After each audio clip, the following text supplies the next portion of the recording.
Good morning. Good morning. Good morning. How are you guys?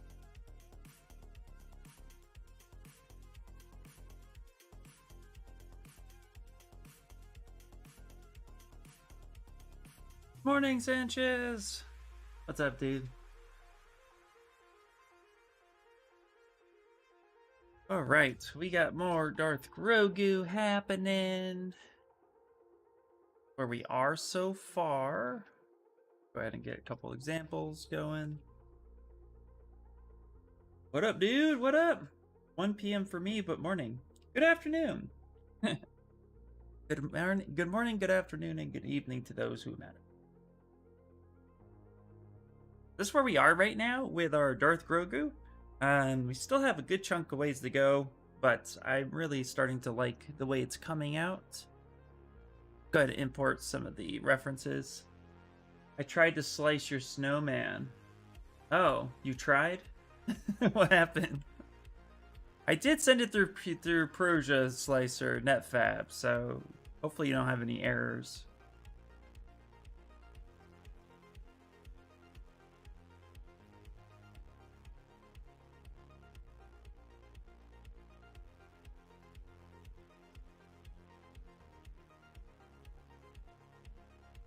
Go down here. Let's go ahead and get our Grogu levitating.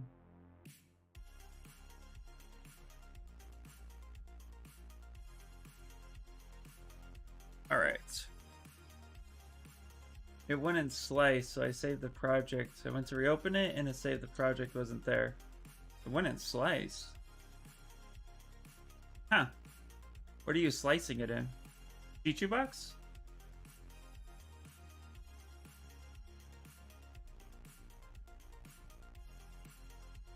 You got me curious now.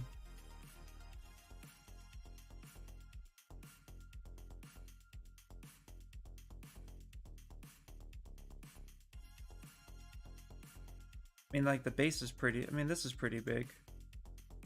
Yeah, that's fine.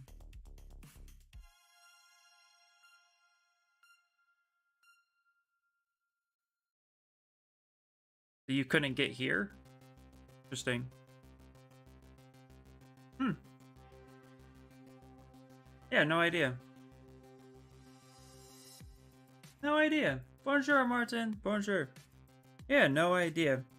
I mean, obviously, there's some rescaling. If I were to print this on the small e-packs, but... Yeah, no idea, man. That's a bummer. It had all the parts except one and the base on the plate. Huh, interesting. Well, that's a bummer. Yeah, try it again. Let me know if what you get it to. It could just be a... I don't know. Chichu box is weird. The more I use it, the more I don't like it anymore. I feel like there's a lot of errors with them. Although it's free, I'm not complaining. I'm thinking about using Prusa Slicer to and just match it to my e-pack settings.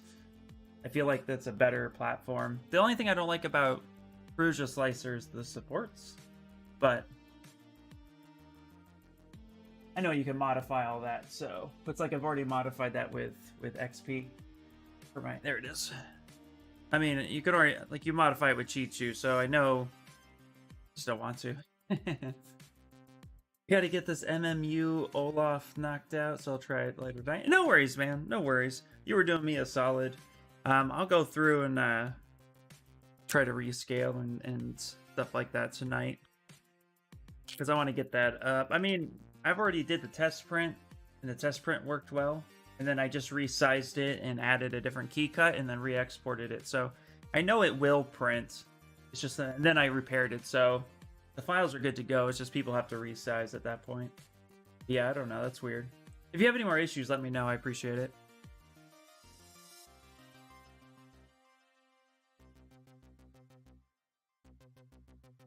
Although that is weird because Chichu Box is known to print anything. So that is kind of funny. Oh well. How's everybody else doing?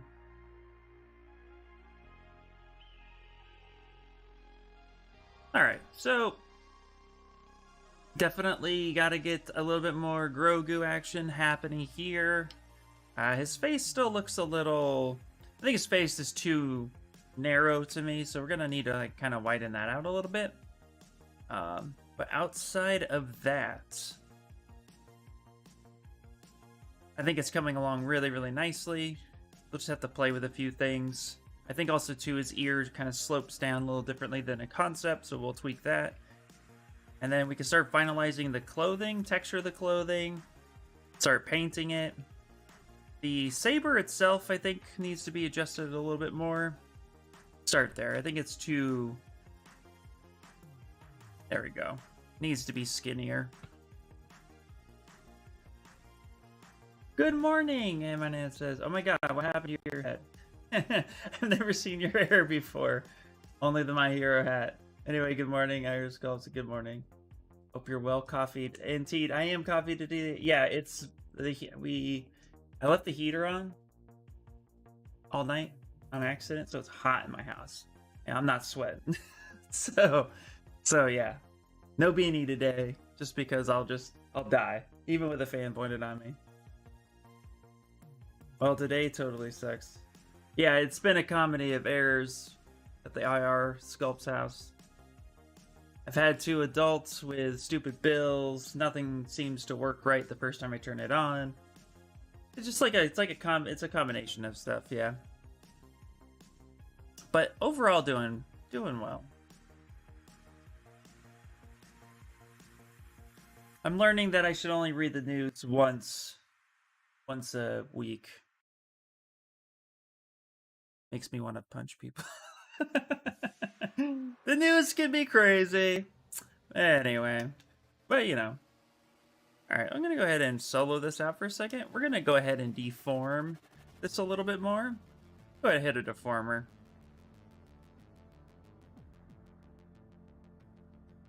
Yeah. yeah, yada, exactly. Alright. What I'm going to do is turn off symmetry. I'm actually going to try something real quick. I'm going to delete hidden on this. Actually going to send this home. Reset the scale. Then we're going to go to deformer.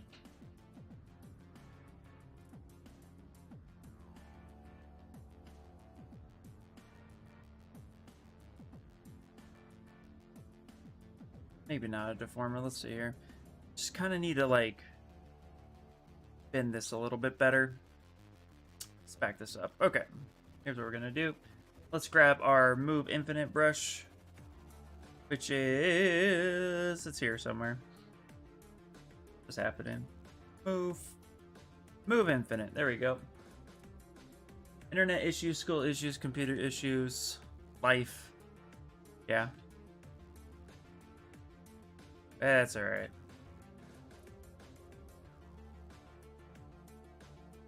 There we go.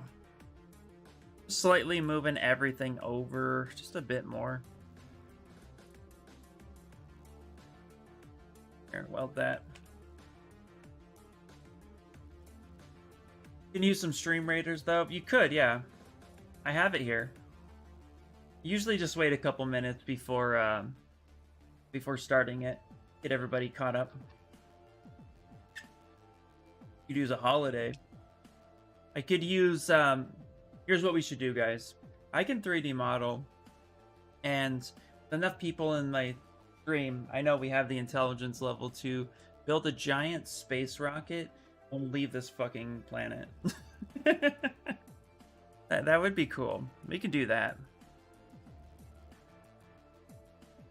I would be down. I also have a very painful pimple on your face. Oh. Yeah, I don't know why you're 16. 16 and counting. Okay, so we're gonna go up, I think. Yeah, let's see here. 4, 2, 3. Oh no, we're gonna go down. Let's do that.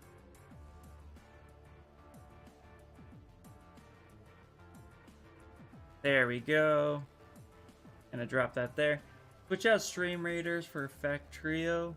Let's build a rocket and leave. Yeah, seriously, right? Back trio. I'm gonna look that up real quick. Google. What is it? Factorio? Did I spell that right? Factorio on Steam. Oh.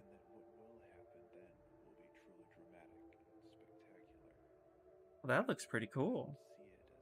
I'll have to check that out later. I like it. All right. So now we're gonna start getting some of this goodness happening here. Now on the concept, I'm gonna show you guys a concept real quick just so you can see what I'm looking at a little bit more closely. So there are definitely some really cool things to take a look at that we're gonna start working on. Right here, one of them is that I thought this originally was like a cut into his into his cloth, but I think it's more just like a cloth fold at this point. And then I want to build his necklace, which we got to get that going today.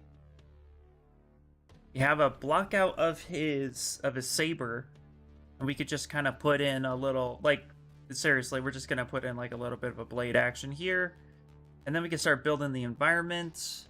I want to pose him first. Zbrush 2021.5 is not out yet. They keep teasing me. So, and then, oh, we want to get this kind of cross underlay here. So we definitely need to play around with a few things.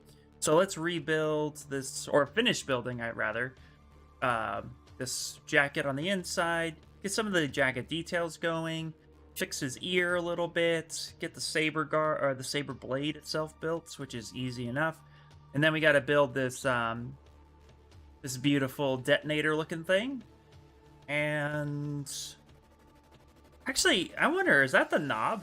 I don't know how many of you know Mandalorian, and I won't spoil anything. But I will say there's a knob of sorts. It looks like. So we'll basically just kind of build something, but we won't put threads in there. Yeah, supercharge your follower. Oh no, Flock Bear, what? Mythosaur should be fun. Yeah. Factorio Shorts, you are a lone survivor on a spaceship crash on an alien planet. You have to unlock advanced technologies, build the infrastructure needed, and then build a new spaceship and launch off the planet. Fun game, infinite complexity if you want, but not needed. Nice! That sounds freaking badass. And like an escape from reality into one that's more manageable. That sounds awesome. I'll definitely check it out for sure. All right, so let's get a few things built. First, let's start with something just a little simple. We're gonna go ahead and build this this knob detonator looking thing, and then we'll move into the blade, and then we'll build his cloak the rest of the way, the internal, because like I said, it's more of like a crossover. So we can take the existing one and we can like kind of slice it, and then we can drag it over, fold it, and make the cloak that way. Yeah, that's gonna all be good. We'll add some details that aren't gonna be seen but make sense in case that maybe we decide to have some cloth looseness or have the cloth open a little bit to see for the print. So yeah, let's get into it. Let's start with the fun one. Mythosaur is the skull and his pendant. Nice. Okay, thank you. I had no idea what that was called either. You said it, and then now I know. Hello, epic people! It's time for epic Twitch stream. Epic time. Heck yeah. It's a Mandalore thing. Yeah, you know way more about that than I do. So I will refer to you for any questions. Although I'll tell you, this is really detailed. This concept is really detailed. So I'll be able to pull a lot of information out of there, but I think we'll pull up a more high-res version and then build our own from there.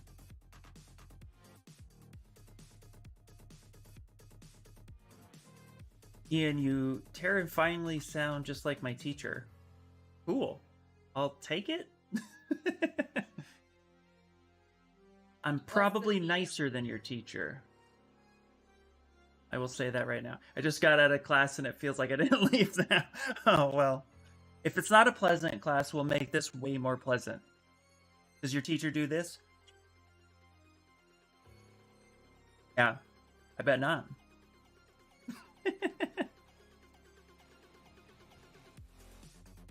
We can get real goofy, real shit. Please don't start assigning homework. I will not promise anything. No, never.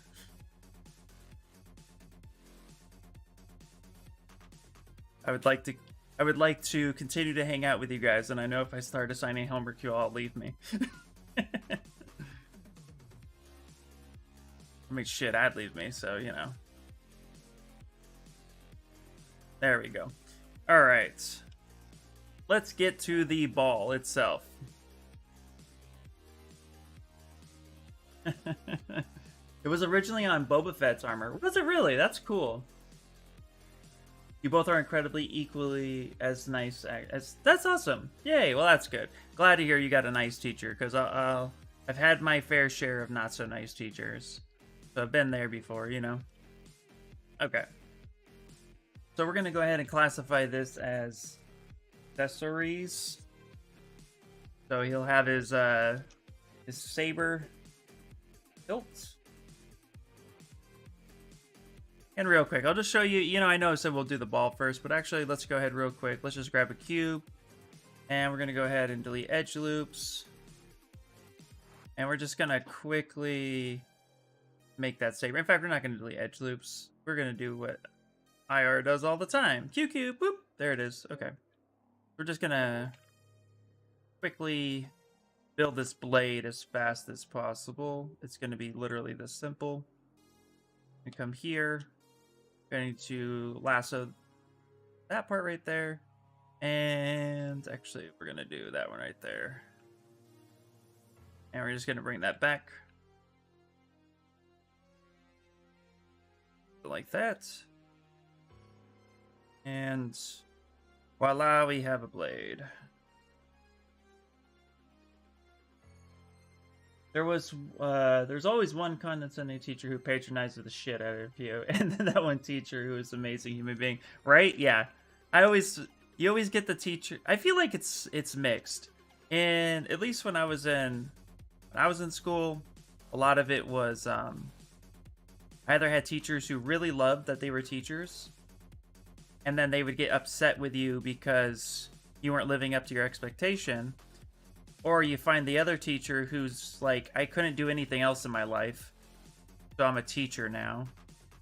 And I hate you all because this is my life. I feel like I found a lot of those teachers. So it was always nice to get one who was really happy. Alright, let's go ahead and duplicate this.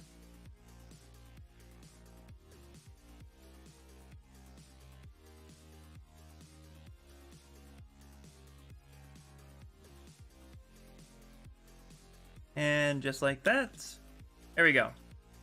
And you know what, just for fun, we're going to go ahead and just make these red. There we go. Now they're red blades. Okay, those will be placeholders. Voila, we're done.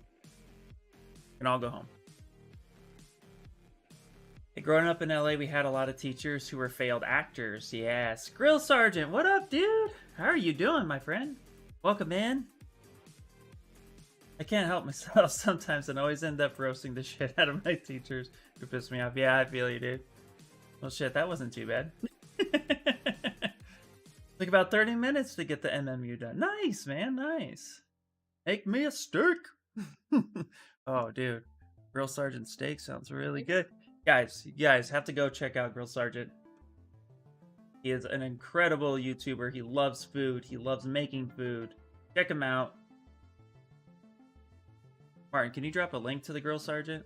That'd be awesome, dude. Yeah, it's a really cool guy. Everybody loves food. And he loves barbecuing. Don't forget the teachers who started out enthused about teaching the world and then ran into The immovable wall of mandated curriculum. Yeah, that does happen a lot. Dude, no problem, man. No problem. How are you doing? How's life? Had a steak this morning. Oh, jealous. I had 3 eggs this morning and an apple. Quentin, what's up, buddy? How you doing, my friend? All right, guys. I'm gonna show you how quickly we're gonna make this this beautiful, lovely knob sphere looking thing that we got going. That's what we're focused on right now. And we're going to use panel loops to do it. Let's go to insert and let's go to sphere. And let's go ahead and, just for fun, let's just make this metallic. Like that. And we're going to go ahead and fill with a kind of bluish color. Like, maybe bluish gray. Like that. Maybe not that metallic color. Let's go silver. Silver's fun. Okay. And let's go fill object. While listening to one episode of SpongeBob, that was I love SpongeBob. It definitely helps. Gotta run, bro. I'll catch you on the flip side. For sure, dude. For sure. Doing good. Need food. Drill Sergeant, make him a sandwich. That's awesome, man. All right, so we're gonna go ahead and we're gonna do, get some food too, man. That's super important. Dude, thank you so much for the follow, Faye2. All right, here we go. All right, so what we're gonna do slice curve. We're going to relatively, actually, you know what we're gonna do? I think we can do, no, we can't do a symmetry, which is a bummer. Okay, that's all right. I'm gonna kind of go through, slice here. Oop. And oop, just like that. That should be fine. I'm gonna grab this inside. We're actually just gonna scale that in. Real cheat light.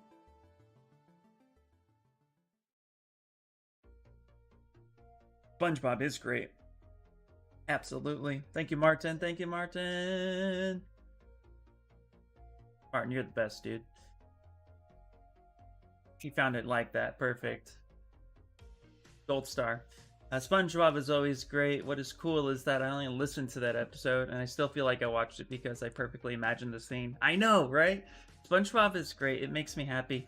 Another ZBrush toy maker. Yes, absolutely. Everything I do here is for making toys, making 3D print. How are you doing?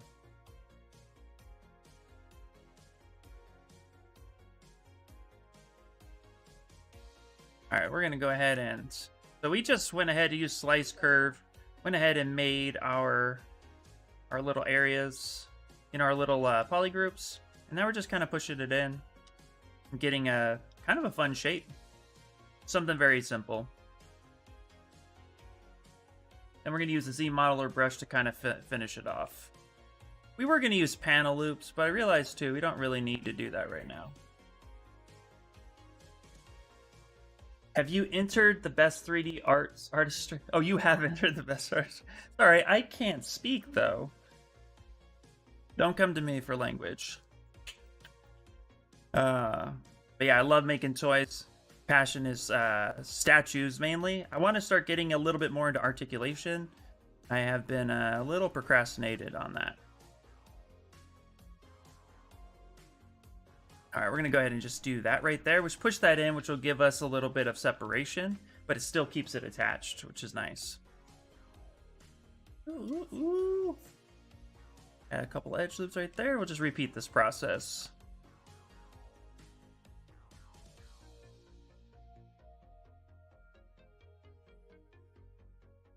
Let's go there, and we're going to tap that so it's there right there.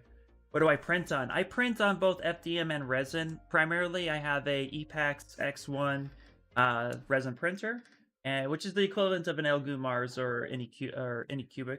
And then I have the Ender 3 Pro version for the FDM, which prints well. And just so you can get a quick example of, I also mix media. I love mixing media. I think it's not utilized enough. But here is my latest project. Will be available soon, but you can see here, mixed media, Theratech resin, PLA, eSun PLA, and yeah, Sierra Tech. So pretty cool stuff. I love it. I think this is about a foot tall. How big is this? Pretty big. How tall is that? That is... Yep. Yeah, it's about a foot tall. So fun stuff. I love it. I also give away... So I have a few STLs that I've given away down in the About section on my Mini Factory and also on my art station. So if you also want to print some of the stuff I've made, feel free to check that out. Do you make toys as well?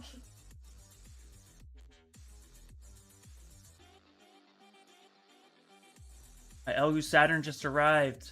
Hell yeah, dude. Hell yeah. I want to get one so bad.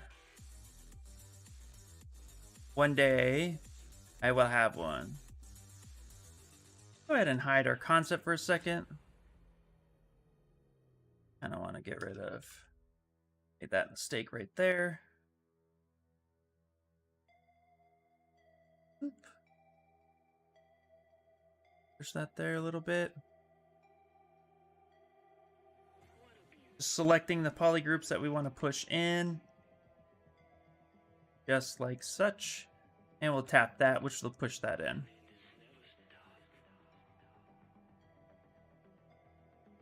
Now what we're going to do is we're going to hover over this. We're going to slide the entire edge loop a little bit here.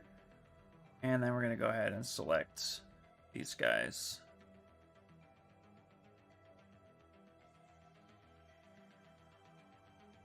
And also, too, what this will do is give us a little bit of variation as well. It's not perfectly symmetrical, which is fine. I tend to like having a little bit of asymmetry, even on something like a sphere. So, while one side is pushed in a little bit and has more of a bevel, the other side will have a little bit of a lip to it. And that'll just give us a little bit of difference when we take a look at it.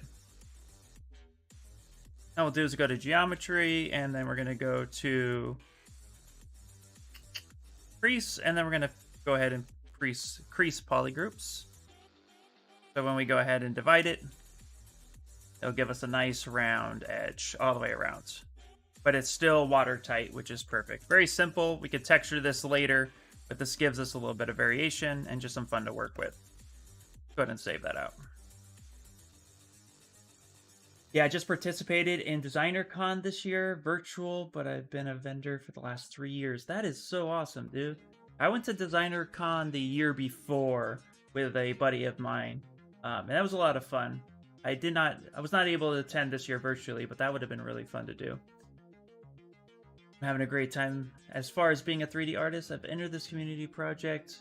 We're creating the entire final Five Nights at Freddy Pizzeria. Thanks, sir. Anyone reading this can join in if they want as well. That's so awesome, dude. Five Nights at Freddy. Can you send a link to that? That'd be really curious to check that out. My kids are super into Five Nights at Freddy.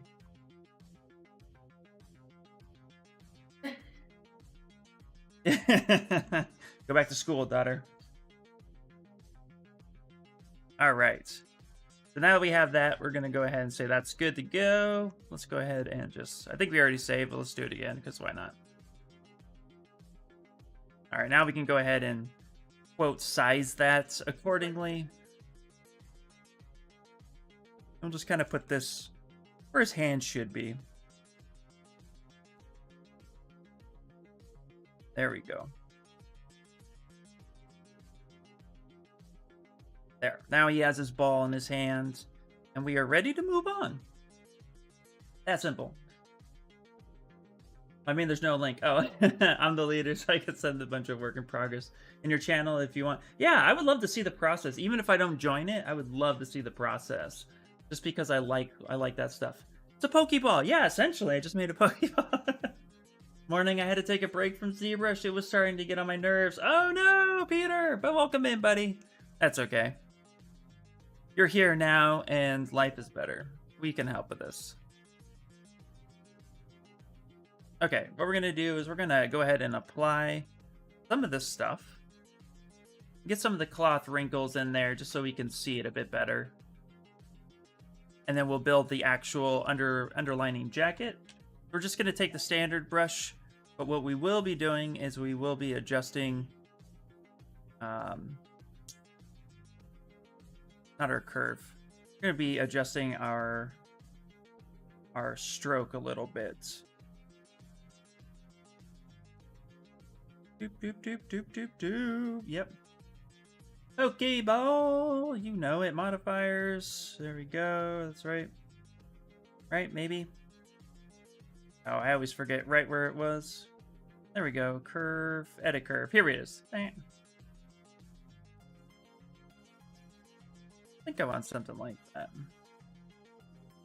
All right, let's go ahead and subdivide a few times just so we can get some good wrinkles happening. Reset that curve. We'll come up.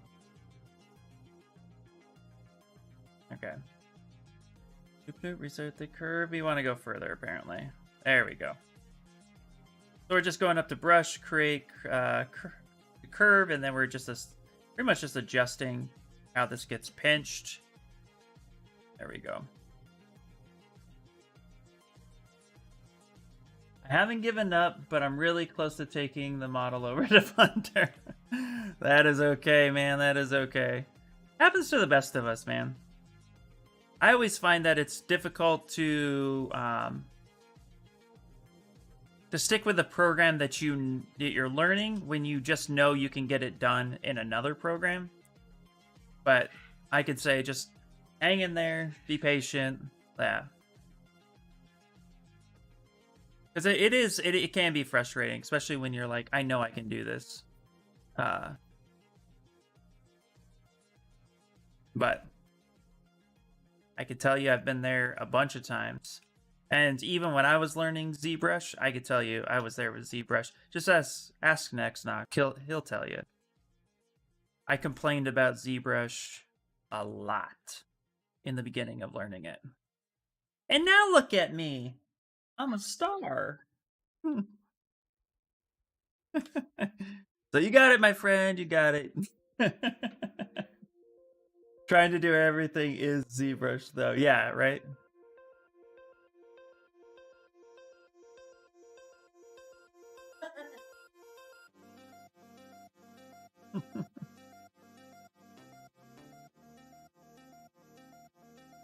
Alright, we're just adding some simple wrinkles. How many polys do you work up to? Oh, that's a great question. And I actually find that question to be very interesting, too. So, I tend to work up to what the project needs. So, my... the Vegeta, for example, ended up being roughly about 50 million polys. But I only get that high when I start texturing with alphas and BDM brushes, because it can't handle it at lower resolutions. But I try to stay as low as possible until I absolutely am ready to move into the micro details. So like right now, Grogu here is about 3 million polys, 3.9 million polys. So that's about, I try to keep it under 5 million when I'm just blocking everything out, getting it all locked in with some minor I would say with some minor detailing. Like his face has some pretty good details, but I try to keep as low as possible. But depending on the project and the textures involved will depend on how high I take it. I have a Gwenum version 2 I'm still working on that is approaching 70 million polys, but all the texture in the skin, in fact, I'll load it up so you can get a good idea of what that's like. Let's go ahead and save it real quick. But it's like with all the textures that I know are going to be there. Yeah, it can get pretty crazy if you're working with VDM and alphas. The thing is, I have a poly group on the bottom of the cuff and a poly group at the top and the sides. But the issue is that the bottom poly group the side groups acts as the same poly group. Oh yeah, okay. I think I understand that issue. And that can be frustrating. All right, gotta go class. See ya. See ya. Okay, so here is my current Gwenum at 72 million. And just so you can get an idea, let's solo it out for a second. There we go. You can get a total idea of what I'm talking about. So this is 13 million polys right here. And with all the skin textures on her, it definitely needs to be that high. So this is kind of where I'm at right now, playing with the second version. But I still have to texture the rest of the symbiote, like ooze that is popping out. So yeah, this can get pretty intense pretty quick. There's still some things I want to do with it. I might turn this one into a bust only, just because I already have this version available on my ArtStation. But yeah, before I started texturing it this intensely, this was around 35 million. So it can get pretty intense. Grogu's face, whoa! Close up, buddy. But see here, like, this is still very smooth, and this is very, very low poly, considering it's about 1 million. But I have it as lowest poly is 5,500. And then it comes up right now to micro details at about 1,500,000. So hopefully that answers your question. I try to keep it as low as possible. I try.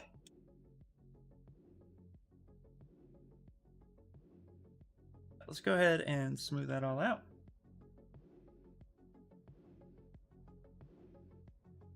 Go a little bit bigger with this right here. Luckily, this is single-sided geometry right here, so I'm able to do a good chunk of detailing right here. Let's do her back face on.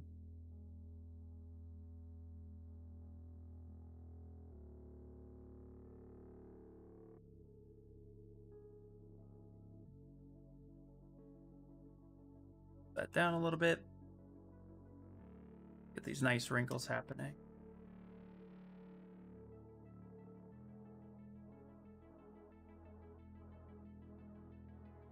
And we're going to do kind of a zigzag here. I'll come up, make that nice and smooth, a little asymmetrical too in the back. We'll have to create another panel here on the back side as well.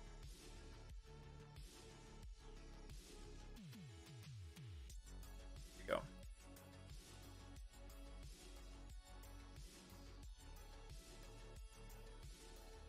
His jacket also comes up kind of this weird shape. I think it actually attaches to his back cloak.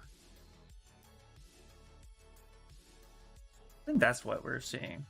It's hard to say, so I think that's what we're going to do is we're going to end up attaching.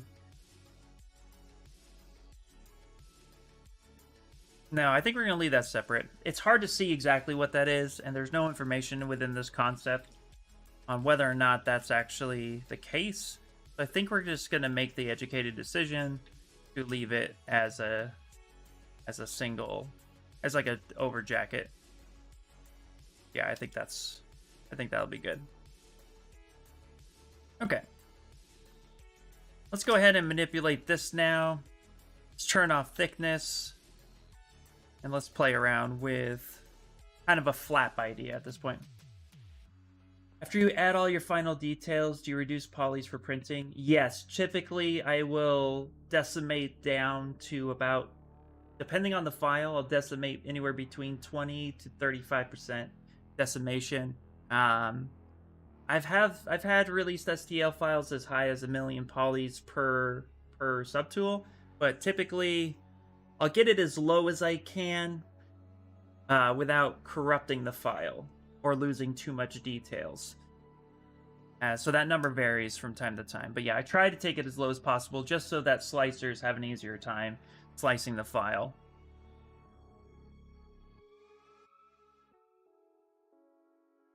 Okay, we're going to go ahead and I think what we're going to do, I'm going to try something. So this is kind of like a weird flat, kind of like fold in his jacket.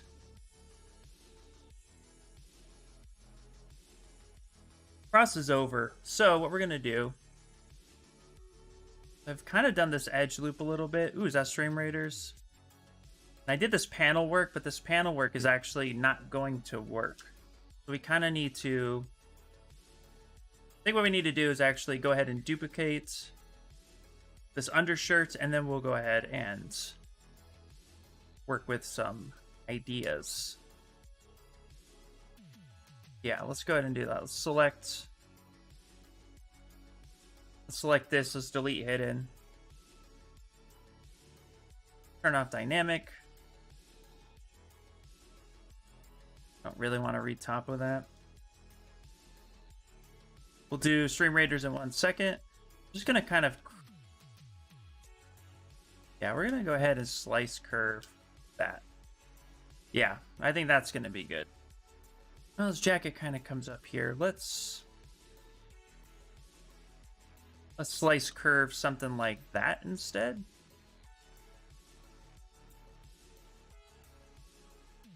And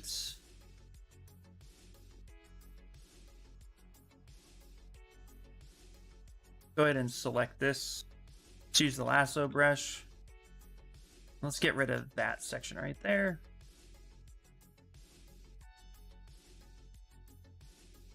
Let's make this a different poly group altogether. Yeah. Then we're going to go ahead and split hidden. So we're going to have 2 different sides to work with. We'll have this side and this side. We're just going to Z-remesh each side individually, and then we'll stitch them back together once we get like a fold going. So let's go Z-remesh. Yeah, let's go 5. See what we get. And that's a little much. Try 2. A half. Yeah, half works. Okay. Let's do the same thing here. Let's go with 4. No, we said 2. Then let's go half. Yeah, that works. In fact, that's actually a cleaner edge than this side. So we can delete this side. We can actually move this over here. And let's go ahead and mirror and weld. Select this, split hidden. And then we can go ahead and stitch that all back afterwards. So we'll be rebuilding that right after Stream Raiders. So let's do it. Stream Raiders! We're ready, we're ready! Perfect time for copy.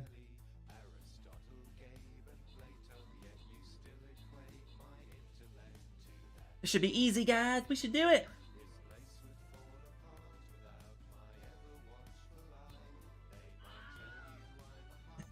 I love that Wilhelm scream.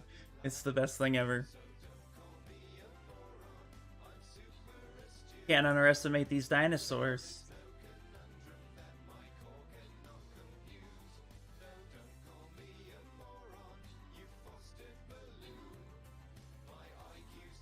There we go, there we go. I knew we would do it. I knew we would do it. Alright, open chest. Ooh, 2 random. Alright, Peter and Kit Kat, there you guys go. Got your rewards. Alright, so we're gonna go down to this 2, and then we have a 4 up here. So save your epics. I'm just gonna drop this tank right there. Beautiful. Alright.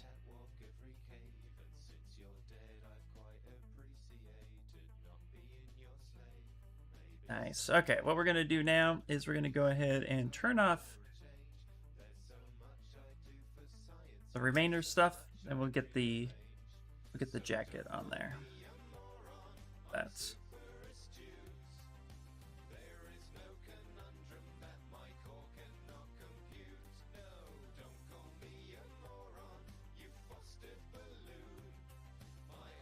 what we're gonna do is kind of mask this backside just a little bit so we don't accidentally pull it.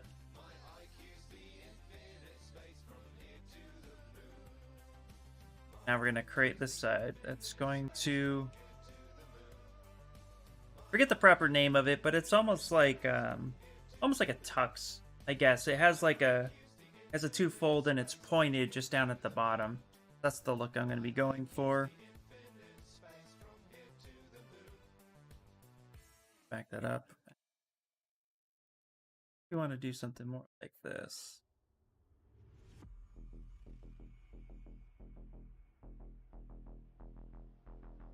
There we go.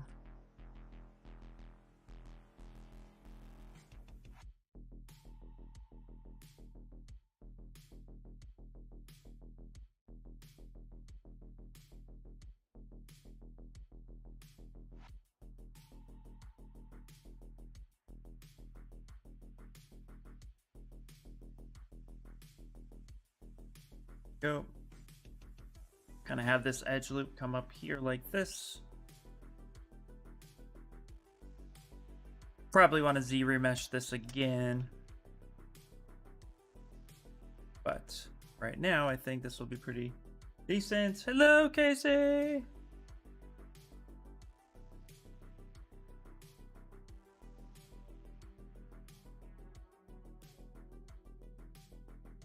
Go. Something like that.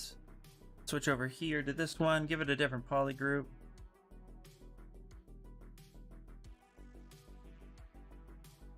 Go. Gonna move this one over.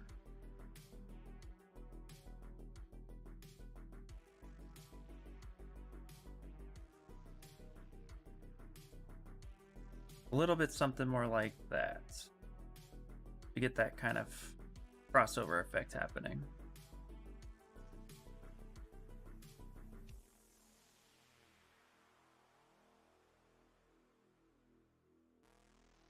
Like such.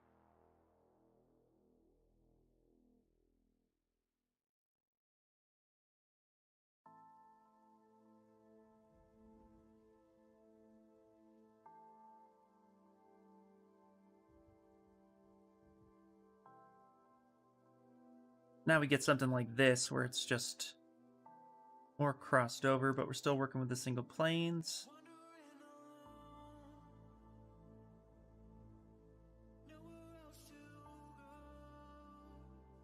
Like so. Now if we go ahead and let's just kind of look at how everything else is.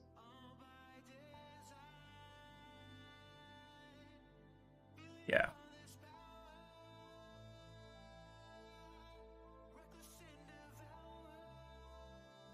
Push that in back into his jacket area. Like this one. That back in as well.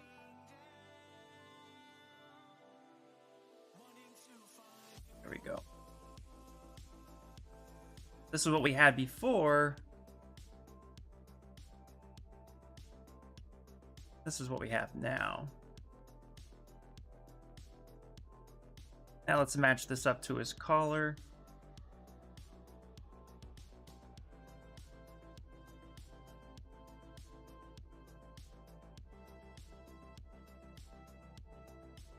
There we go. Same with this side.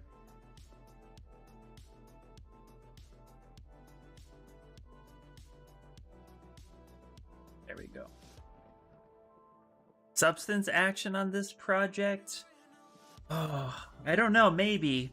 Maybe for the render, because we're doing a 3D print, I haven't quite figured out a good substance painter workflow. Outside of just having the paint transferred over, just because Zbrush doesn't handle, you know, it does not handle normal maps. It can only create a normal map, but it can't handle it. So we might do Substance Painter for the painting process and get a really cool texture for rendering, but nothing that would actually involve the toy physicality itself. So if you guys would like to see me paint in Substance Painter and texture it for a render, yeah, we could definitely do that. I know, Martin, you get really excited about that stuff. And I love Substance Painter. I'm not knocking it. I'm just saying, like, I wish there was a way to bring that in. Just, I haven't found any information on it, and nobody's said anything about it.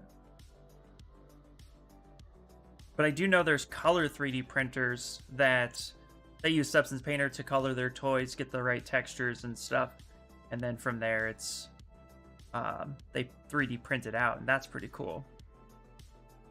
Yeah, if only I can get a color 3D printer. That would be beautiful. Blah, blah, blah, blah. What's a color 3D printer? You know that 3D printer, or that print I won on the Zbrush Summit 2 years ago? Alright, so it's like a inkjet. It's a resin printer that gets colored. Yeah. It's actually really cool. You guys don't know what printer I'm talking about. I will show you.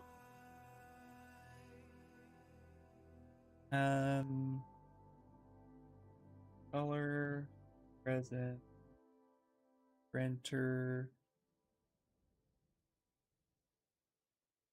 mimic. Here we go.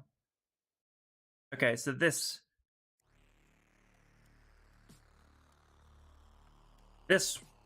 printer right here is what I'm referring to, where they 3D print full models already colored.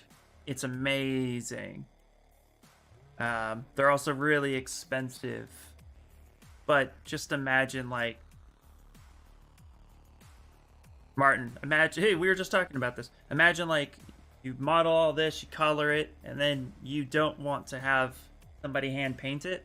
You send it to this company. That's how they do it. How does that work? I could imagine with that VDM, but isn't resin just liquid? It is, but there's a weird... So, I got a chance last year to actually visit this facility. And the way it works is it puts down the layer of resin and then cures it. But when it's cured, it's not fully hard yet. It's still pliable. And then it comes over with a color head and it colors the surface area. So the whole resin itself is not colored, just the surface area. So think of it like an inkjet printer, where you put a piece of paper down and then it comes through and it colors that layer, and then now another layer gets on top and then it colors, but it's literally just coloring the outside of it. So the model is solid, but then the outside is actually getting all the color. That's the best way I can explain it. It's very cool. And I literally want to look up getting an airbrush kit. I may pick one up. Yes, sounds more like screen printing. Yeah, technically it is, but it is very much like an inkjet printer. It's a massive thing. And also too, they deal with water washable supports. So the whole thing gets supported. They don't care how it's supported, because they just take the model out, they dip it in water, and then it removes all the supports. It like dissolves magically, and then there's no cleanup. It's just, you just dry and cure the model and it's done. It's ridiculous. I believe that printer runs about $750,000 to own. So yeah, something like that. You know, something small, pocket change.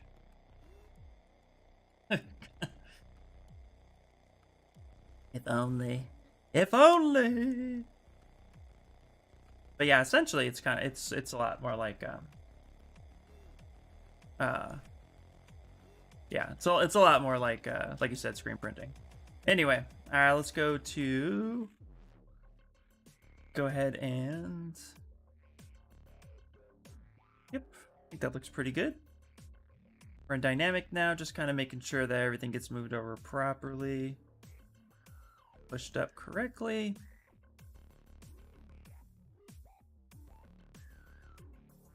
We're going to want to end up merging this. And then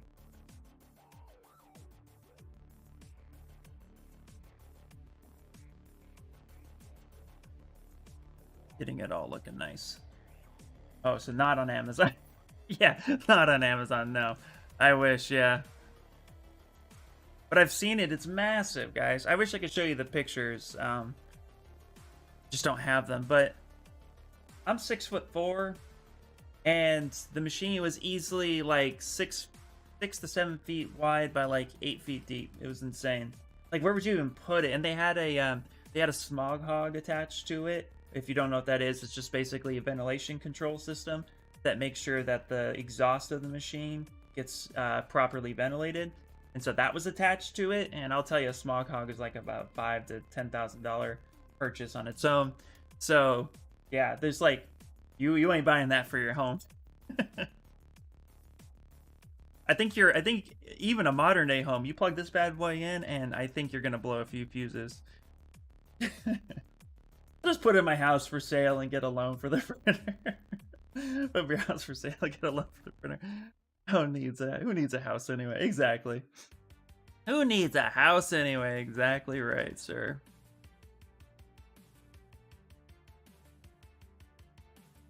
That's so funny, dude.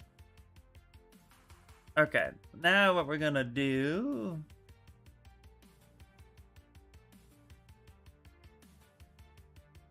I'm gonna try to bring this all together. So, what I want to see happen is gonna probably we're gonna try to merge this together and then Z-remesh it and to make it into one item. So let's go ahead and save before we even attempt to pull that off. Oh, that's a... Oh, I'm in Gwenum. I didn't... To do that. Grogu. There we go. Let's call this number 6. You need a house IR sculpts? Ah! Not if you need a printer. So all of our printers are on the forums. Oh yeah, wait. It's sad that our object is just sitting now. Oh no, is that what's happening? Got some issues and Lowe's won't pay to fix them. Of course not. So you're running all of them on the forums. But that object is so massive. Whatever. It was a $300,000 printer. That was like 10 years ago. Also, that's like 10 years ago, so we did a lot of mileage out of it. Yeah, you did get a lot of mileage out of it. Yeah, that's crazy. I'm always blown away by the need to not want to fix the thing that's your bread and butter. But, you know. Okay, so we got a thickness of 0.015. So we're going to do a thickness of 0.015 on both of the jackets. 0.015. That way they match in thickness. But then what we're going to do is we're going to come over to geometry. And we're actually going to offset that thickness inward so that it is actually more sitting within the collar. So we're going to go offset -100. Which I think that's going to look pretty good.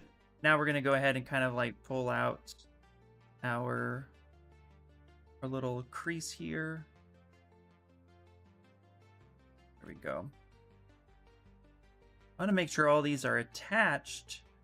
So when we crease them and clean it up and Z-remesh it, that it is the one piece that we need. Pull that in. Let's see. Go. Yeah, but still. Yeah, the forms have better quality, but the object had the volume. Exactly, yeah. Not only did it have the volume, but you guys, you know, I mean, you guys are oh my god, I can't speak. Cast and molding your stuff. So I'm sure too, like, you know, even though it didn't have the detail, but you got the volume, you definitely still did big stuff on there. Sure, you're feeling that pain. That stuff, man. Okay. I think that's pretty decent. That's not too bad. The color doesn't matter. Okay. Yeah, I'm working with a gun that's 39 inches long, so yeah, gonna be fun. Yeah, so you need to slice it up like way more than you probably had to with the object. Alright. Now let's go ahead and accept the dynamic thickness on everything. Let's go back to our subtools.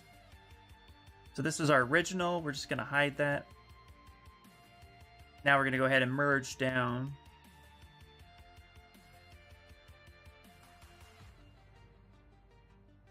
So now it's all one piece. Fill that color just for fun. All right. Now that we have this, what I want to do is I want to keep all these groups, but I'm going to want to merge this together. So the way that I'm thinking about doing this is actually using union remesh, or remesh by union, rather. So we're going to turn off symmetry because we don't need that. We have to send this back to its home position. And then we're going to go ahead and remesh by union. This should start stitching it all together as neatly as possible. Which, yep, looks like we have that pretty decently. There are some issues here, so we're going to back up. Actually, you know what we're going to do? Let's go ahead and auto groups for a second. So we had a couple holes. Turn off double for a second. We're not going to need that.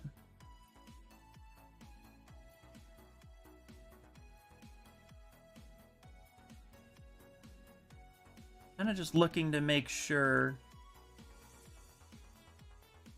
everything's kind of pressed in right where we want it.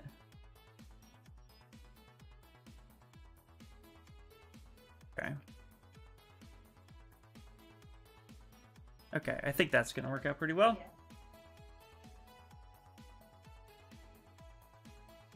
So let's go ahead and duplicate this. Let's go back to... Real quick, let's grab this one. There, let's press that back just a little bit. Very cool. All right, now that we have that, we're back in the center. We're going to go remesh by union. There we go. And that's not too bad. Okay, now that we have that, let's get out of there. We haven't accepted it yet, but what we're going to do is we're going to take our inflate brush. We're going to come on up to stroke. We're going to come on up to Sculptris Pro. We're going to turn that on. Turn off adaptive size, but scale this down to like a 0.2. Adaptive size just changes the variation based on pressure and size of your brush. We don't want to do that. And then what we're going to do is kind of come in and follow some of the joining areas that we want to make sure it gets stitched appropriately. So this will actually help build that geometry within and also help kind of clean it up a little bit. You can see this edge here. We can come on down to the seam of this jacket. Kind of just follow this.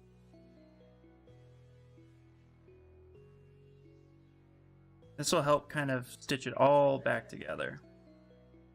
Now the stitching works on its own, but this, as I'm inflating it and it's joining, Sculptris is putting geometry on the fly right where we need it to be. You can see here, like here it's a little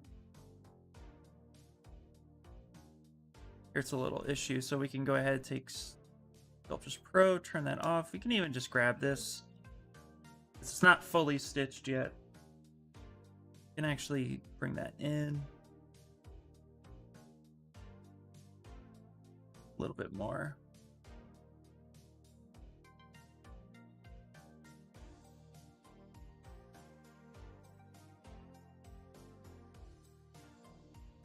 There we go. Go back to inflate. Turn Sculptris Pro back on. There we go. These are stitched down here, but I don't want to inflate those. I do want that kind of nice edge. So we'll leave that.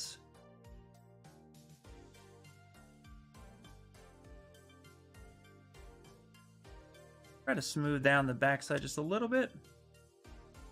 There we go. Maybe smooth where that crease is, just a smidget, not too much. Imperfections right there. Fix it. So where we just take our time.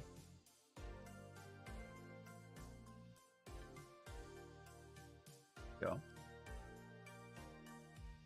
Great. time for me. How's it going? It's going pretty good. We are just rebuilding this jacket officially. We removed the placeholder and now we're fixing this guy. And trying to just bring this all together. Right where we need it. That's looking pretty decent. Alright, now that we have that.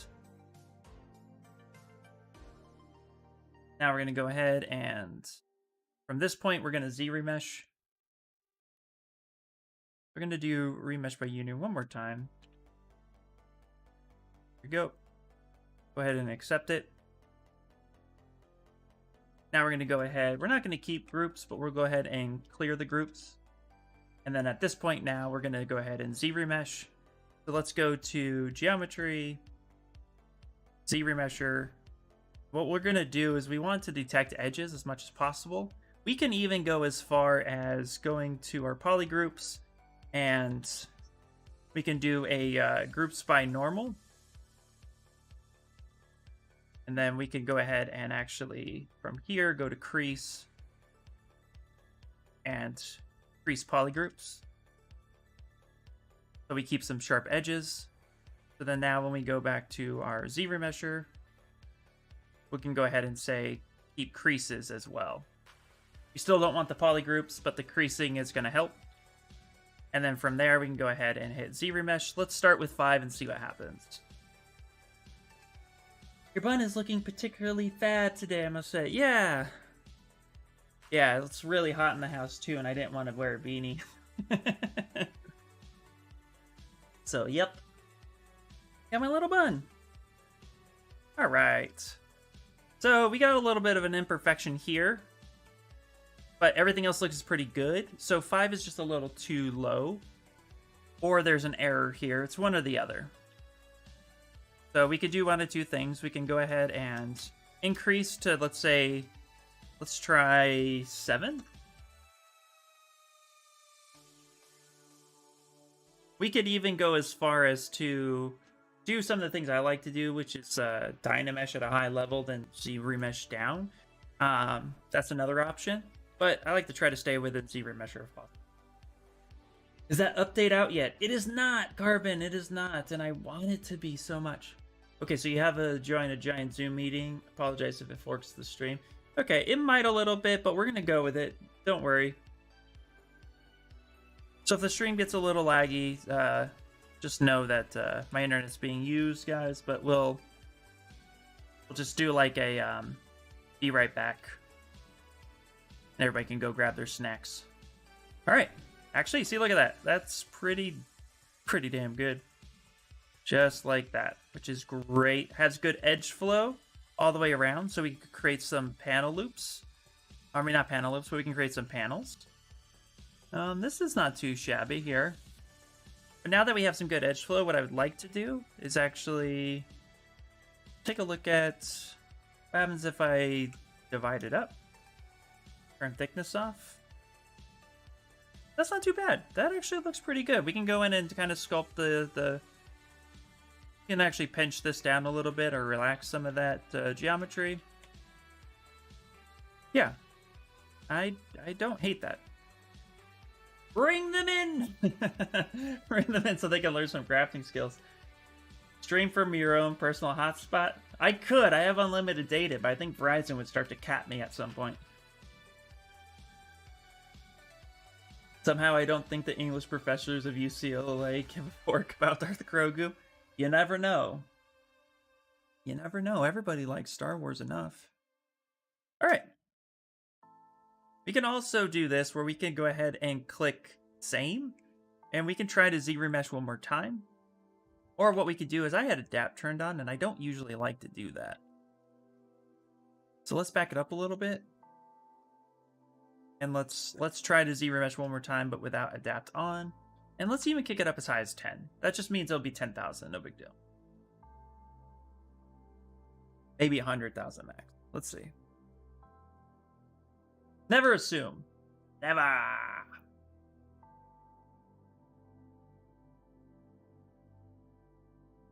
10,000, baby. Show me what you got for 10,000 polys. Bloop, bloop, bloop. Ooh, that's pretty nice. That's not too bad. Not too bad at all. Actually, a little less. It's 9,666.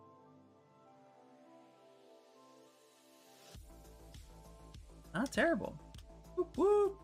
Pick that up, but just crush that. All right, let's go ahead and make sure that we turn off Sculptress. We don't want Sculptress back on anymore. Kind of just fix this edge a little bit. There we go.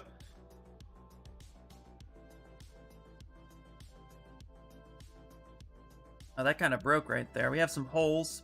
All right, so we're getting some bad holes here. So let's do this. Let's back this up. I don't mind this so much. So what I like to do, we already have a duplicate, so I'm not worried about trying and playing with some errors. It's never a one size, one-time fix. So what I'm gonna do is let's Dynamesh this at 1,000,000 polys, fix any imperfections, make sure it's watertight, then we'll Z-remesh, and it'll actually give us some better topology. So it's a process that just works for me. We can even turn off blur if we want so that it doesn't smooth anything. We keep as nice sharp edge as possible. Let's go ahead and give that a go. 10,000 polys, you get a new car. Right? Look at this. So with turning blur off and using Dynamesh Master, now we're at a little bit under 1,000,000. What we can do is we can actually clean up some of these areas and hopefully it gives us some better edge loop. So let's go ahead and smooth this out.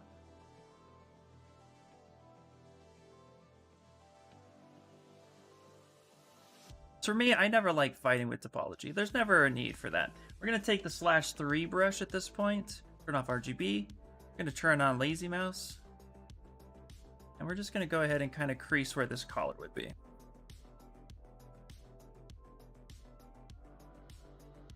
And then when we Z-remesh, we could tell it to detect these edges. And I think this will give us better results. I tend to have better success doing it this way. And if it works, stick with it. Do I back up my VODs on YouTube? I believe I do. Yes, I do. But I also have started creating some YouTube tutorials. So if you guys have any ideas or questions that you want to see on YouTube, you can always let me know. I noticed that you had an animation like topo flow around the face, and I wanted to see how you went about doing that. Oh yeah, absolutely. Yeah, it should be in the VOD, no problem. But I can also create a tutorial more in depth on it if you want more like how to. It's pretty simple. I can demonstrate it even live right now if you would like to see it.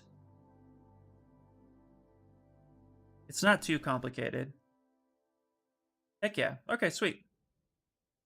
Actually, I'll note down on doing an actual YouTube tutorial, but I can demonstrate it real quick. I have no problems. I love doing that stuff. So let me just make that note real quick. I took a break from making a YouTube video this week. I was just burnt out, tired. Life, man. But let's see. Idea? Yeah. Edge flow. Edgy flow. Okay. So, let me actually show you what I did. And we can go ahead and duplicate that. So let's turn it all on. What I'm going to do is I'm going to take Grogu's face. I'm going to duplicate it, and we'll go ahead and just solo this. All right, so this will be... I'm going to go ahead and actually show you how I would do it on this face here. And then, like I said, I'll go more in depth in a YouTube video. So let's say you have the exact same poly group, and you're happy with this, but you want to re-topologize this. You want to use Z-remesher for a retopo to get clean edge flow. So what I did was, let's go ahead and you want to start by filling your object with a solid color, so something like white. And then you want to use a black color, something very, very dark, so it's very contrasty. It doesn't have to be pure black, but just close enough. Then what you do is with your paintbrush at 100% and RGB turned on, you're going to go ahead and you're actually going to draw out how you want the edge flow to be. So I'll get a little bit more. So you come here and you just start kind of painting where you're going to want these edge flows to go. And you can get as detailed as possible, up to you, based on the character, of course, as well. But let's say we want this to come around here. And we're going to want the ear as well to be its own section. So we're going to draw around the ear.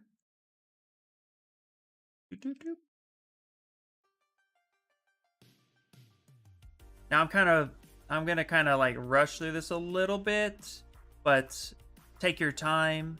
Make sure that you have clean lines. You can even come in here, make sure that this gets attached here. You can get as crazy as you need to. And I'm just coming through. I say this is going to be fast, and yet I'm like trying to make nice lines. I'm going to go through and make the jaw right here. So you can see how this is already starting to take shape around the nose and the mouth. Like this. Kind of clean that up a little bit. And then I'll make one more that actually comes down, connects with the jaw. So the cheek has its own spot. I'll even maybe make something like this. So you'll get something like this at this point. Now what you'll do is you'll come up to Z plugin. So let's go ahead and come here. You're going to go up to Z plugin. And you're going to go ahead and go to blah, blah, blah, blah, blah. Where are you? Sorry. Give me a second. This is why I'd make a video for it. Polygroup it. So if you want to go to Z plugin, polygroup it, and then right here, let's use the magnifying glass that Paul G would be so proud I'm using. Polygroup from paint. This is the actual trick to it all. So you do polygroup from paint, click that bad boy. Give it a second. Oh, hold on one second. I made a mistake. Let's go ahead and delete edge loops. Polygroup it. I have subdivisions on, and that's why it's actually causing me problems. Whoa, whoa, whoa, what are you doing? Okay. So, I had edge loops, I had subdivisions, and that was a problem. So, you want to do this without subdivision. Particularly, you'd be doing this if you were Dynamesh something. So, now you have your paint, so you come back up to Z plugin, polygroup it from paint, and then what will happen is it'll take these lines and figure out where the joining factors are, and then it will polygroup based on those markings. So here you go. This is what you have now. Now, these lines, if we zoom in, super jaggy, right? And this is kind of a problem. If you were to Z-remesh now, you would actually get a lot of corruption. So what you want to do from here is go to deformation and polish. You want to go ahead and polish by groups. So if you go ahead and take the slider, slide it over, give it a second. So see, now you can take a look at that these groups are a lot cleaner. If they're not clean enough for you, what you can do is open up your light box. And if you go under brushes, and then if you go under smooth, this is standard default with ZBrush, by the way, you get an option called smooth groups. Hold down shift and double tap that. Now what you can do is you can actually come in and smooth these groups down when it's really weird and kind of straighten those lines out a little bit. So a little bit of manual labor here. But it'll recognize where the two groups are joining, and notice it's not separating or causing issues with the geometry so much. It is just kind of smoothing out the color. You know, you can turn that off. You can say, don't smooth RGB. But it's just really cleaning up the group and how they're connected, making them just a little bit cleaner.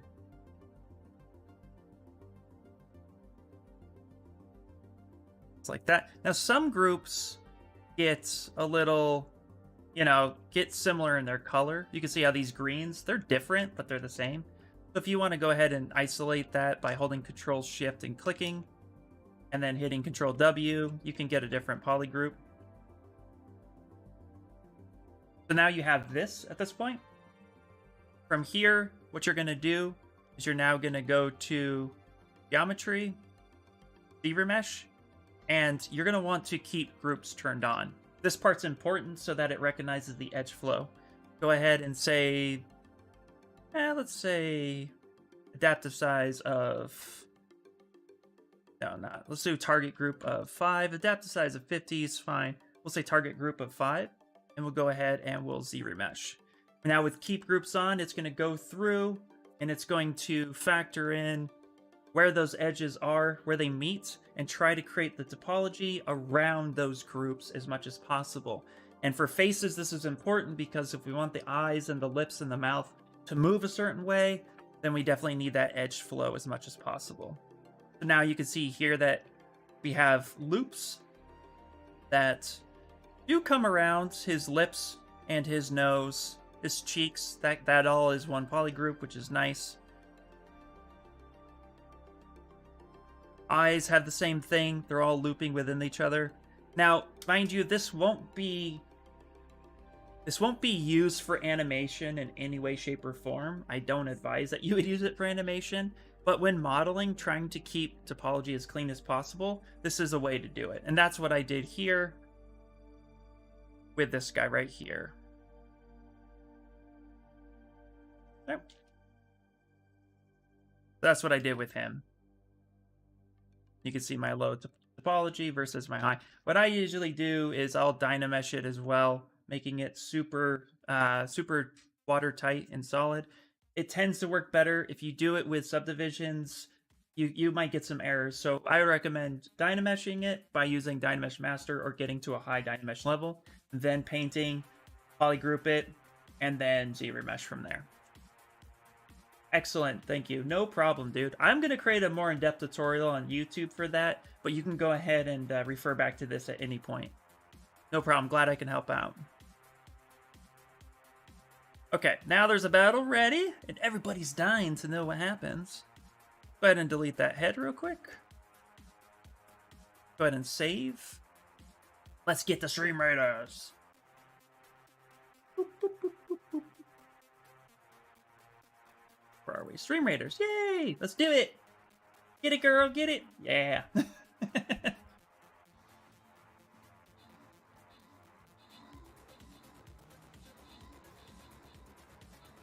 Oh boy, 40 enemies and counting down.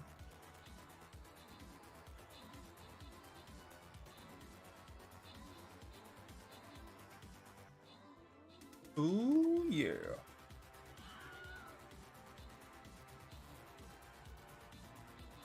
Oh yeah, we got this. Easy peasy. We got it. Love it, I love it.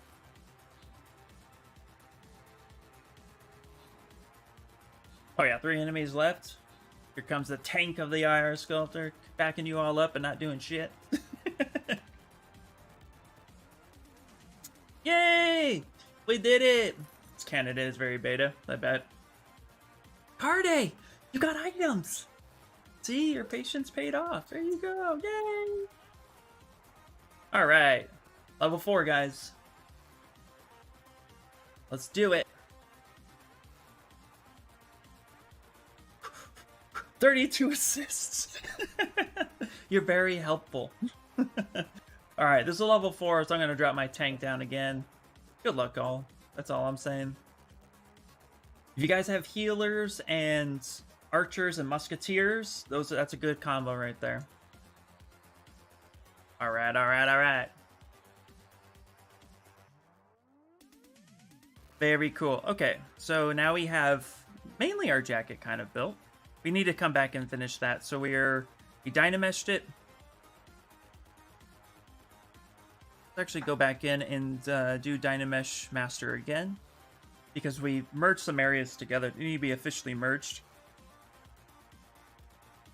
Go. I'm gonna go inflate. Without RGB turned on, we don't want that. The professors are gonna walk all over her if she gets the job. Oh boy, isn't that always fun? Alright. Let's take /3, which is BS3 for the hotkey shortcut. I'm gonna Dynamesh one more time to merge the area that I welded, and now we're gonna go in and kind of cut this out a little bit. will help kind of guide the remesher a bit. You know what? I like this. So we're gonna do the exact same thing that I demonstrated with the face. We're gonna do that with the jacket because it is universal. We want good edge flow, but we don't want ZRemesher to guess what that edge flow is gonna be. So we're gonna go ahead and do the exact same thing, but this time I'll show you how I do it with Dynamesh Master, which is the same process. So there's absolutely no difference there. Maybe I'll just like take this and upload this as the tutorial. All right, so we're gonna go ahead and make good edge flow using Dynamesh Master and polygroup it. So we're gonna go ahead and fill this with white. We're gonna switch color. We're gonna go to paint. Now we're gonna go ahead and paint with RGB where we want those edge flows to be. And also, too, we can use Lazy Mouse. I have a shortcut up here. You can use Lazy Mouse, which you can find under Stroke. And we can just make nice, clean lines. Just like this. Just want to make sure that the paint is nice and clean. It'll help us get good edge flow. Just like that. We're going to paint right up here.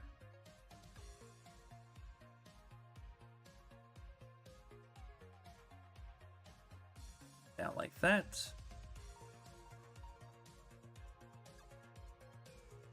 And I'm going to try actually utilizing... I've never really painted on the edge of a surface, but I think this will be pretty good. So let's give that a shot. See how well this comes out.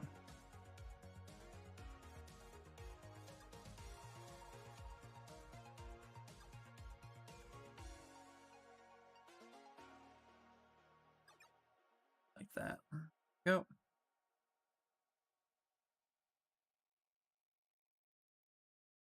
Perfect. Like that.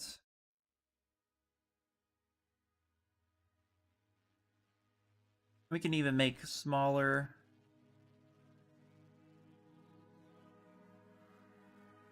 edge loops. Come on down. Okay, let's leave that there. So you can get as fancy as you want. There we go. Kind of just using this more as guides at this point.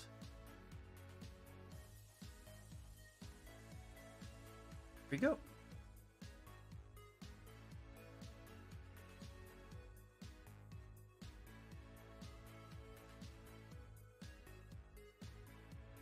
Okay, 1 second. Hey, what's up, Mr. RV? Welcome in. You're just demonstrating edge flow with polygroup it and ZRemesher on our Grogu. So just come on over like this. Make sure this cleans this up. Hey, thank you so much, Mr. RV, for the follow. Hopefully you're doing fantastic. Okay. We're even going to come down and make sure that this is a little bit bigger with the paintbrush. That's kind of split these seams up a little bit. Perfect. I think that'll be good. Let's go ahead and give it a shot. So now that we have, make sure it's a single polygroup by hitting Control W, Shift F to turn on your polygroup and turn it off. Now we're going to come down to polygroup it. And right here, we're going to click polygroup it from paint. Give it a second, and this should take our lines and figure out where we want that paint to go. Definitely need to learn more ZBrush techniques. Oh, yes. I've been there too, my friend. So, we have a little bit. I think this actually might be good for guides. We have this group right here. So let's go ahead and give this a shot. Now that we have just different polygroups, you can see that this one section over here is a completely different polygroup. And then this side is another. I think for now that would be okay, because we're just really wanting to make sure that we get a good single-sided surface from this. So let's go ahead and give this a shot. So we're going to go Geometry, we'll go ZRemesh, and again, we're going to go ahead and say Keep Groups. And now let's do a target of Let's leave it at 10. That's worked well the first time with us. Let's go ahead and do that. This will hopefully just give us some better edge flow throughout the jacket that then we can work with. Yeah, Mr. RV, I've been diving deep into getting more technical with Zbrush because there's a lot of things that just makes your life so much easier. And the new Zbrush, which should be out today at some point, according to Pixelogic, it's supposed to make that even more easier. So, hopefully. All right. Okay, so we have some corruption here a little bit, which is a bit of a bummer. Let's see. Let's actually sculpt some extra. I just went Control Z. I'm going to sculpt up a little bit more material by using clay buildup, back face mask. Blending that in a little bit. Let's use our move brush.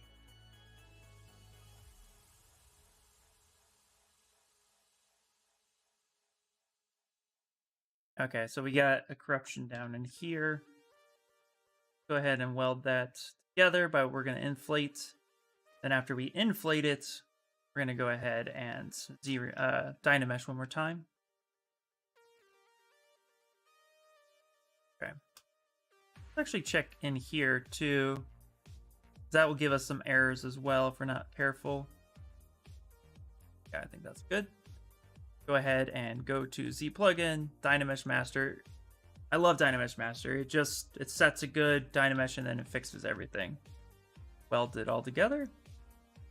Nice. All right, let's go ahead and try to Z-remesh this one more time.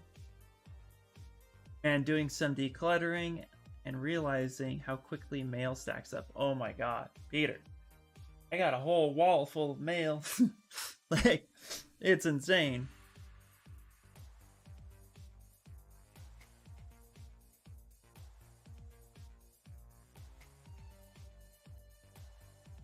Yeah, it stacks up so fast.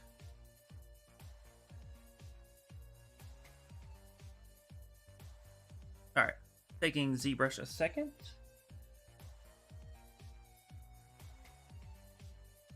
All right. So there we go. It's actually not too bad. That's a lot better. A little bit down here is a problem. So let's actually go ahead and fix that. There's a weld issue here. So we can inflate this from the inside, back face mask on.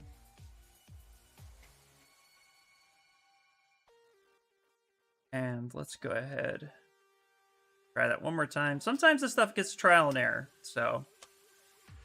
Okay, give me 1 second, guys.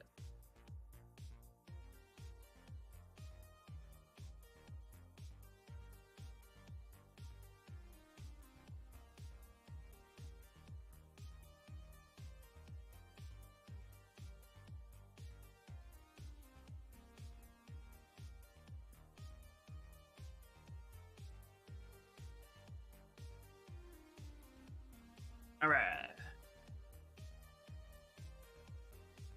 Hey, it's still thinking. Didn't miss anything. I didn't miss anything in my own stream.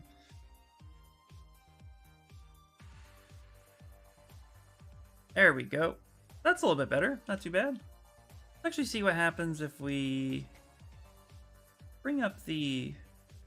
Yeah, we go ahead and...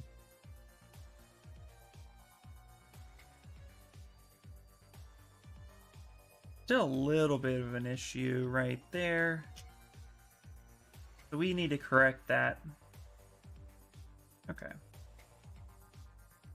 Back that up a little bit.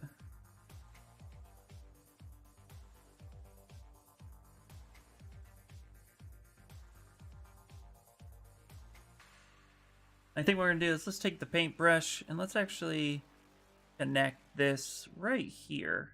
Maybe this will help fix that a little bit.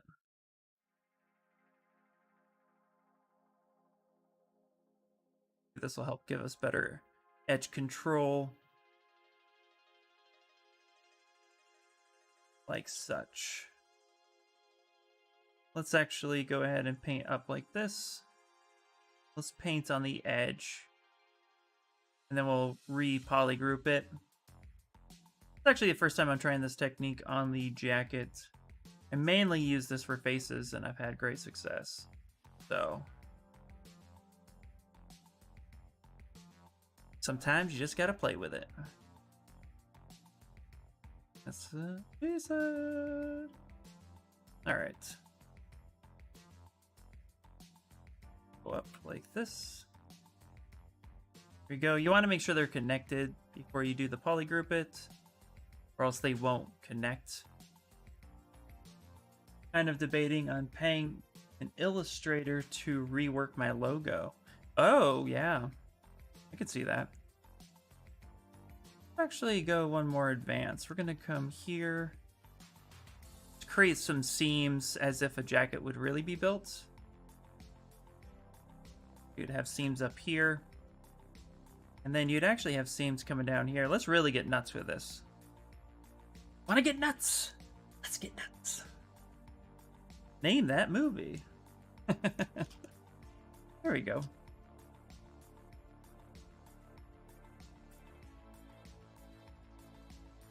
Perfect. So let's go back up to Z plugin, and then let's do polygroup it and polygroup from paint. Bam! There we go. Look at that. That's a lot better. So see, if you're lazy like I was, you didn't get good polygroups. Now look at this. A lot better. That works. All right, then we're gonna go ahead and go to deformation and polish by groups. Boop. There we go. Then we're gonna go to geometry, ZBrush, keep groups, detect edges, ZBrush.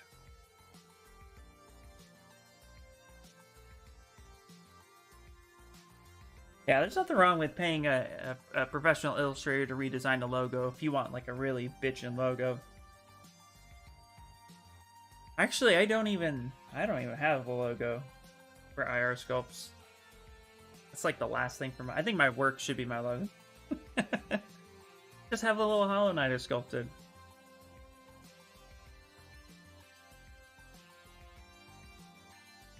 There we go. There we go. There we go. Look at that.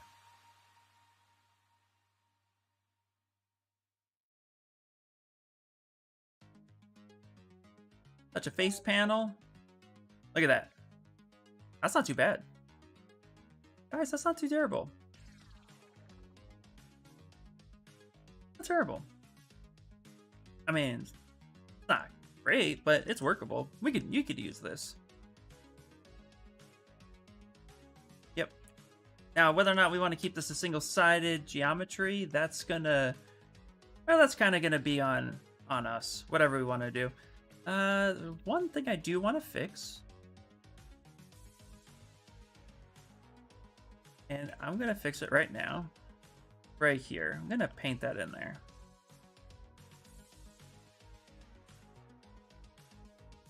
Really make sure that this line is connected.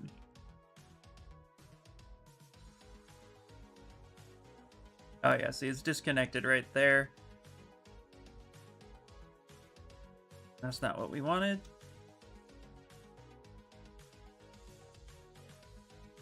Let's even go draw this.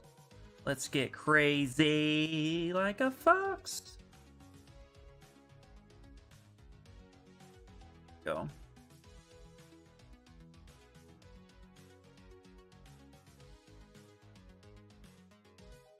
So you can see, you can get as nuts as you want with this process. Just all depends on you.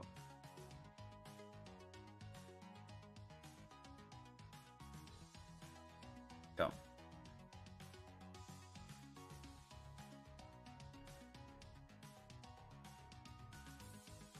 Awesome. All right. Interview tips, strike lights, and mere vocabulary. What do you mean? Come on now. All right. All right. All right. All right. Yay. Okay, cool. Try that again. You just really want like clean topology. You have 2021.5? No! Come on, man. You beat me to it. Good for you, dude.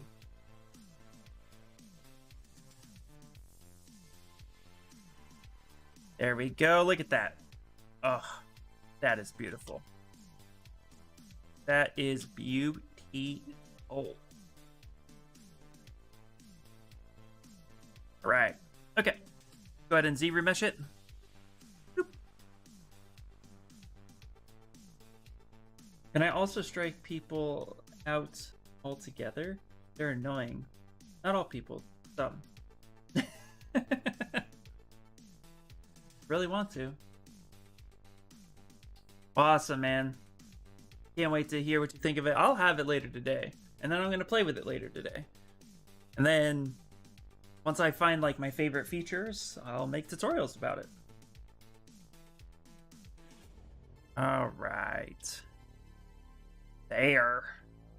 There is the beauty. Oop. Dude, that's actually pretty nice. Not too bad. Cool, wonderful. And now if we go ahead and we that over, and let's say if we come up a little bit, yeah, this is all workable. All right. So now we can properly get this going. So let's take this duplicate that we have. We're actually going to go ahead and hide that one. Now we have this one. Go ahead and pick the proper color. And now let's push in what we don't need to have visible. Let's take our move brush. Go ahead and just plop that right inside. There we go.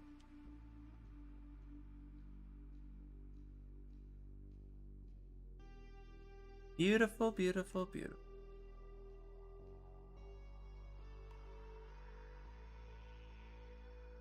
Now we're going to go ahead and make some of these, make these collars look a little bit more official.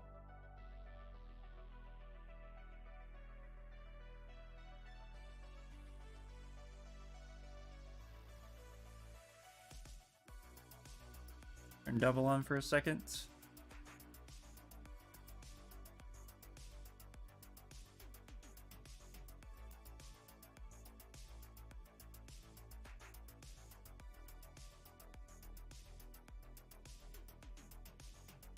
All right.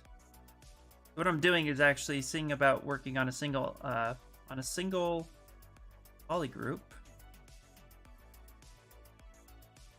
I'm just going through and deleting the things that I don't need. I can actually go in and fix some of these too manually. That is also a possibility. So what we'll do is we'll go ahead and hit delete hidden. Go ahead and save this. We can rebuild some of this topology where we don't, where we're having major issues. For example, go ahead and take our Z modeler brush.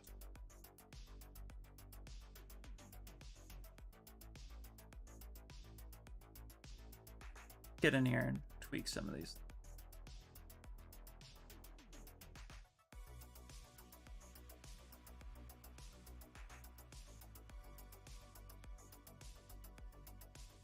Okay. We're actually going to come here to edge. We're going to go to the edge, and let's go to extrude. And then we're going to go ahead and say snap to, where are you? Snap to surface. There it is. I'm going to go to the point, go to move, and also snap to surface. And then with the face, we're going to do nothing. This part's important. So basically, we're retopologizing at this point. Again, we could retopologize this by hand, but we don't want to. I don't want to. Rephrase that. Oh, we are really zoomed in on here. You know what?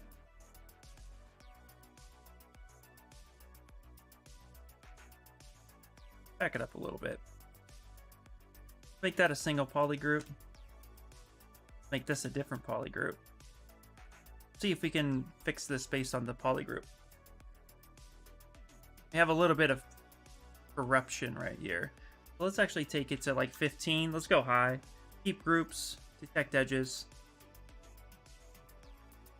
This jacket's giving me a little bit more problems. That's alright. It happens.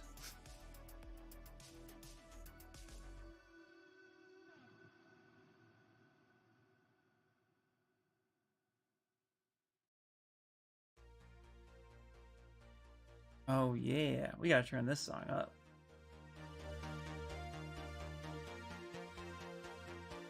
Okay. Yeah.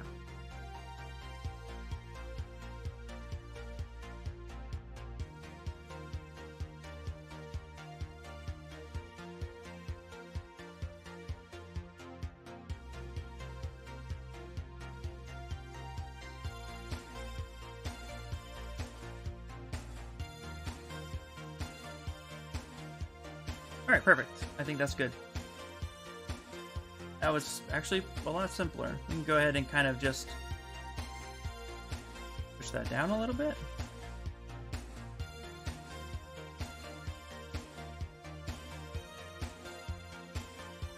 Kind of relax that topology a little bit.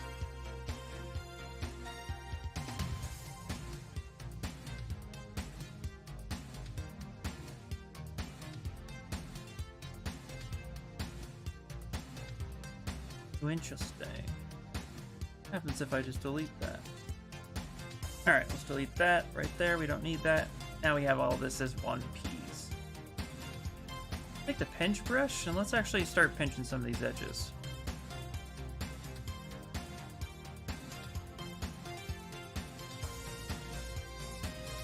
There we go. Now we can take the /3 brush. Start carving in a little bit. Turn on dynamic subdivision to kind of get the idea of what we're doing. Start cleaning this up a bit.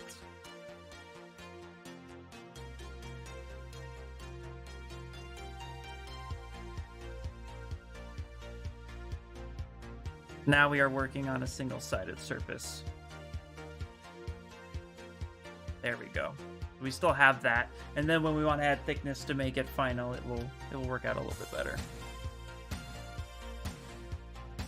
Now what we can do, let's go back to our reference. So it looks like there is a little bit of panel work on the edges. And so the whole point of the Z-remesh is to now go through and create panels that we want.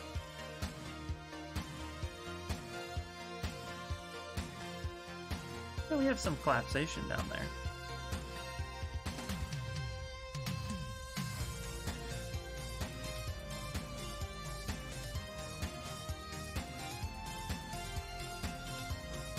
Okay, let's do half. Now we're just Z-remeshing to get something a little bit more clean.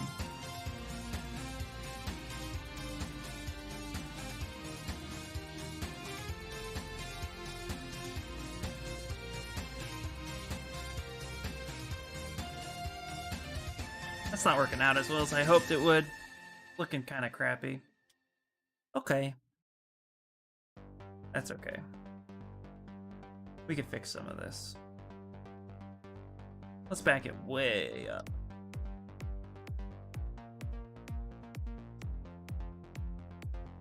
Yeah, it's fine.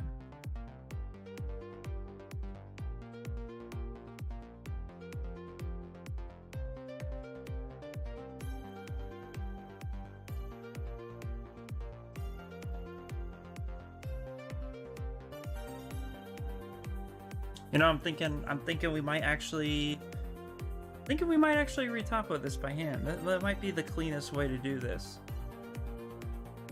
Yeah. Thinking we can do that. And what we're gonna do is we're gonna retopo in ZBrush. What? Yeah, that's gonna happen. All right, this is what we're gonna do because we have this still. We stitched it all together. We don't need this anymore. This undershirt, we don't need this part anymore either. What we were working from originally. But we are gonna retopo this. So let's turn this all off. Let's do this. Okay. Let's go ahead and use white as our main color. We're gonna fill object. So we have this right here. And now we're gonna retopo this for a single-sided surface. If you never retopoed before, this is the simplest way to do it in Zbrush. But there are other programs that are far better at it, in my opinion. But why not? So we're gonna go with our did I hitting I? Yeah, I. There is, where are you? Here it is. Okay, so if we do, I believe it's half. Yeah.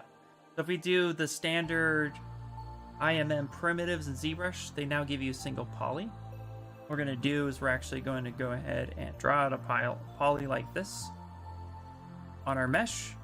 And then we're gonna go ahead and we are going to split unmasked. We're gonna turn off solo and the jacket back on, but we're gonna turn on transparent. Now let's go back to our Z modeler brush. So we want to make sure that the face is turned to nothing, the edges are turned to extrude, and then that the points are turned to move, and both the points and the edges are turned to snap to surface. We're going to go ahead and just kind of move this around like this. Actually make this a little easier on ourselves. Let's position this to be the edge right there. And we're going to start with big loops and then we'll go from there. Okay, let's turn on our polyframe. Click the edge, and we're actually going to make life a little easier. We're going to do edge loop. We're going to do a row. I'm not going to do single row. We're going to do... yeah, let's do 5. So give us something like that.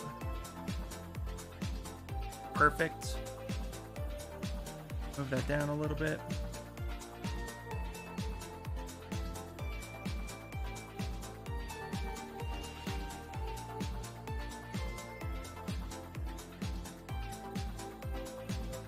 Now we're just going to go ahead and get our borders selected. So sometimes it might be best to retopo. Okay. I don't think I've ever retopoed on the stream. But this will help us get what we need, and it's going to look great, so... as you can see here, I'm kind of just not worried about cleanliness right out the gates, but I am just making sure that the edges are flowing right where I need them to be. Did you just say you're going to use another software? No, I said you can use another software. But I'm going to show you guys how to retopo your models in ZBrush. Blasphemy! We don't do that. I'm just kidding. Cleanliness is next to godliness.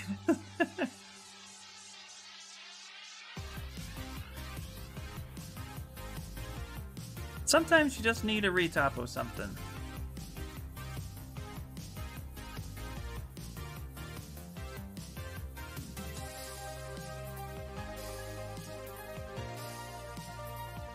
And why not do it in the program that you already own?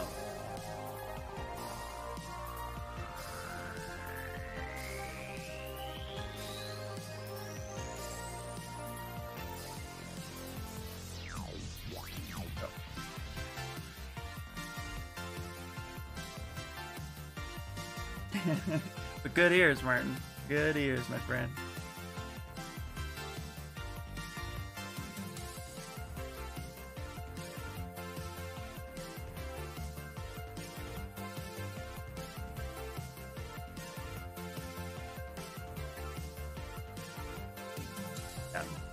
problem with Retopo too is it doesn't make for great streams. This part's like the tedious part of 3D modeling, right?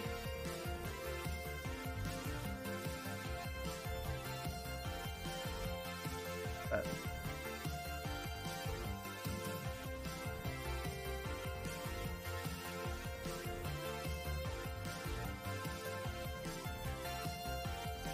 go ahead and kind of stretch it around.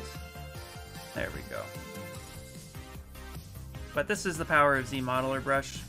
And this is the power too. I mean, I could take this into 3D Coat, which is usually where I've retopoed things. But I find that process to be a little daunting.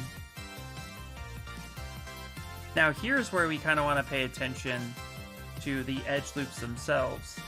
We want to make sure that these things connect correctly into a joint. So these lines need to kind of match with each other. For example, right here, this all needs to connect together.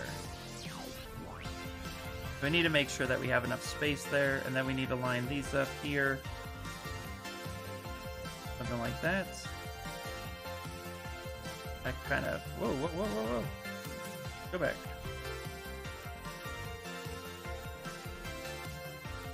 I need to make sure that this gets like this.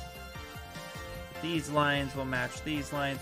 Retopoing is kind of like a puzzle that you hadn't quite figured out yet.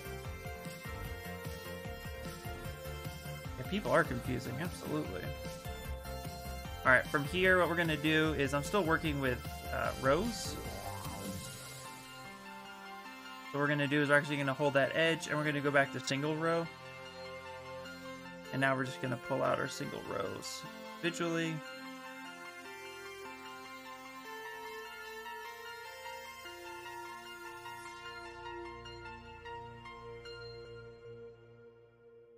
Here. Like these two.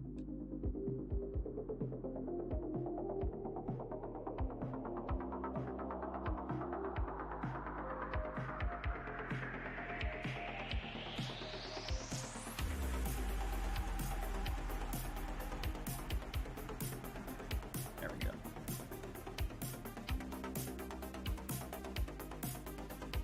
Let's go ahead and draw this loop out.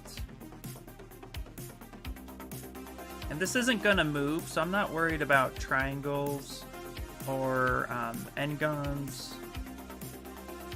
This isn't going to be animated, so I don't have to worry too much about whether or not it's all, you know...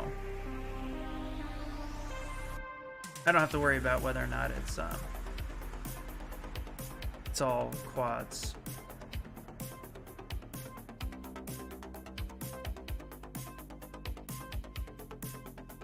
But sometimes ZRemesher just doesn't give you what you want. That's okay.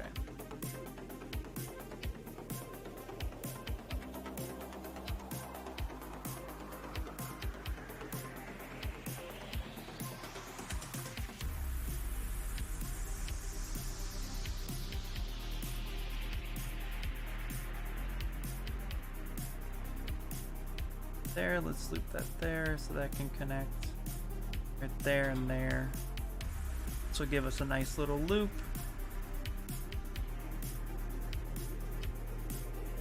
Something like that. Go. Is the battle ready? When you bring it into the slicer, do you hollow your models or print solid? Depending on the size of the model, typically I go with hollowing, because it'll save you resin. And the amount of supports you'll put inside of it to support it from the inside is nowhere near the amount that you would actually have. However, for FDM, you don't have to worry about hollowing it because of infill. But if you're working with really small parts, this kind of hard to see. For this little Hollow Knight, the head was hollow, but the sword was solid. Just because how small it is. So it just depends on the model and the size. But typically, go with hollowing. It'll save you material and everything. That is adorable. Yeah. All right, Stream Raiders, guys! Stream Raiders! That's Pretzel Rocks. Twin Raiders. Yeah. Yeah.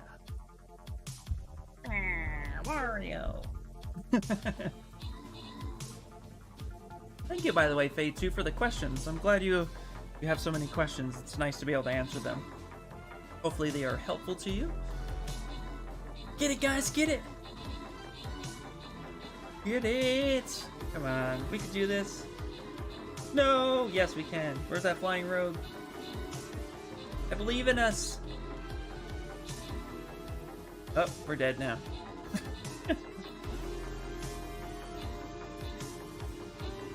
Oh, TWC Blank and a couple healers? Hey, no problem. Back to lurk mode? Go right ahead, Sanchez. Heal it, heal it, heal it. Those healers need to stay with that giant turkey. Punch it. Punch him. Punch him in the face. Eat it. Eat his face. Heal. Do it. Come on, I believed in us. We freaking did it! TWC Blank! I almost pulled my mic out. TWC Blank, yeah! Heck yeah. You clinched it! Freaking clinched it. Look at that, 22 kills. I'm gonna just give it to you. I'm gonna give it to you. If it wasn't for you, Luke, we would not do that. And the second person who had the most kills was Arde. Good job, guys. Good job. Oh, you guys murdered. Gobble, gobble, gobble. Good job, guys. Ooh, holiday skin. Yay. That was a close one. That was a close one for sure. Alright. This is the level 2, so I'm going to put my rogue down. Say that. Never know. Alright, back to retopping. The most fun 3D modeling experience extravaganza.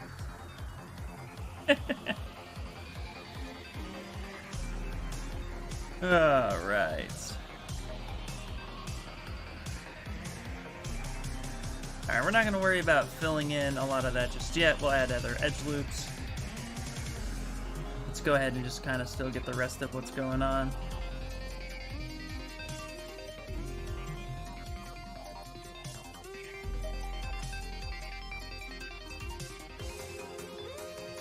We're actually going to go ahead, hover over the edge.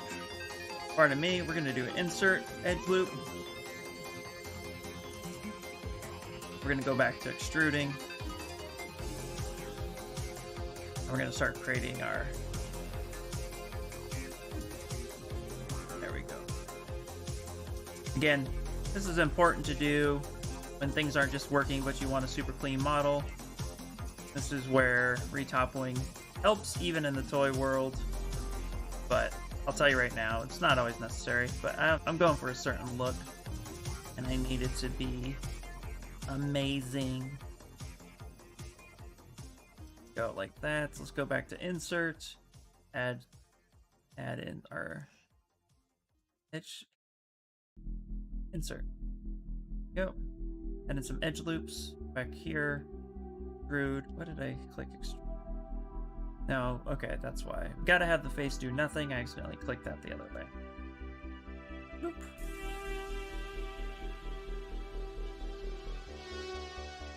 Go. Move, snap the surface.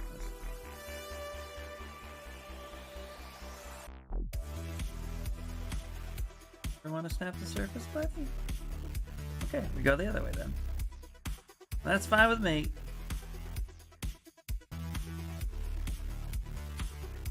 There we go. We're gonna just pull that out there. There we go. Let's do that.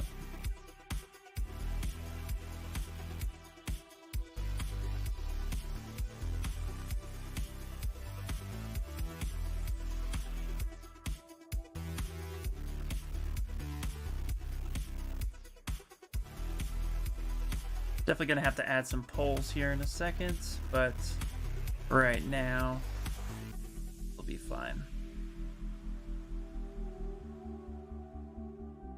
Now we can start cleaning it up a little.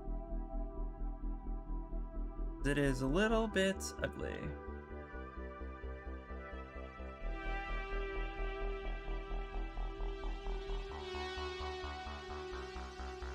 Yep.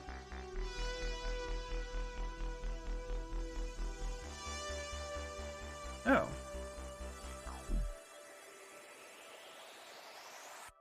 Turn on double for a second. I'm getting a random little error here.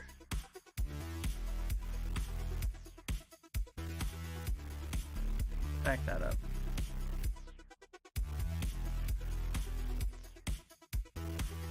Okay. Ooh, the joys of retopoing. There we go. Perfect. Go ahead and loop this around again. Getting a couple loops happening. There we go. Wonders of retopo, right? Absolutely. A necessary evil, as they say. All right, let's go here to insert, and we'll add an edge loop. And then let's go ahead and get that to snap there, and then get that to snap there. So we created a pole right here. Go ahead and push this out a little bit. And let's go ahead and get back to the edge, extrude. Go. But again, for what I'm doing, you don't need to really click the wrong side. We don't really need to worry too much. Okay, I'm gonna want that there, that's fine. Start puzzle solving at this point.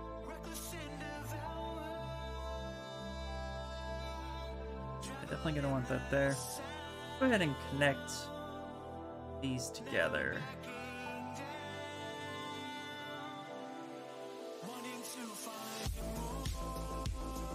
What's happening right there?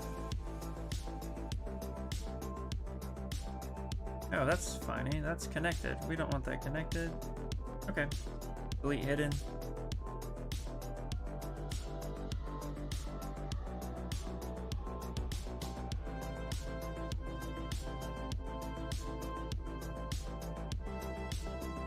There we go. Oh, the joys indeed. Here we go. Let's start creating this lip right here. There we go. The weird thing about retopoing in ZBrush is it does depend on your brush size a little bit when holding onto things.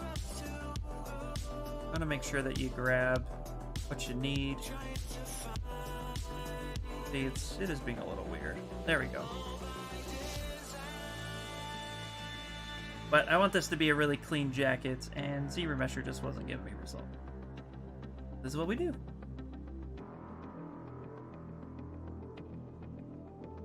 These in there. Actually working out pretty well. There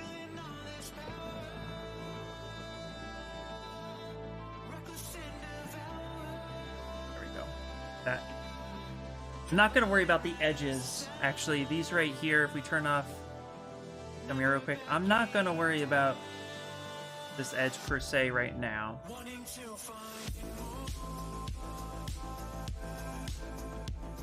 But what we will do is we'll move this over the edge as much as possible.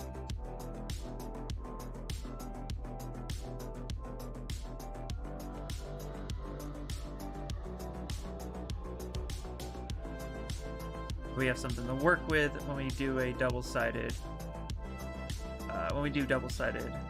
geometry. I want this to be single-sided. Clothing is easier, in my opinion, when it's single-sided. Okay, what we're gonna do now is we're actually gonna go back to insert. We're gonna add an edge loop. Mirror back to extrude. We're gonna connect these up. Like that. We're gonna create a pole right here.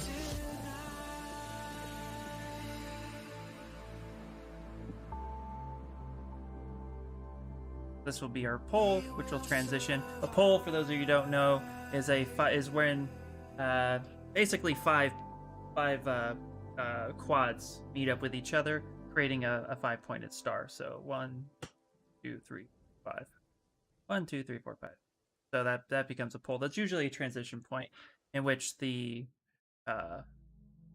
edge flow or the topology just kind of shifts and moves. Mind you, that's not the technical explanation. That's just my explanation.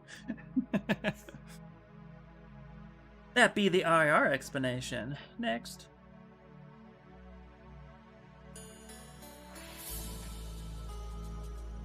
So you can see retopoing can be a little tedious.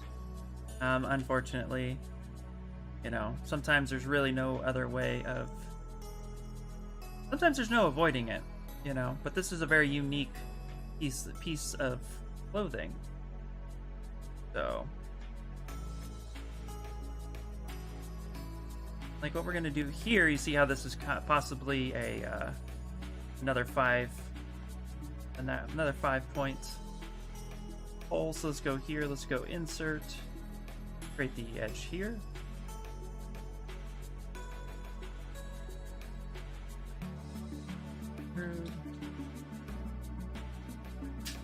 The move. Oh, let's get in there. Let's grab that point. Let's actually move that right there.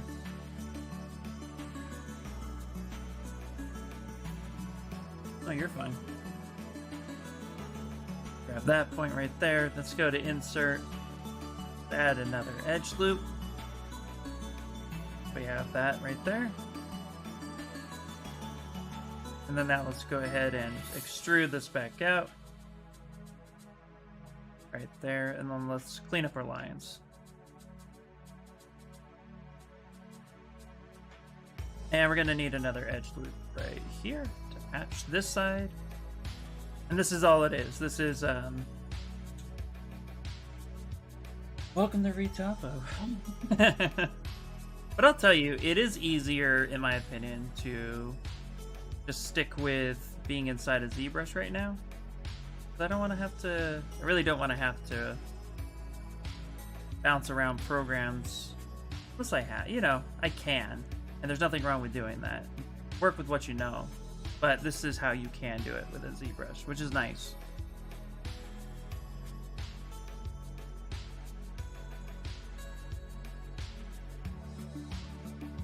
Now what we need to do is actually start. You see how I have all these edge flows? These points right here where it gets a little confusing.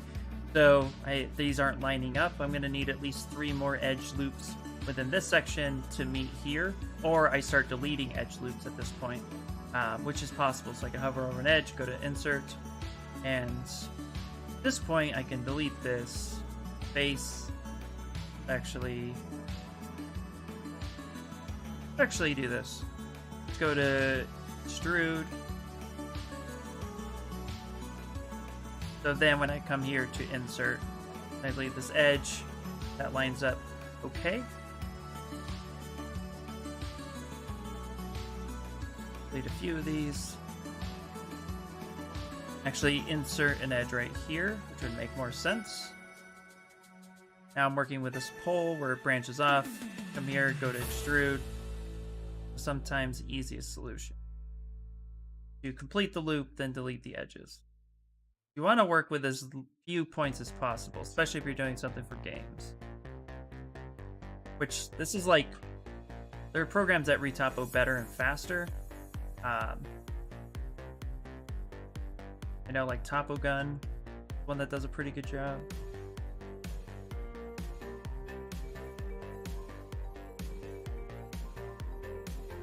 Go here to insert, delete this edge loop, come back up to extrude.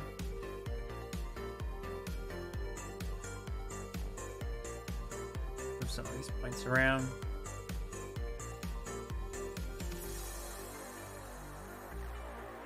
There we go, snap that there.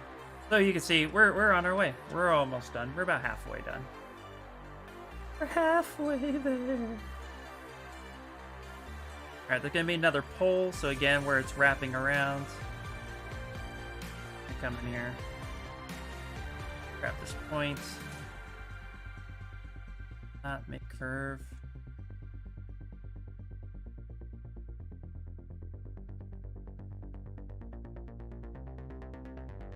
down, actually. Oh. Free sides. There we go. I just changed the setting I didn't mean to. Here we go. Come on down. Here, take a look at these loops here. We don't need this, so insert, delete those.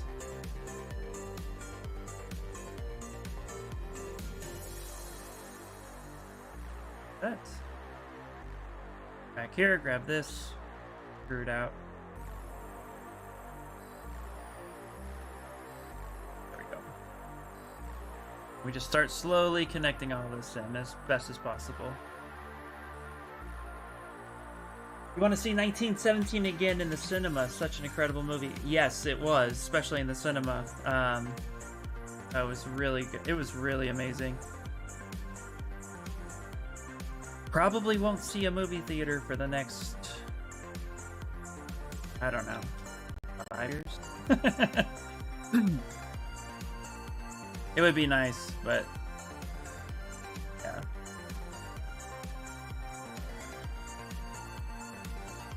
Oh, come on.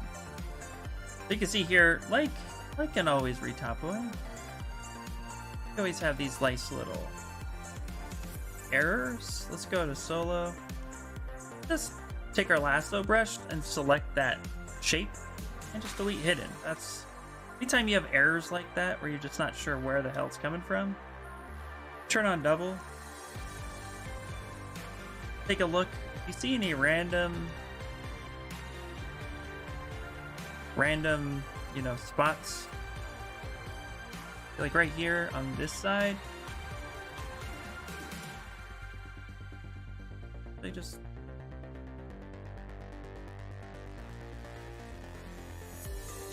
okay. Let's actually try this. Go to insert.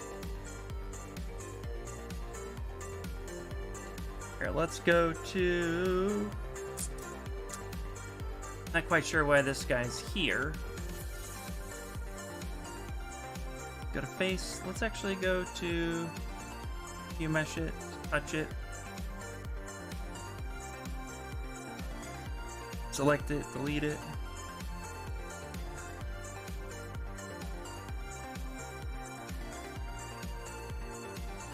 Anytime you get some random ones that are floating in there, you could just go in and select them and delete hidden. Yep. Cool. Errors. Gotta love them. I mean, there's the vaccine. Sure. There is something. We'll have to see what it does. I'm not the first guy to be like, yes, we got a vaccine, let's go. They've actually already come up. I think England this morning announced that they had people who were taking the vaccine or have taken it, had a massive allergic reaction that is proven to be detrimental. Again, we you know, like we're not going political here.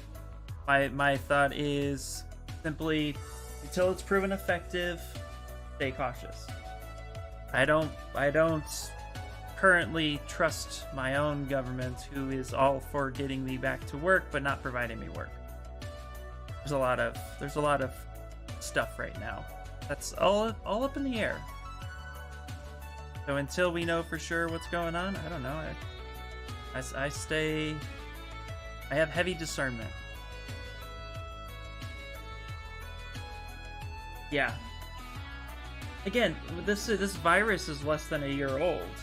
And you know, until we can do, well, first off, the US in particular, until the US can actually start trusting science again, there's going to be a lot of speculation, a lot of doubt, and a lot of uncertainty.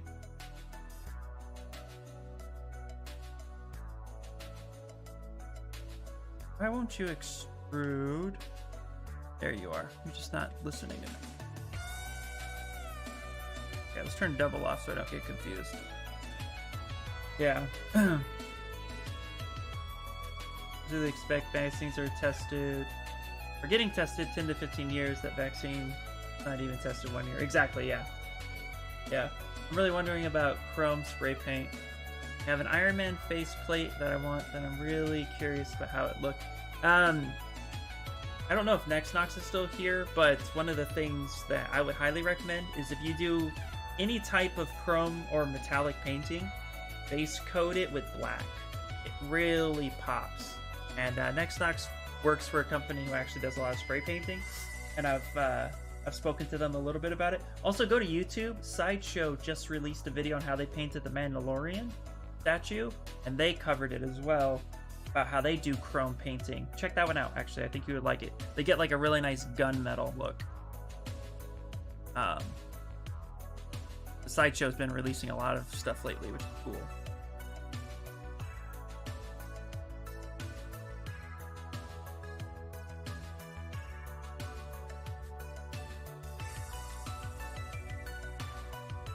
But anyway. That's like my go-to comment. Anyway. What's up, guys? There's a... Ah. Bloop. Oh, no! I didn't mean to do that. Okay, go to double.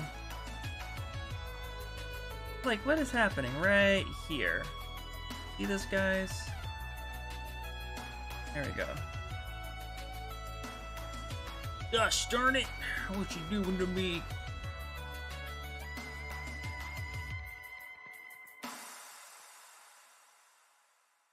See, that's probably what's happening.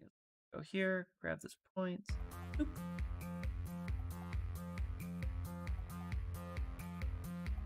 Yeah. Graphite powder can be a good way to get shiny metal too. Ooh, nice. That is very cool. I did not know that. I'm also not much of a painter. I just know like tidbits of information. That is awesome.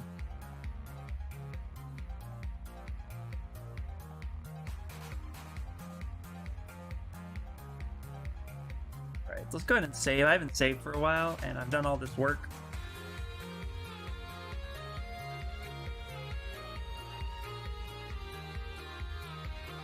Okay, that little edge right there we're actually looking at is, if I turn double on,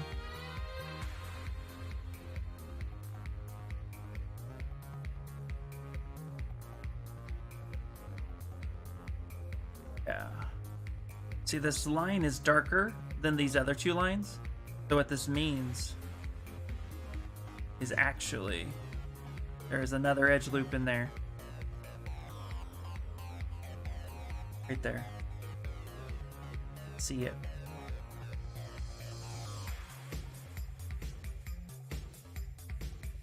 Okay. What we're gonna do is go to... I thought there was a delete function. There is, right here.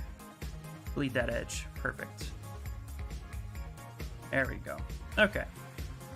Get a juicier color. Go back to delete, and I mean the edge, and go to extrude. And let's just do that like that. Alright guys, it's 11:30, so we'll be taking a small little break here in a little bit.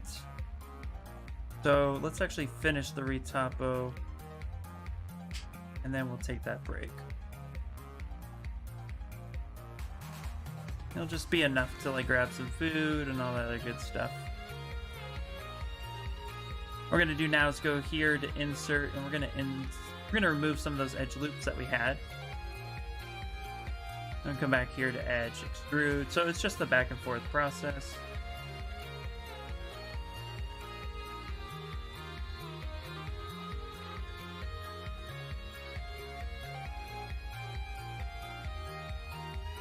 There we go. We are almost done with this jacket. And I like it. And you can see here, it's a little sloppy on the retopo part, but we can go ahead and fix all that. Oh, face, do nothing. Sometimes you just grab a face. Now we're going to come here to edge, insert, and we're going to start deleting some of these unnecessary points. That one. That one. Okay, go back here, go to extrude. Actually, let's go to edge and go to slide. Slide that over a little bit. extrude. Let's snap this down.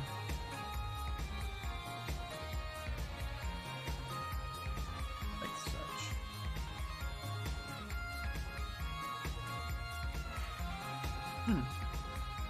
Okay.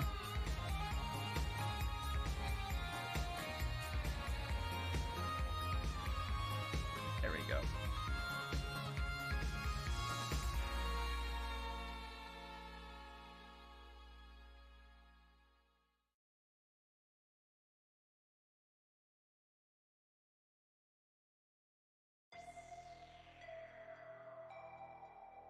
There we go. Times it just wants to be difficult.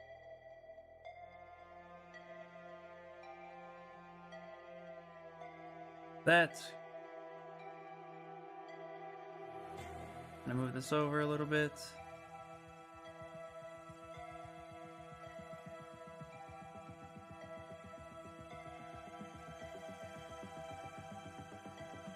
Come here to this edge right here. Might be a little hard to see. You get a different color.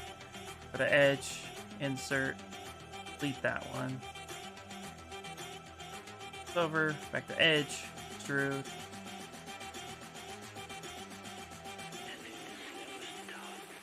The S on the scale.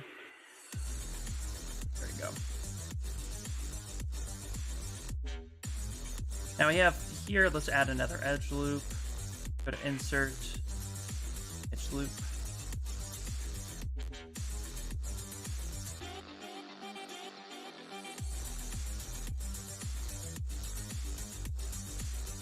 Snap the surface. There we go. Just repeat this process. Color is working again when using Gobi. Yep, I knew it would. Just took a matter of time for them to get it right. Also, too, it's just a bug, you know. It's actually why I was kind of frustrated with a certain YouTuber who was pushing his selling stuff and selling a file that, you know, kind of like made it sound like you can never get it to work right, and I was like, that's not right, dude. I'm glad it's working. I had a feeling it would.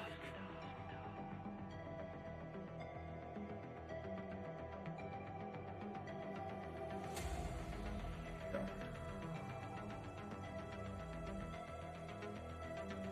There. Snap, snap, snap. Topo, snap again. Go to insert. We're gonna need to add a couple more loops here.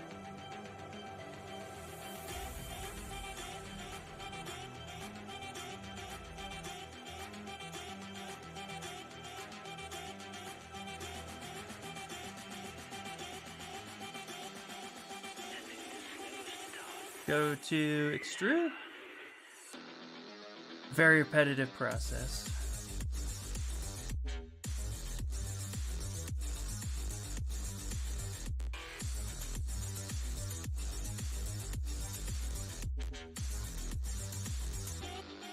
Let's go to insert. Let's get rid of this guy. Let's go back to extrude. Again, you just kind of want to work with low polys as possible until you absolutely have to.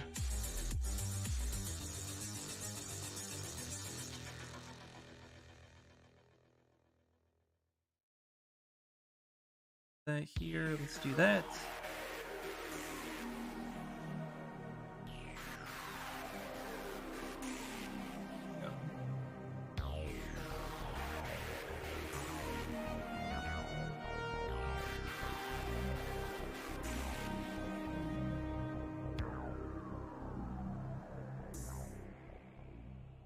There, and we put that there. Now I'll just have to clean this up. We're almost done. Once we get this and we connect this part, usually this last part tends to be the most difficult when retopoing. Usually you'll find you've miscounted or something has happened.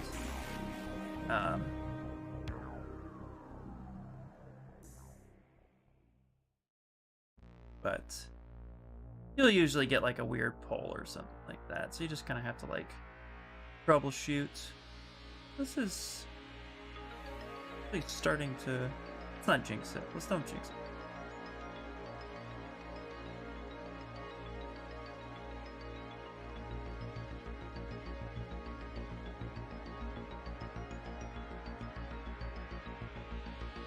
Keep connecting. Okay. Aha, that's gonna be the problem. That's gonna be it.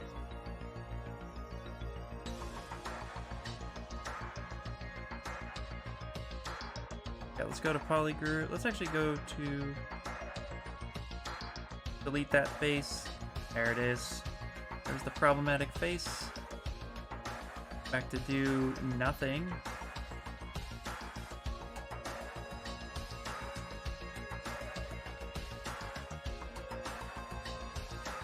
Extend that.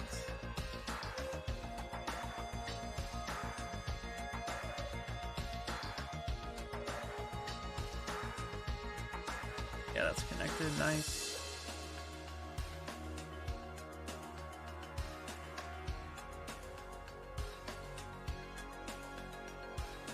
There we go.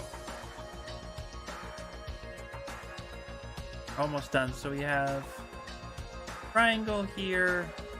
Let's just not worried about that triangle. Let's do that.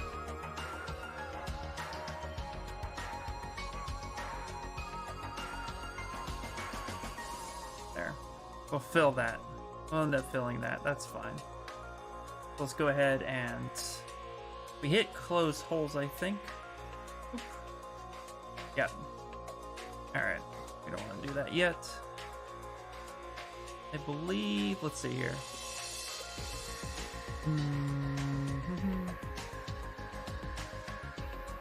How do I want to do it? What happens if I just merge this together? Ah, that's how it works. You just merge it together, it'll create that triangle. You don't have to worry about anything fancy. So actually, let's take this and let's move that up like that.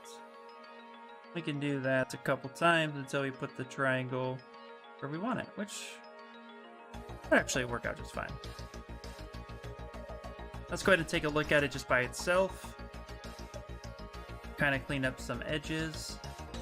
We can even come here, go insert. You can see that's going to create some edge loops.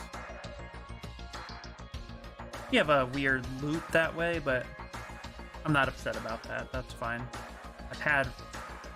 There's been worse. I think we'll stick with that. Alright, let's go ahead and save it. Now there is a weird issue right here. Oh no. Okay, I got rid of it. Boom, never mind. Anytime there's like a weird dark area right there. Yeah, there it was. Alright, let's put that pole right there. Perfect.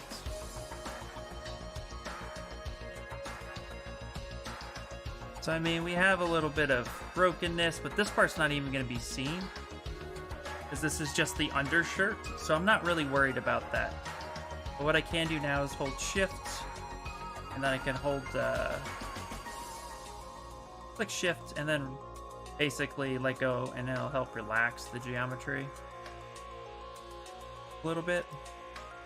Because again, this is underneath. So shift, let go. Kind of relaxing it. Yeah. I could re-topo this part. If this was getting animated, I'd spend more time fixing this, but again, it's not going to be. And the part we need is right here. Most important part. Got some weird stuff going on in there. That's alright. But let's get the collar going, and then that should be it. Ooh, the battle's ready? Okay, cool. Let's do the battle. Dream Rider battle. Wrong one. Here we go. 2, 4.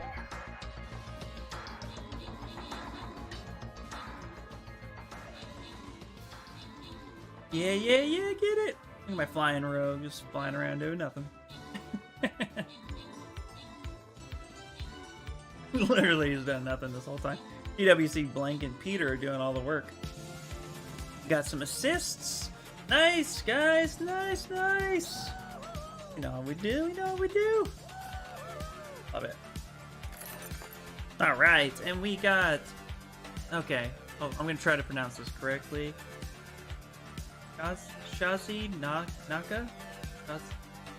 Shazi Naka? I believe that's how you say it? And Cardi84! Jerry, what's going on, dude? Welcome in, buddy. Alright, let's go down to this level 3. Going really well. You'll see here in a second, we're actually busy retoppling in Zbrush, a jacket of ours. But real quick, I can hide this and then turn everything else on. You can kind of see where we're at. It's coming along pretty well. Yesterday we built the saber hilt. And we built the blade today. We built this little ball of his. Got that going. And now we're working on the clothing a bit more and building his underneath jacket. And we needed to re-topo this because we weren't getting ZBrush to do what we wanted it to, and why not? We can re-topo. So pretty good there. Now what we need to do is actually turn this back on. Edge flow. All right. Now we have to finish the collar part. We might have to fix this, but we'll see. Come here to extrude.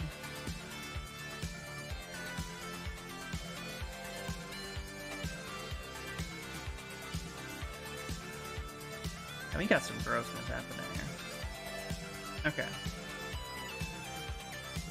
Come over to insert. Oh, actually, let's just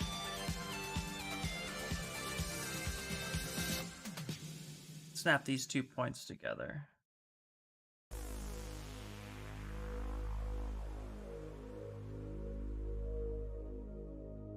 Please don't be difficult. See face, nothing.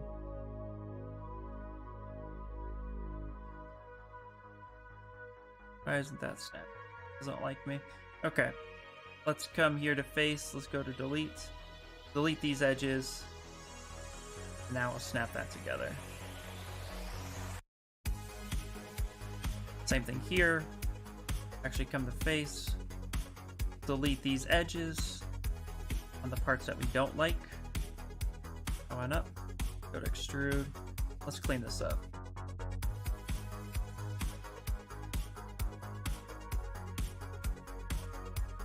Anytime it won't snap, that means that there's something wrong there.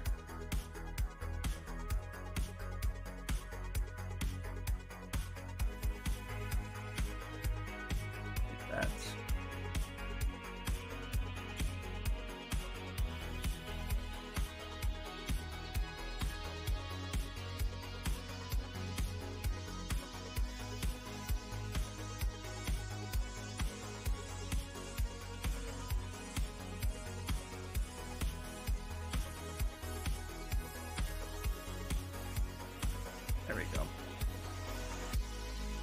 Probably just a random pull or something. Oh, the face is so good. Thank you, thank you. Yeah, it's coming along. I'm really digging how the project is coming up. There we go. It had some minor issues that we just needed to fix. Here we go. Alright, see, look at that. Now, that's fine. Yes. Okay.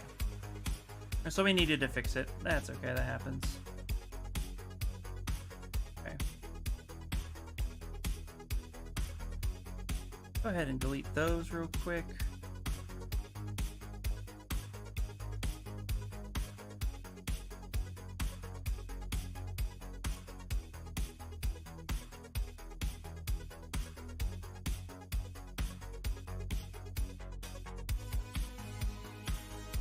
There we go. Hopefully.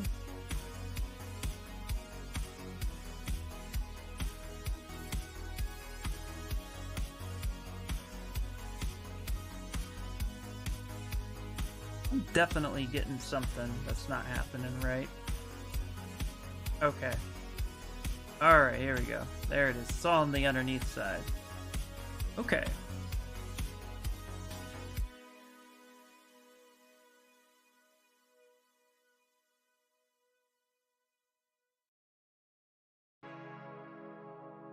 was not cooperating. Means we had a double quad there. Now makes sense. Why? Why won't you extrude up? What is wrong with you? Why should you never retopo? It's frustrating sometimes.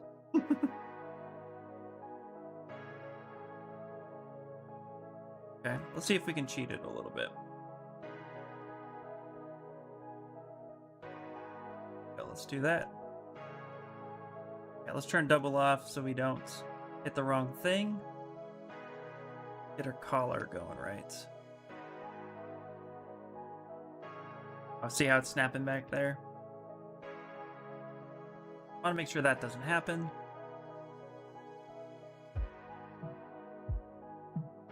Alright, why are you doing that?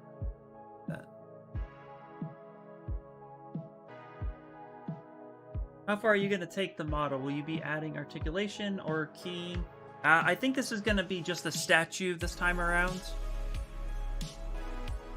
I'm not too sure yet. Usually I decide that on the fly at the end, but definitely keying for statue work. I haven't perfected any of my own articulation, so I want to get that in a little bit more before I stream it. Just because it's a process and a half. I have a few connected with a guy on Instagram in 3D, I believe. They let me use one of their articulation files, but I haven't really played with it too much. I definitely want to get a little bit more into that. Okay, so we do have a problem here.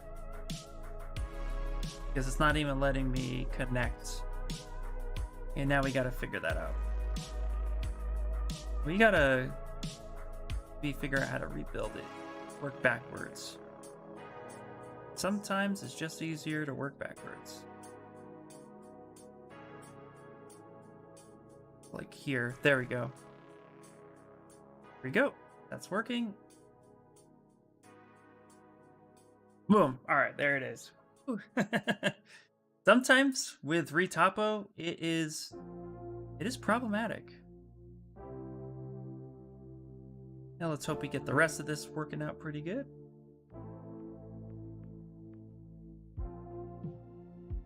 That over there. See, like, okay. Is that like one little spot right there? You know what's funny? This isn't just a ZBrush thing. I've retopoed in Topogun and 3D Coat, and you get very similar issues when trying to build your own topology. So it definitely take your time and figure it out. Go.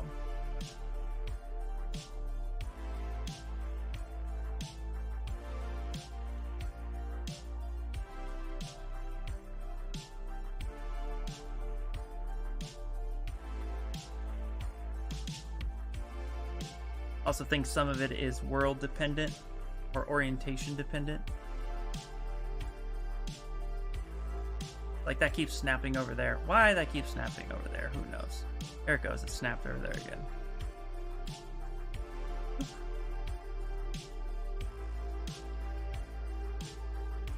I think we're gonna do is just stretch that one up and move this over. There you go.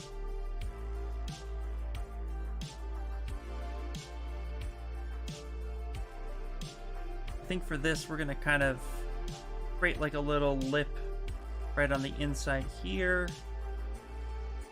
Maybe we will build the collar.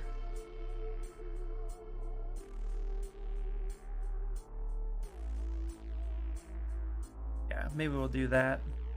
We'll build the collar in a little bit.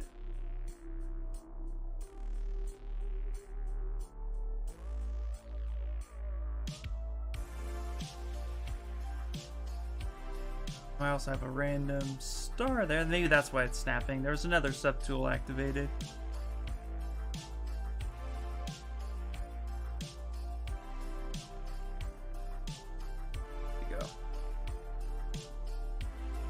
Okay, let's hover back over face and go from delete to do nothing. I don't want to accidentally delete anything.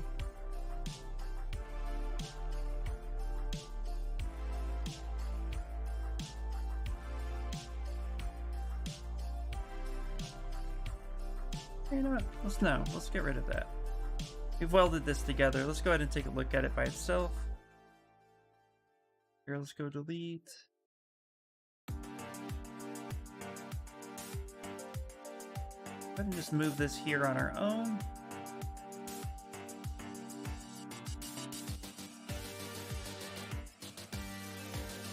Yeah, let's try that. Okay, let's save it. Alright, let's turn on double so we can take a look at our model. And this is not too bad. I'm liking it. So let's go ahead and test and see what we get for the retopo. Let's turn on dynamic.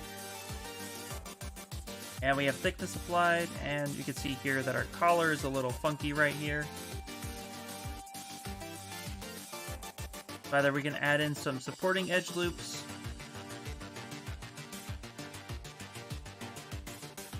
Let's also kind of figure if there's another way. Yeah, right here. Turn off double for a second. Make sure that we snap this collar here to here.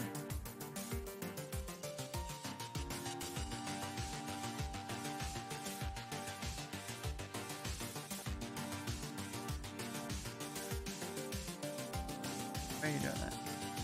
Okay, turn double back on. Now we're just troubleshooting this last little point. No, not that.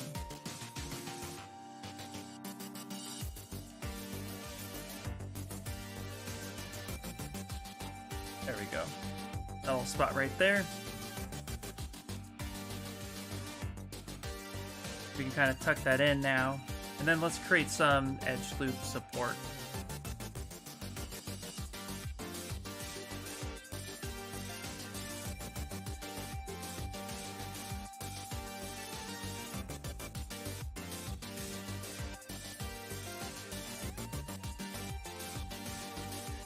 Sure that our creases are good. All this good stuff. Right here.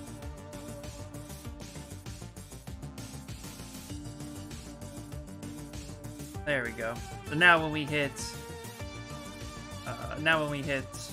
dynamic and apply some thickness, you can see we're actually getting some pretty decent geometry. And that's what we're going for. Let's go ahead and turn everything else on. Turn off solo. Let's pick the color that we need, which is this one. Go ahead and fill object. Hide this guy. There we go. Now we have that jacket that's built with a collar.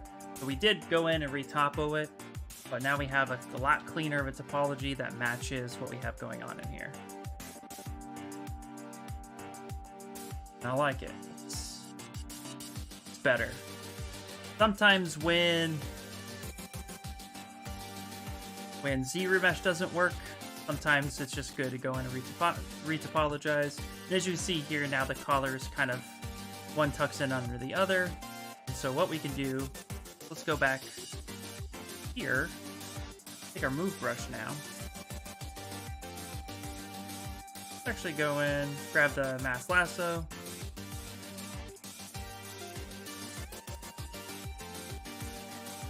We can make sure that we do something like this where we kind of tuck it underneath.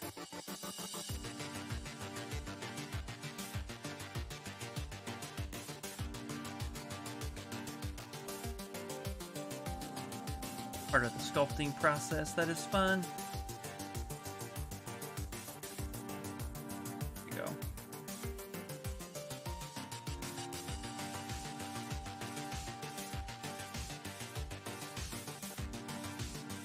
Getting a little bit of breakage here.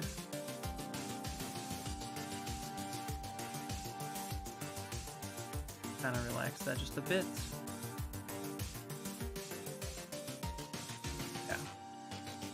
Relax that just a little bit.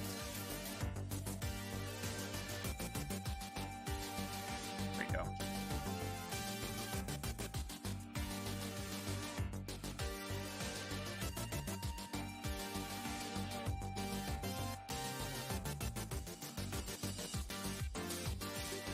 There we go. Not too bad. We go ahead and accept that, and then go up a little bit. Relax some of these edges.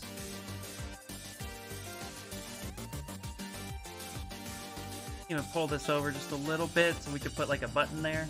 We're getting some folds that happen this way, or that's happening in this direction because of the way the topology is running.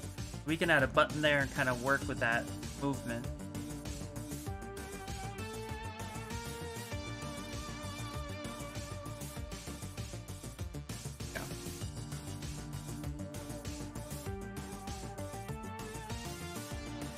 And you can see a lot of it gets hidden, so we could put a button there that will give us that movement. It'll be good.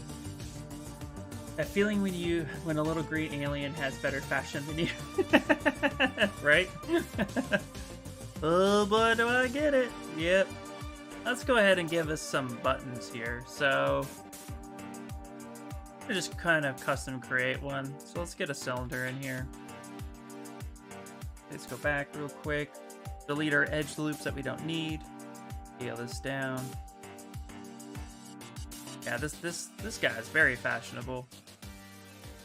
Like I said, we'll just place a couple buttons. Now, it's not in the concept, but we also can't see under his coat that way.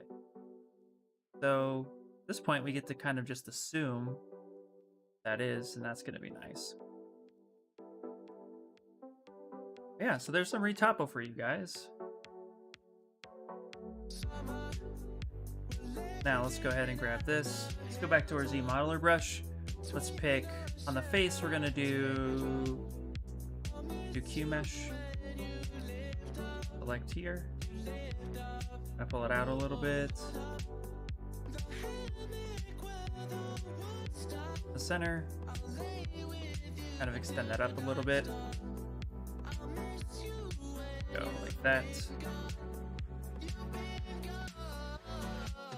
Grab this here, kind of scale this down a bit. Now let's grab the edge, and then we're going to go ahead and bevel it. So I think that'll be fine. Grab some supporting edge loops on this side and on this side. And let's grab an edge here and here.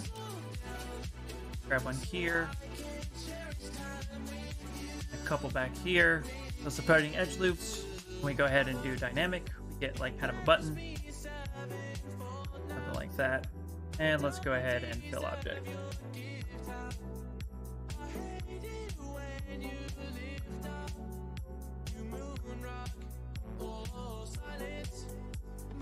There we go.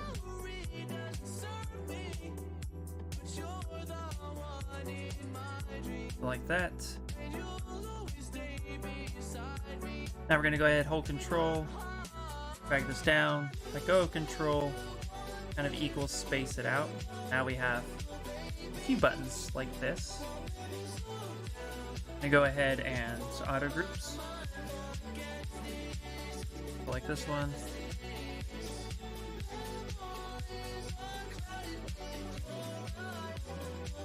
Now we'll place these buttons where we feel we need them.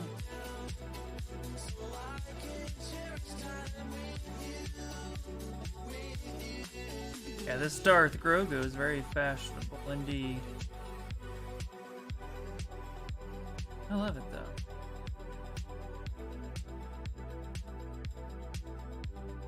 Go. And now we're just gonna kind of we need them. They coming.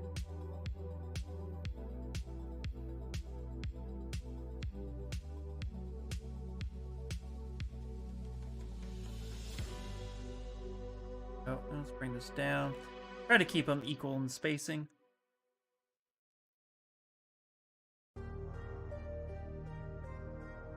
Go.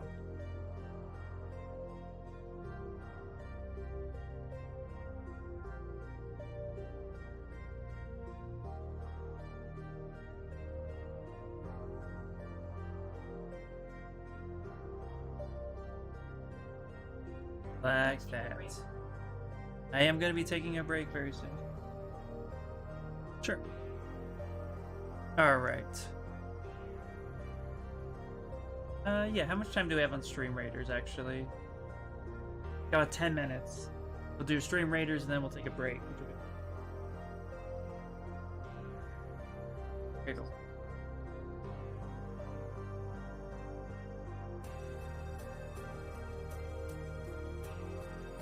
There we go. All right. This is kind of our own little addition at the moment. We can't really see it in the concept, but why not? Let's go with it. If it ultimately doesn't work, then we can just always delete it too. But for right now, let's call this button. And then for this one, this is the actual shirt.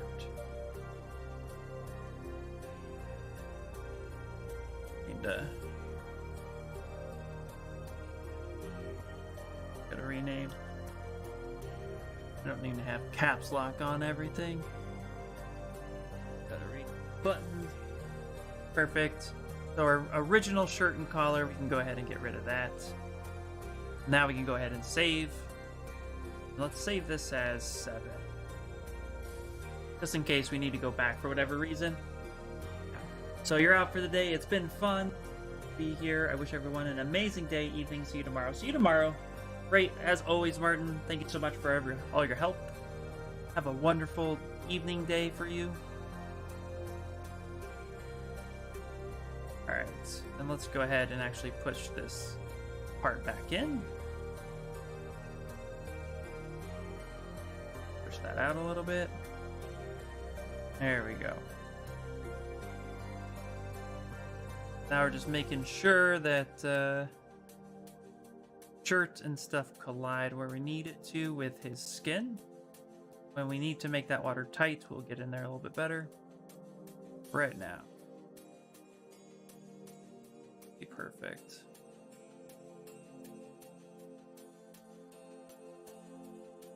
Also kind of push that neck back in here.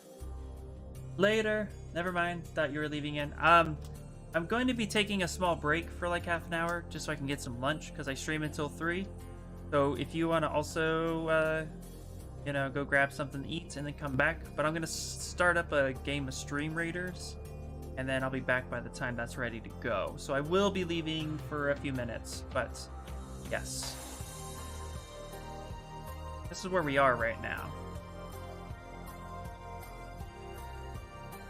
But Martin's out for the day. That's for sure. It's also very late where he's at. Alright. Alright. Ooh, actually, you know what I want to do? Let's go ahead and grab that color.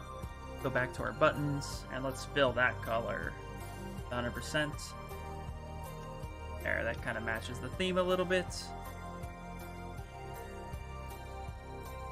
Go with his pants back on. We need to also work on his pants a bit. We haven't done that part yet. But there's still a lot more to do, which is nice.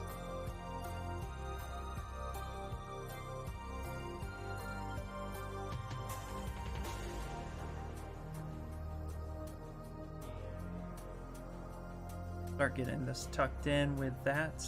I think that's one piece. Or did we decide? We decided to make it a second piece. That's what it was. That in.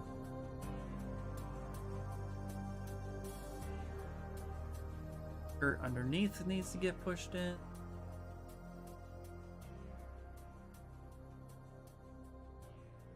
This part gets under here.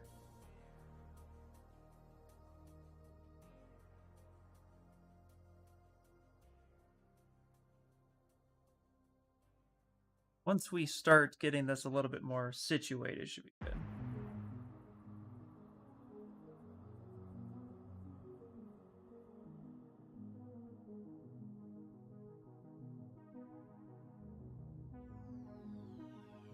Okay.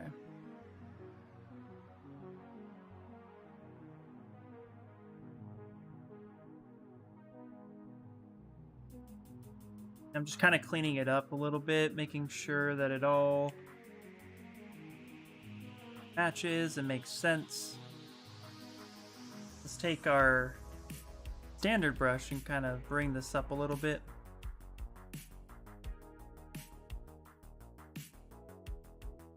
Material kind of hangs like that. There we go.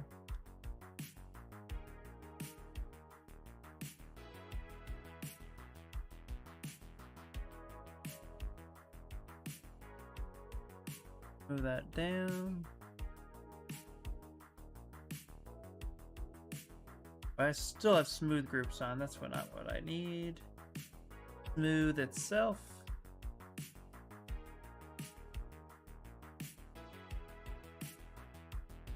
Go.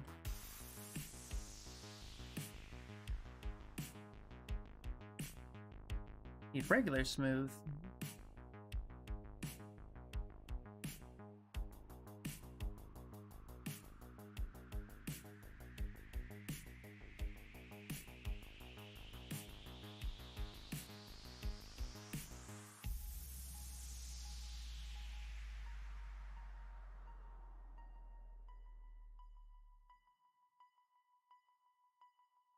Gonna relax some of these. They pushed them a little too far.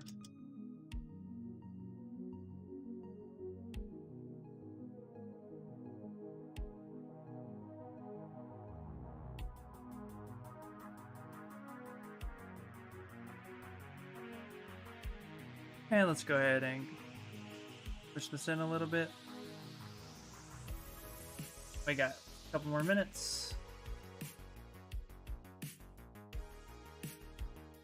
Beautiful. There we go, like that. Now we're just trying to get all those nice little details in there as much as possible.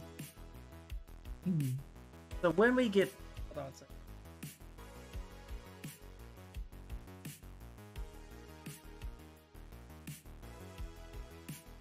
So when we get back from our break, the thing we're going to go ahead and start tackling is going to be this necklace. Forgot what it's called, but we're going to be building this necklace. Mandalore, Mythosaur. I think that's what it is. So we're going to be sculpting the necklace Mythosaur. That's what it's called next. And then at that point, I'm almost ready to start posing, getting it situated, and then tweaking everything for the final result.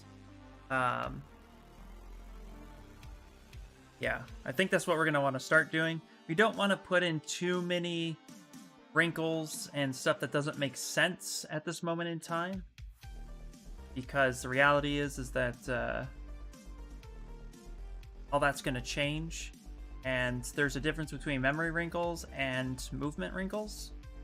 I don't know if those are the proper terms, but the memory wrinkles are basically wrinkles that are there always with the jacket, because it just kind of over time remembers how it folds. But then there are folds that happen with deformation folds, which is what we'll have to worry about next. But we do want to finish building his pants up.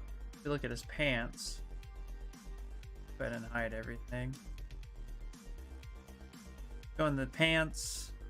You still need to clean this up a bit. Get this all situated. So there's still a lot to do, which is good. These are some ugly pants. There we go. He doesn't really need a butt. But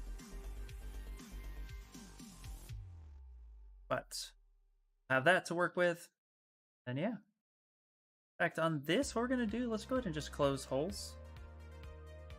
Oh, you can't do that with subdivision? That's fine. Go ahead and delete higher and just close holes.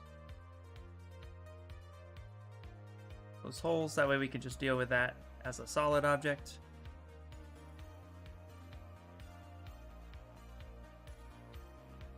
Not going to see that too much. There we go.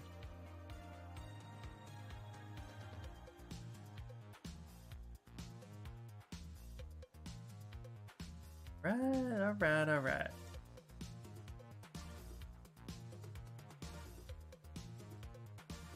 This is where we are at. And I am excited. Yeah. Space still needs a little bit of work too.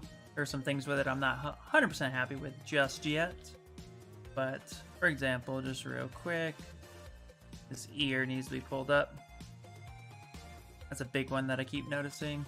We also need to add in some cuts, which we can do on his face.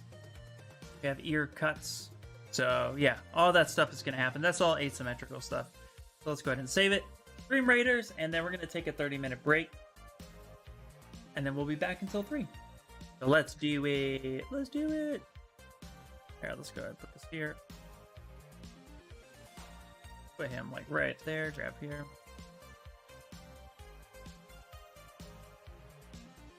There we go. That way we have something to look at. Perfect. Raider time. Yeah.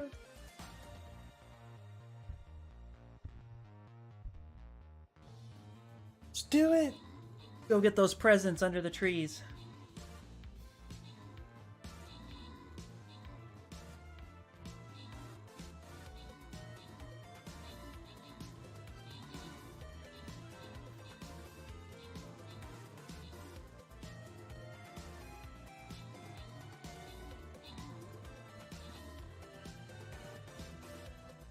Yay! We did it. Oh, that was easy peasy lemon squeezy.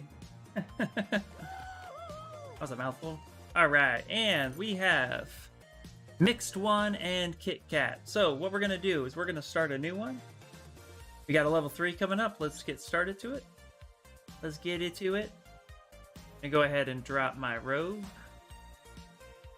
Alright guys, so we'll be back in about 30 minutes. The Stream Raiders will be active so you guys can drop all your candidates. And then we'll be back and we'll start building up a little bit more of Grogu. Alright, we'll be right back.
Alright, alright, alright. Stream Raiders time, guys. We'll be back for the second half. I got my coffee, which looks a lot lighter than it actually is. Funny. Anyway, let's do it. Stream Raiders, and then back to Grogu. Welcome back. Thanks, man. Welcome back. Welcome back. Let's do it. Battle time.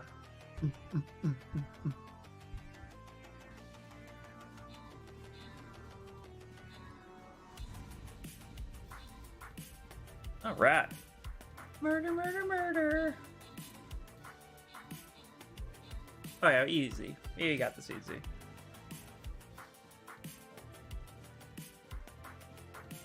Wander over to those 4 remaining enemies.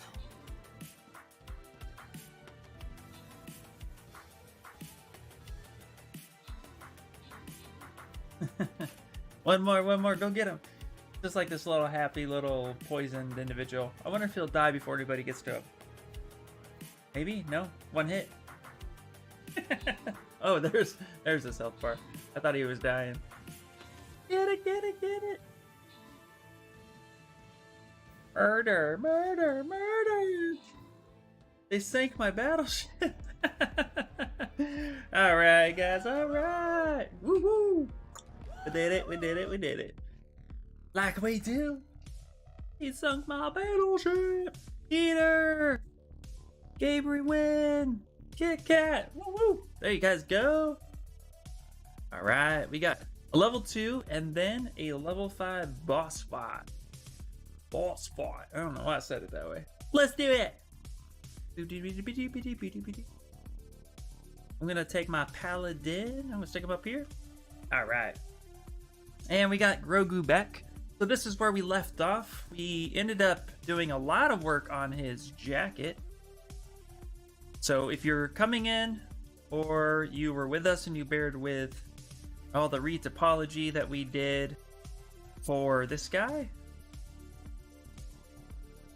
now where we're at is actually starting to kind of retweak his face a little bit, make sure all that's good. We got to get his pants and stuff going. So we're going to do something very similar to the way that we did with his arms here. But we also then need to kind of finalize it a bit. So let's, and then we got to do the necklace. Let's actually, okay, that's what we're going to do. Let's come to Hugo. Was that Mythosaurus necklace, right? I think that's what it's called. So Mythosaur skull necklace. Bam! Alright. So we have 1 more before a boss fight. That is correct. And it should be an easy peasy one. It's a 2 skull, so hopefully. Go forward. Alright. So we just need to get a good picture of this skull. Right here. This is it. This is the good picture. Let's go ahead and go to our pure ref. And we're going to go ahead and slap this bad boy in there. Bloop. Like that. We're going to delete that. You can see now I have it in there. We're going to kind of get up in on this, and we're going to actually...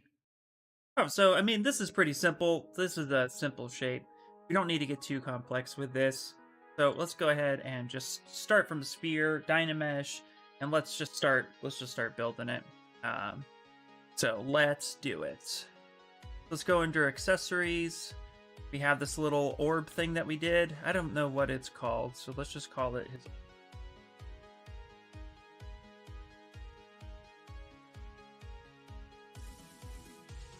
And then we're going to call this one the... These are the saber blades? I mean, it's not really blades, but that's what I'm going to classify it as. This is an orb. Alright, so now what we're going to do is we're going to go ahead and insert our sphere. And we're going to scale it way down. Fill this out. And now we're just going to kind of go ahead and just Dynamesh it and start sculpting. So I think for the resolution, let's just start with, yeah, That's actually pretty small. So let's go ahead. There we go. That's better. Okay. We're going to keep it somewhat uniform for now, and then we'll end up messing around with it a bit more. Go.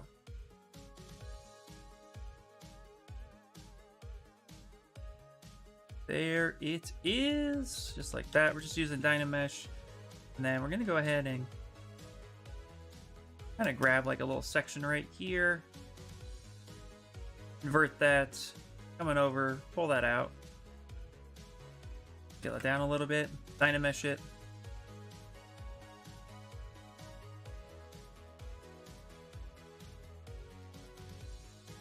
Now let's take the move brush and let's just start moving it. This is where we're going to break symmetry.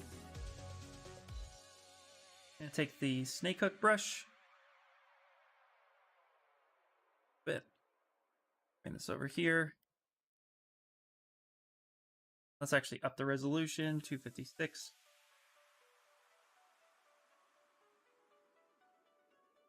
Go. Give us a little bit. Go back to symmetry. Let's start tugging this down. Go. Alright.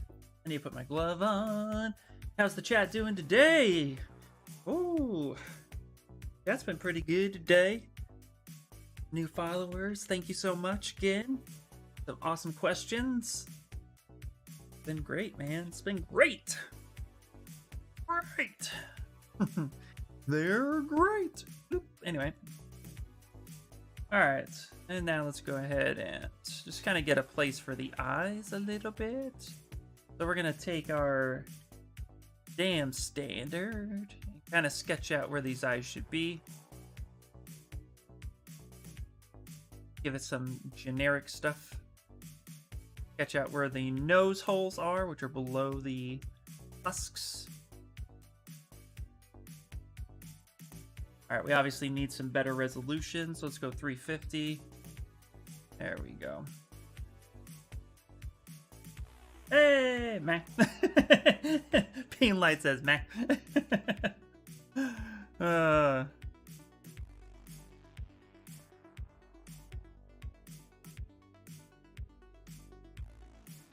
I love the little demon skull. All right. Now let's take our clay buildup. And we're going to kind of carve in the nose where we drew a little bit. And then let's carve in where the eyes are. Now we're going to have to break symmetry at some point, but we're just going to kind of get the basic shape of it first. Okay. Got to make this pendant kind of flat. Go. Also, IR Sculpt, you misspelled the link on your Twitch profile on your Twitter link. Oh, did I? Did I? Oh. That makes sense. That be me. That's what I do. I don't know what to do. What did I say? I'm gonna go look now. Oh, you know what? Yeah. Because I changed it to IR Sculpts. It used to be IR Sculptor, and then I changed it, and I just copied and paste. So yeah, that's a mistake, ain't it? So I will make sure I type in twitch.tv/.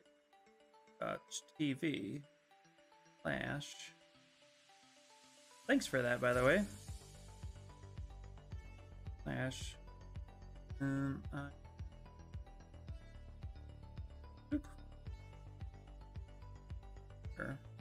Yeah, it used to be Sculptor, but I changed that. I think that'll work. There we go. Thanks for pointing that out. I appreciate that. You became the Sculpts. I did, of course. I was once the Sculptor. Now I am the Sculpt. Yeah. No, it's funny. When I first started trying the branding and getting it all done, funny, IR Sculpts on Twitch was not available. So I changed it to Sculptor. And then very recently, I went to go ahead and change it again, and apparently it worked out. It's really like really weird. It just let me change it for some reason, so go with it.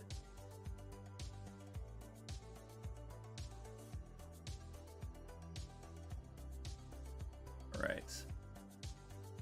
Now this side is much bigger on this side. Kind of wraps around a little bit. Yeah, I gotta officially change all of that. I forgot about that.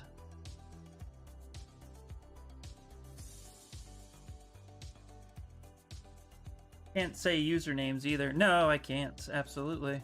And that's actually one of the beauty parts about me. My little Bob Ross flaw.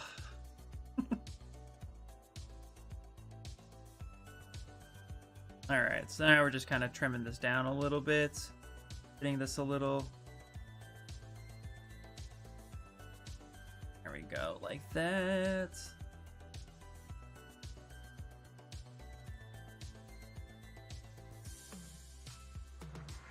This is a fun little pendant. There we go, kind of smooth that out. So guys, I was just informed that, well, I mean, Inspire informed me earlier, but 2021.5 is available. So I'll be downloading that after the stream. Really excited. See all these new features and stuff that they're doing. Experience them. It's gonna be fantastic. All right.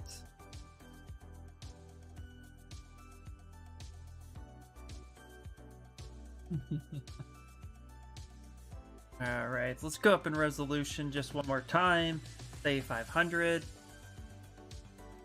There we go. Now we can actually start really cutting into it like it's clay. Go.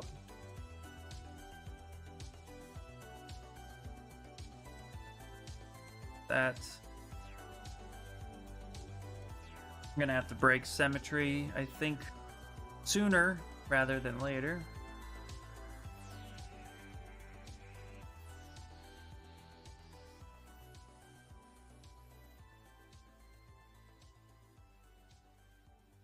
Kind of following what I see.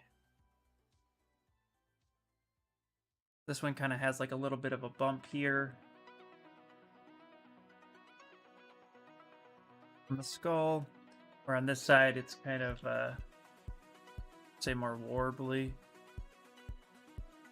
What's your main go-to brush when sculpting? Ooh, hands down, it's two brushes. It's the clay buildup and the move brush.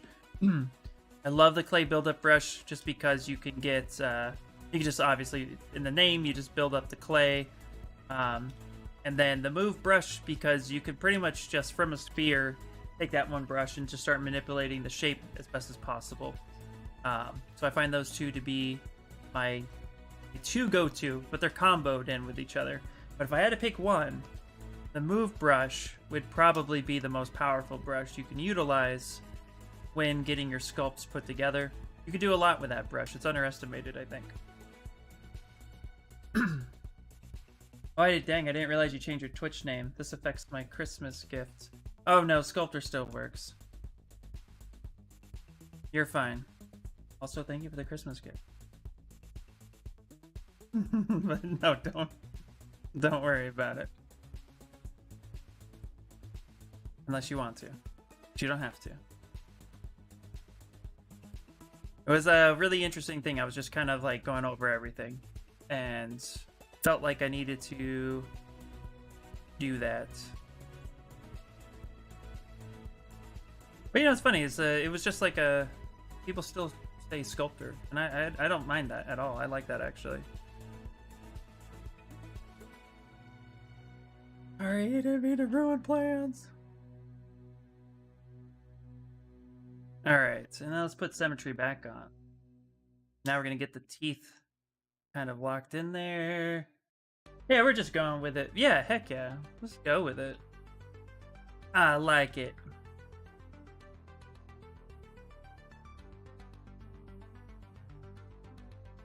There we go. Let's take the /3 brush. Just one of my new favorite brushes. Really just helps carve everything in.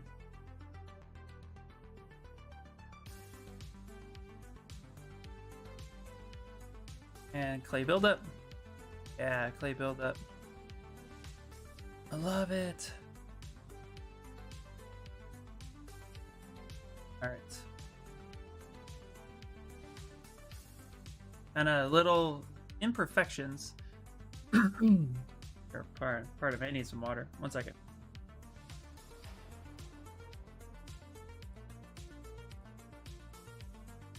I said water and I go for coffee. I need both. Get a different color going on so you guys can see more of what I'm doing. There we go. Yeah. We'll take the move brush, so see like this. We'll just move this over. Really just helps shape everything.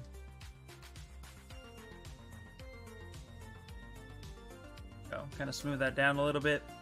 Also going to take the clip curve brush and kind of just clip off a small little part right there. Go. All right, now we need to grab this guy right here. Gonna kind of bring this up and around.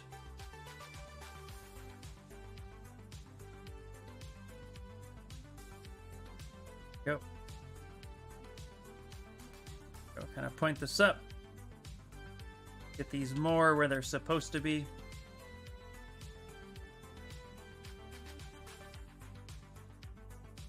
Down. There we go, like that. And then we're going to take this side. Bring this down. Turn it around. That. Let's take the clay build-up brush. Kind of build up those forms right there. Down. Well, Casey, how is work going for you?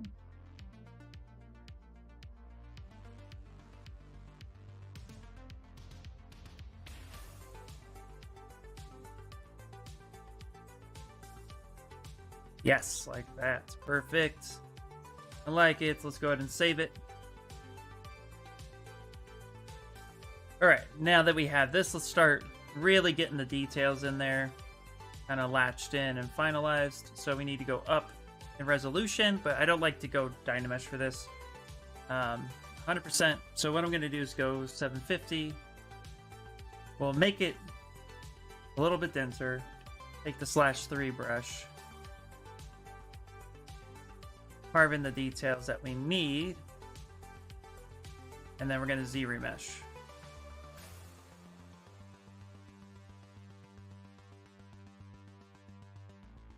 There we go.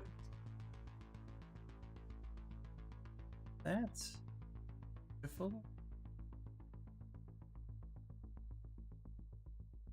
That carved in. You're writing up stock morning, writing up stock all morning, and who knows when that will get printed out. But I can drink. Just ate a huge salad and drinking watermelon kombucha. Hell yeah. Watermelon kombucha is really good. I love it. Pretty good. Nice. Nice, nice, nice. Well, that's good. Ended up waking up this morning and needing to call Ford and all the dealerships and talking about when I'm going to pay them next because of COVID. So, all that fun stuff, you know? That's been cool. Really set the mood this morning.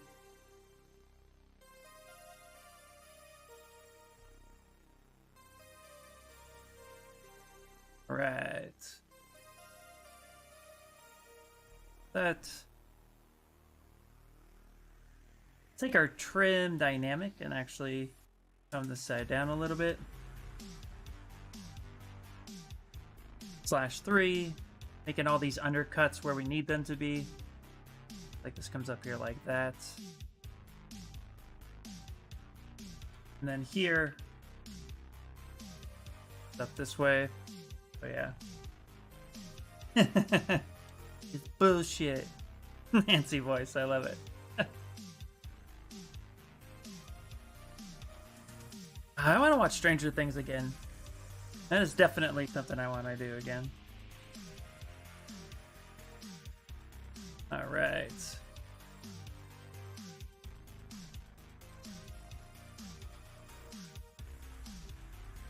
Now we're just getting all the pretty shapes. Go.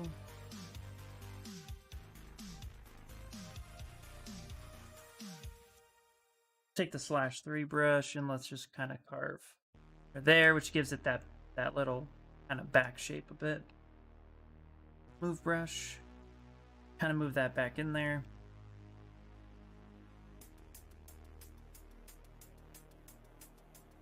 Yeah, going through the drive-through thing made me want to rewatch it. Absolutely. Dude, that drive thing was so much fun. Just in the nick of time, too, just before state shut down again.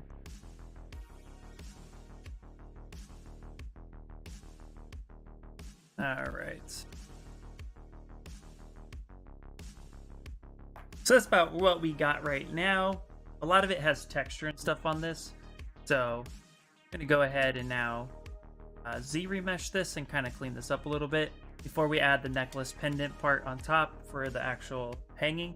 This will get welded to his body, I think, or we'll print it separately and then actually wrap it around his neck for the final print, which I think would be really, really cool.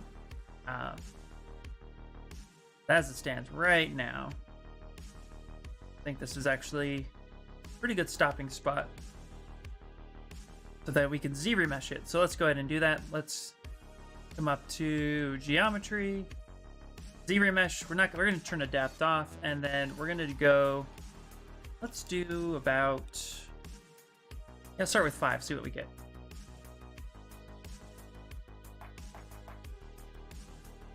And the problem with TV, there's too much to watch these days. Not enough time to do anything else. All right, there we go. Asymmetrical, nice little. There we go.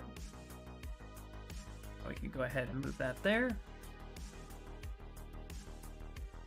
Now we can start upping the subdivision level and getting a much cleaner piece. So let's take our clay buildup. What we're gonna do is just kind of follow the grain a little bit and then smooth it down.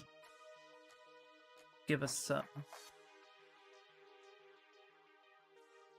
different, a little bit different, like kind of that pitted horn look a little bit.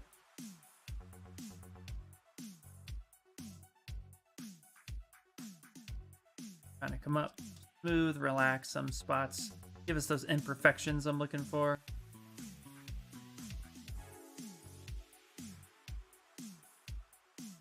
What did I have for lunch? I had cereal and coffee. Breakfast of champions. It was honey nut. It was not honey nut Cheerios. It was Cheerios with granola. So delicious.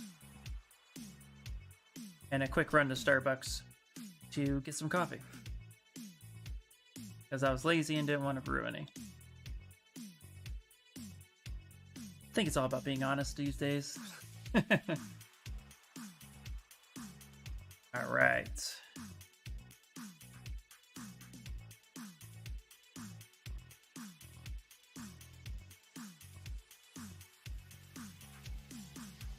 Here we go. Now let's take our /3 brush. Let's come on in here and let's start making some cuts.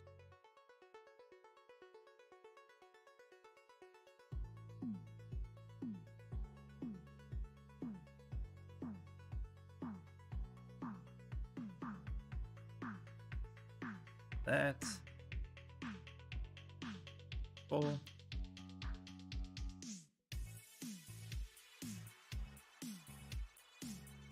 Yeah, we'll take that move brush and we'll kind of trying to follow the shapes of this pendant. Get it as close as possible. This pendant's very asymmetrical, so we really want to make sure that we do it right. Hit the /3 brush. Grim Raider patch, just saying. Alright, thank you for that. Go ahead and make sure we can reload that and get that going.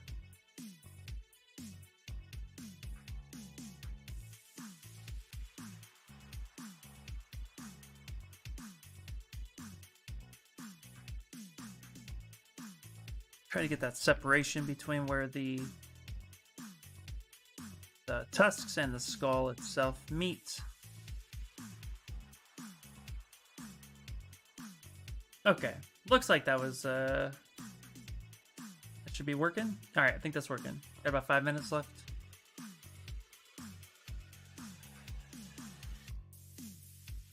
Right.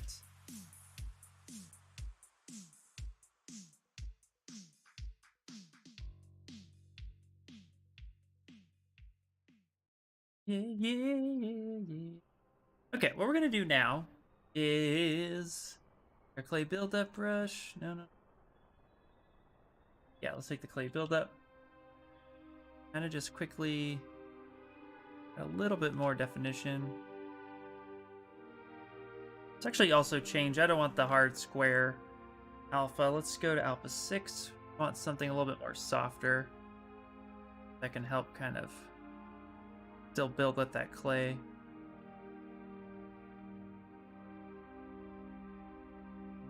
Oh yeah, with something with ZBrush, my insert edge extrude wasn't working. Restarting ZBrush, nice. Did you update the ZBrush yet to 0.5, or did you just restart ZBrush? ZBrush where are we at? What version am I on? 1.2 has actually had a lot of bugs.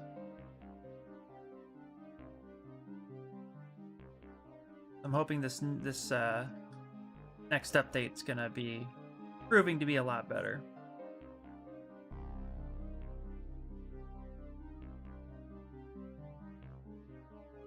Okay. A little bit of a carve here.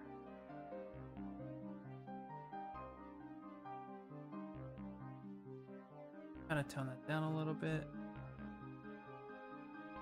It's like some pitted actions happening. Really just defines what it is.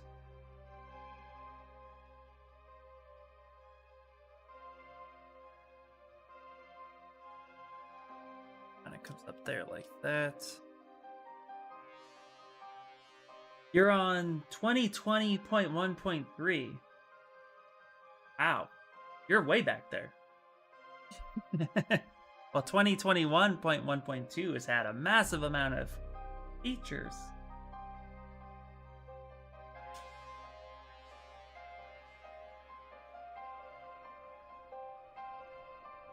All right.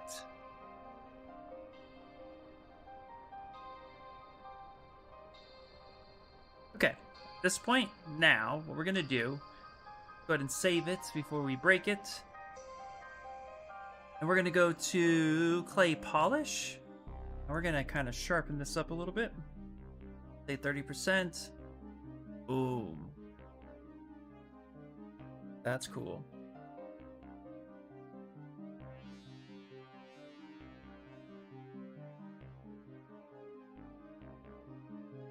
Make the clay build up nice and small. We're gonna give it a little bit of texture.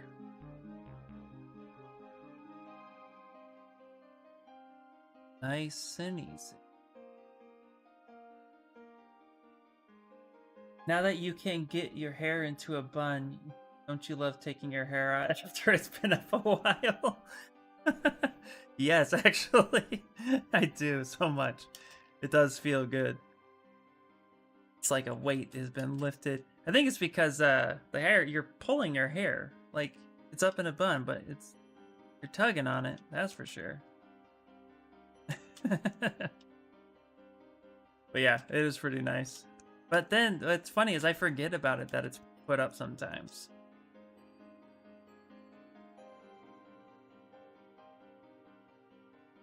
All right. Now what we're going to do is we're going to go ahead and mask cavity.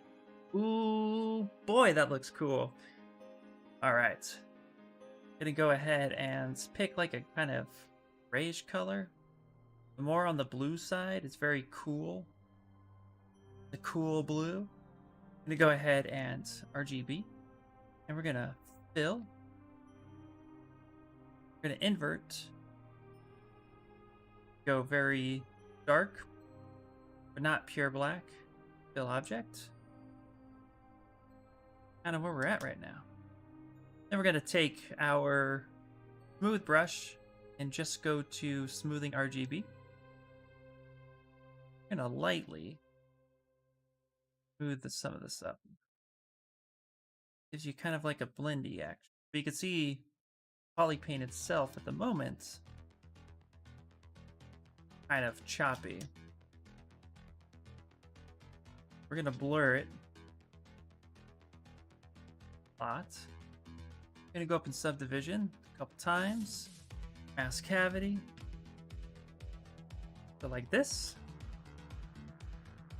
And then we're going to fill it again. This. Come back. And take that same shadow. Going to come down a lot. Like.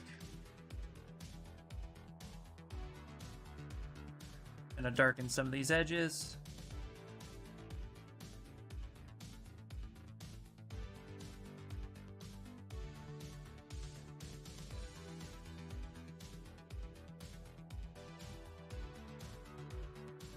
Just like that. We're going to take the smooth, dial it down. We're going to kind of smooth some of these out.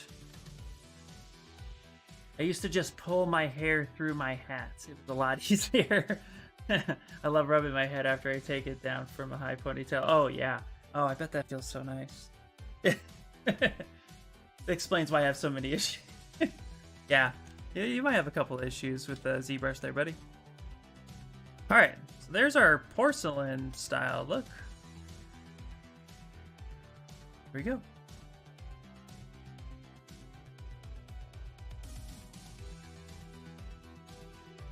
Alright, so now real quick, let's just, before we go to Stream Raiders, let's look at the concept. Let's just see how much bigger that is.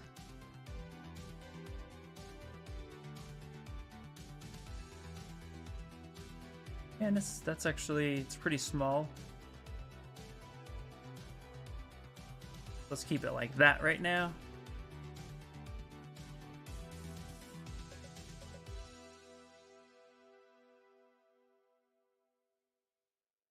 And let's come back here. Go, something like that.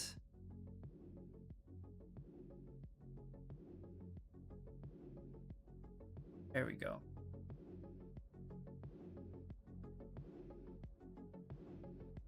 Perfect. Like it. Go ahead and save it. Stream Raiders time. Get that necklace up in there. That. Ooh, I'm loving it. I got it at Ross. There's a timely commercial. Battle time. Yeah.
Okay, there we go. Yay! I was muted.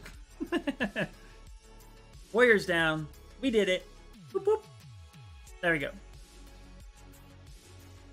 Yeah. Yeah. That's why you guys come to these things. Because you know that I'm just gonna mess up. And it's pure entertainment. I figure the more professional I get, the more mistakes I make. Balances it all out. That ear canal. That's what it was. I was thinking the word canal last time. Anyway, whatever. All right.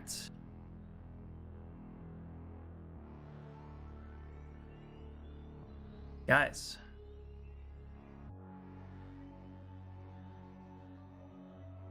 I think we might be getting close to posing. Very close to posing. Not quite there. But we're almost there. There we go. All right. Let's see here. So we got the Mythosaurus necklace. His little orb. His saber. I am not muted. You're running late because I'm live.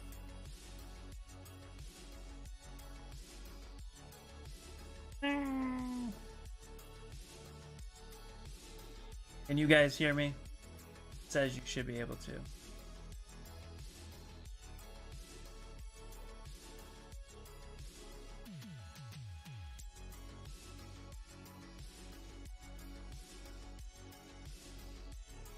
Yep, you can hear me. Is this the boss fight? This is the boss fight. Yes, indeed. Yes, indeed. Okay. All right, what we need to do, let's take a look at his garments one more time. Whoops. Okay. So a thing we need to do with his garments is, you see how these appear to me that they're tucked underneath each other. Oh, you're good. We can hear you. Sweet. I think my brother's running a little bit behind, or his computer did something. Okay. That's okay. We figured it out. All right. So that's what we're going to do over here. We need to kind of tuck these in under itself. So what we're going to do is grab one. We need to clay buildup. You take the move. And we're going to kind of tuck this all up underneath, like such. I'm going to do this with each and every one, now that they're kind of overlapping each other.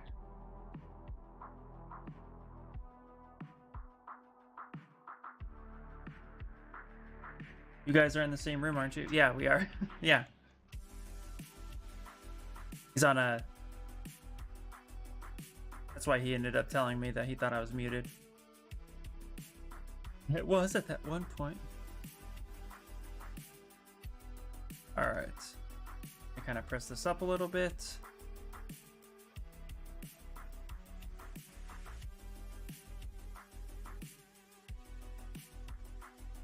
Alright. Kind of slowly just start moving this out. You can even tuck some of that underneath. Go. And even hold the Alt. It kind of helps snap it a little bit where we need it to be. There we go. Twitch sent you an email since I'm a mod. Oh, gotcha.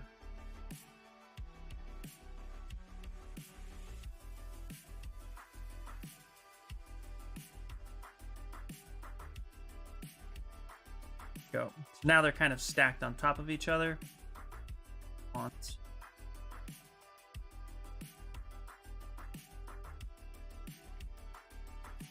Then we'll end up kind of polishing it up, making it a little bit sharper.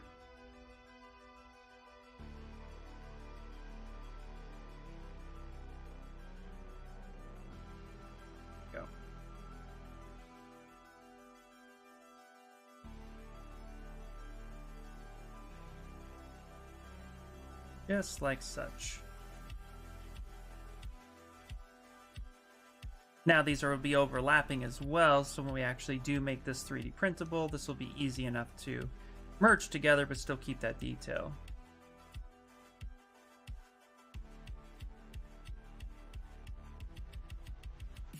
Apparently hateful conduct is bad. Conduct is bad, who knew? Yeah, who knew? Who thunk? Alright, we can kind of pull this up a little bit. There we go.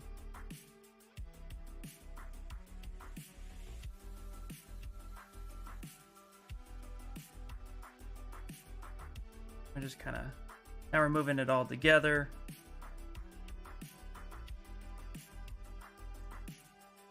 Just like that.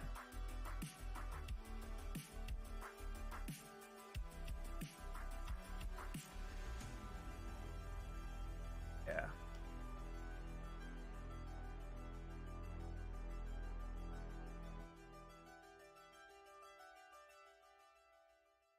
Sure we get the right arm shape too. Touch.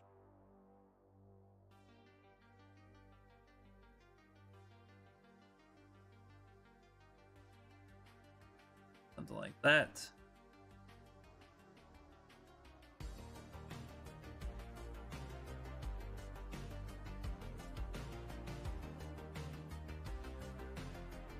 All right, now that's overlapping. Now we want to do something very similar, I think, with his anklets a little bit.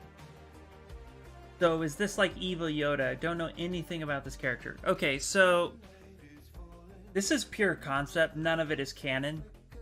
But essentially, so this is like a mixture of like the child known now as Grogu. That's the only spoiler I'm going to be giving away, is that they named this child Grogu. But somebody, Max Davenport, for Gearbox Games, shout out to that guy, he drew this like a mixture of the child and a Sith character like Darth Vader together and came up with this. And so it's just, yeah, it's just a mashup of the two characters in the same universe. And yeah, so basically this would be like an evil Grogu.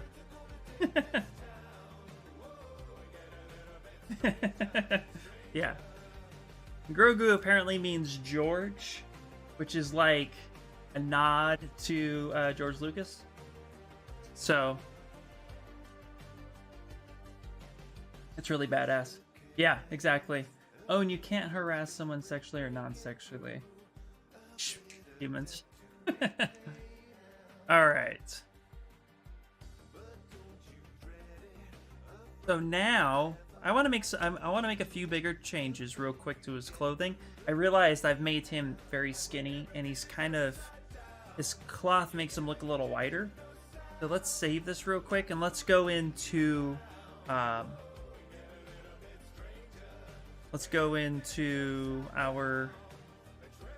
our T-pose, and let's actually make some of those changes more uniform. So let's go T-pose mesh, and then we'll do it that way. Would have just loved if his name was George. Yeah. I know, brother, they're just not having fun anymore, you know? They don't let you do anything.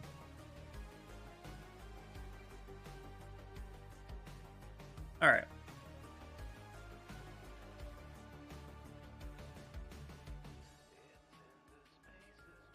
What we're gonna do is we're gonna take this.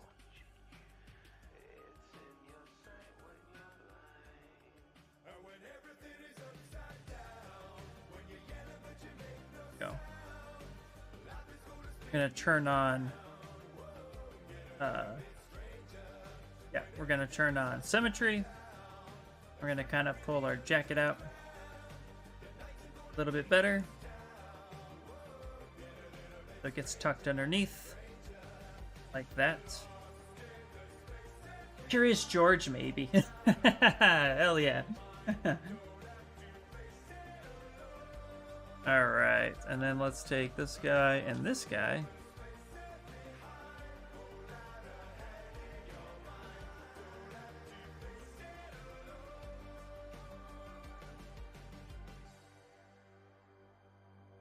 Go ahead and do that. So there we go. Turn double on. Let's open this jacket up.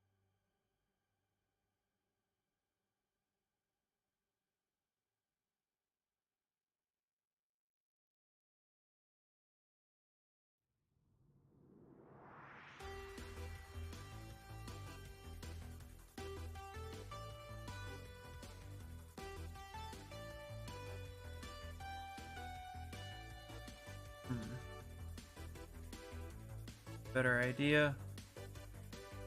Maybe.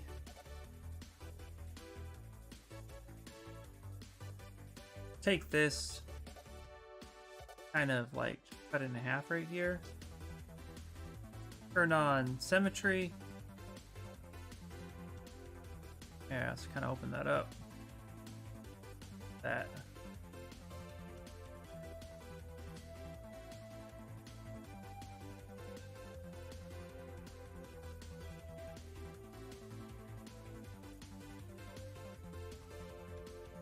There we go.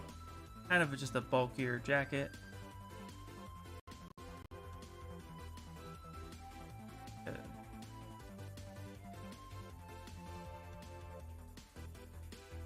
Let's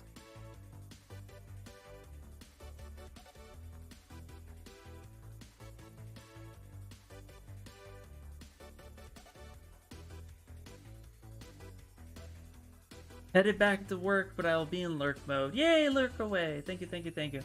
I mean, you call someone a scruffy nerf herder one time. It's all it takes, man. It's all it takes.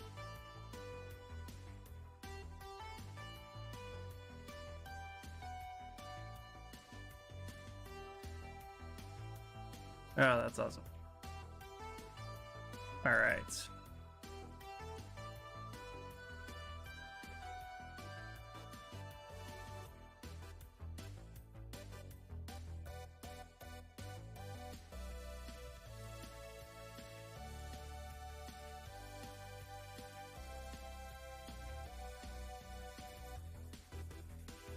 Go just like that.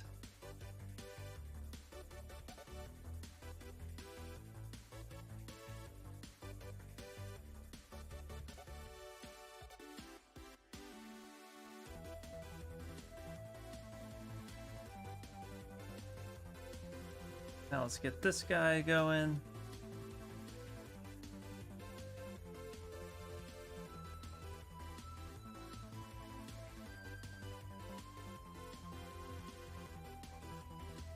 Where does this piece go? This piece goes right down here, about there, kind of attached. Turn on local sim. So that's doing what I want it to do. And I go ahead and attach it like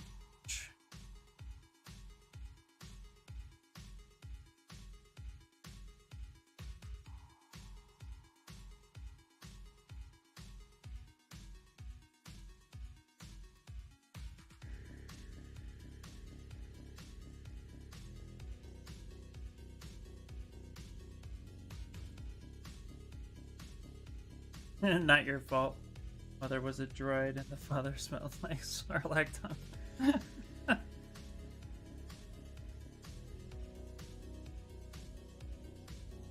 They're all appropriate, man. They're all appropriate. What the heck? I don't want RGB.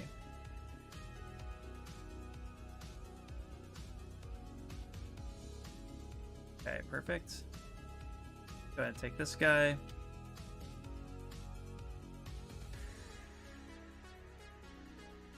Pull this up.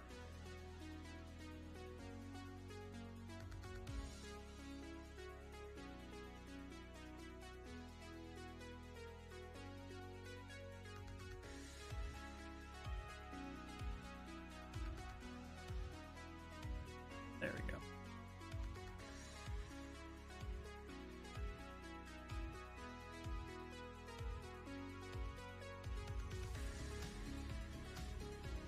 Lurk mode activated! Yay! Enjoy and thank you for the lurk!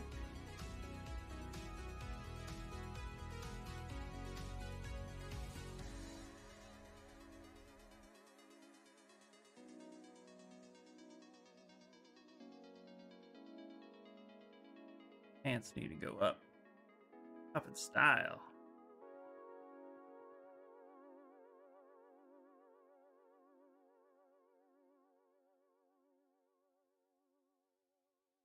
Go.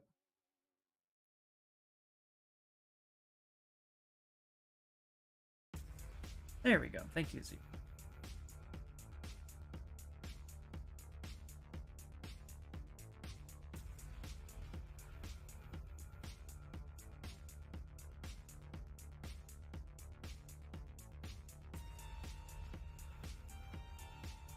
Kind of make sure that this gets pulled up enough so they can intersect on the inside.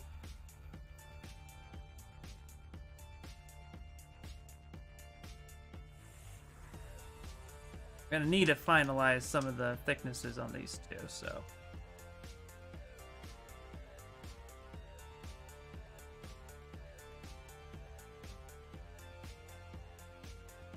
Right. Go ahead and send it back, see what changes we made and if we like them.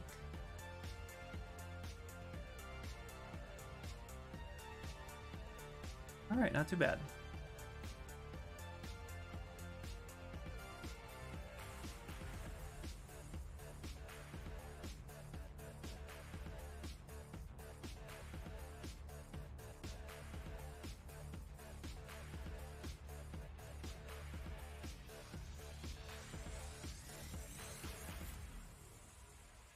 Go.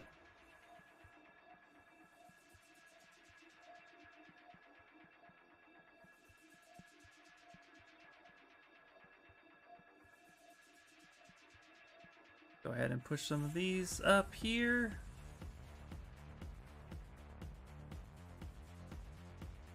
Right, all right, all right.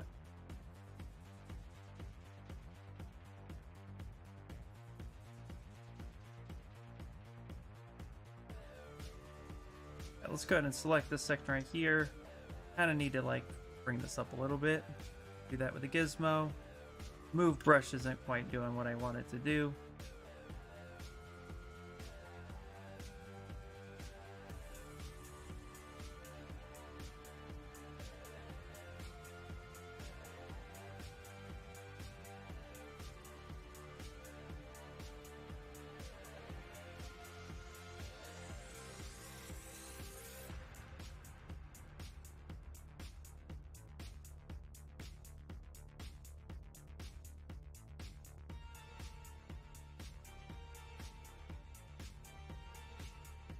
Kind of just have that connect at this point.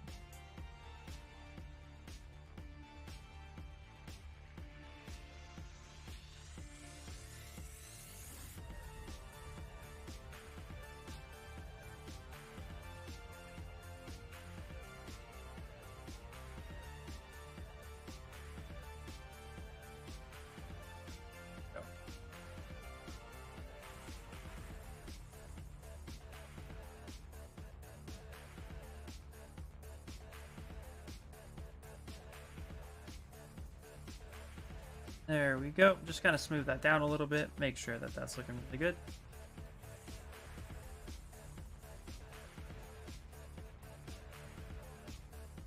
And I think we're ready to start adding in some wrinkles. Bring this whole thing to life a bit.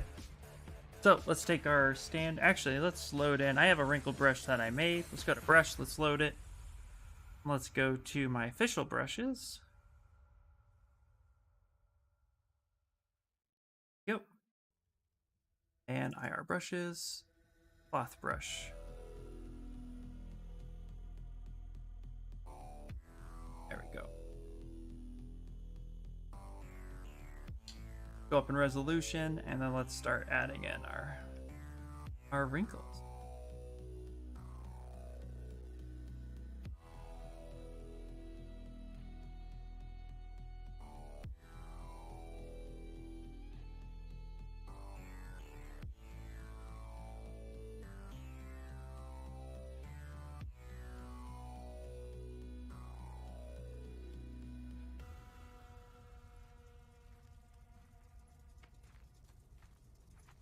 Take the trim dynamic here real quick. Let's smooth this down. Harsh edges.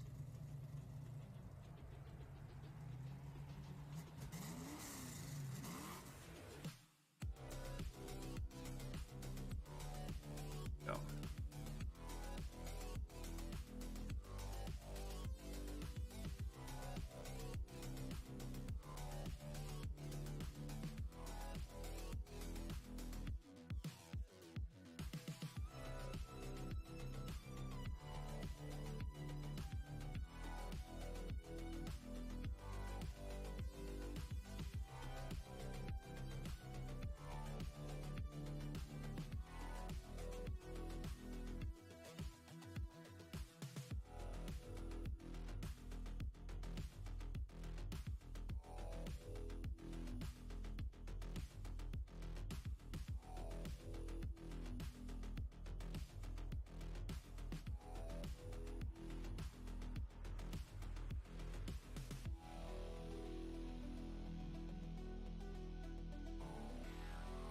I don't like that one.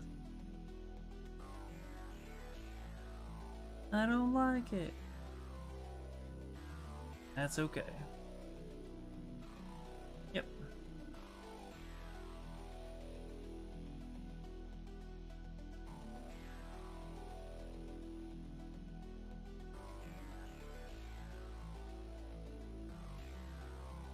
Move those down a little bit.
Some of these buttons are, we're going to want to make sure that there's some light tug lines here.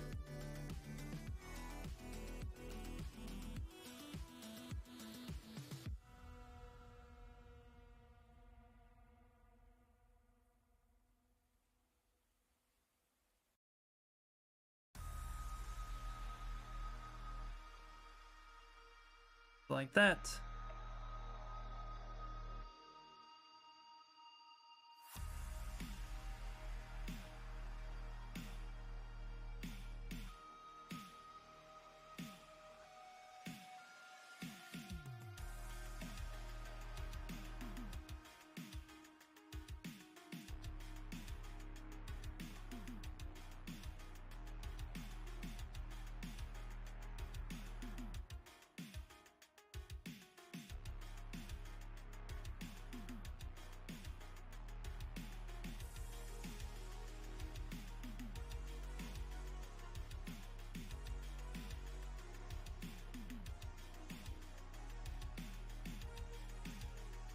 Now we'll just lightly smooth some of those down.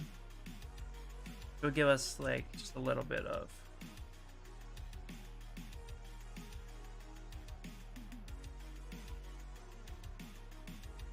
go ahead and take the move brush and let's kind of bit.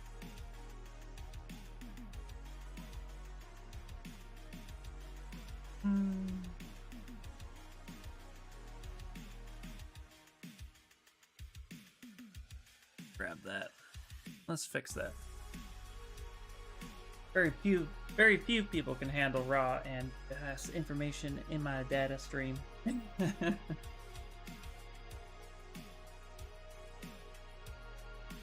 Well, there you go.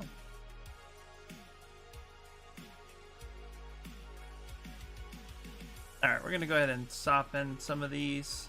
They're a little harsh.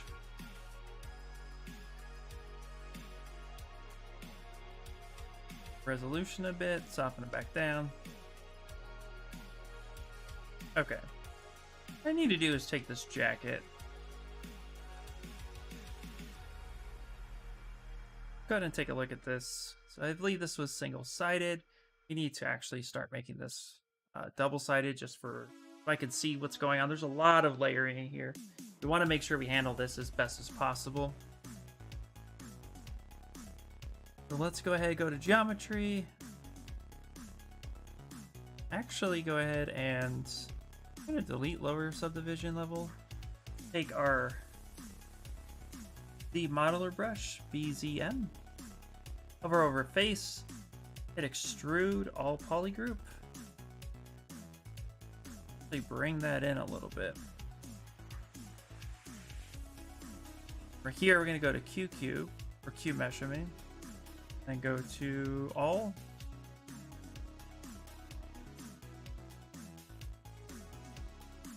Work. All right, try this one more time. Actually extend it that way a little bit and extend it. Okay.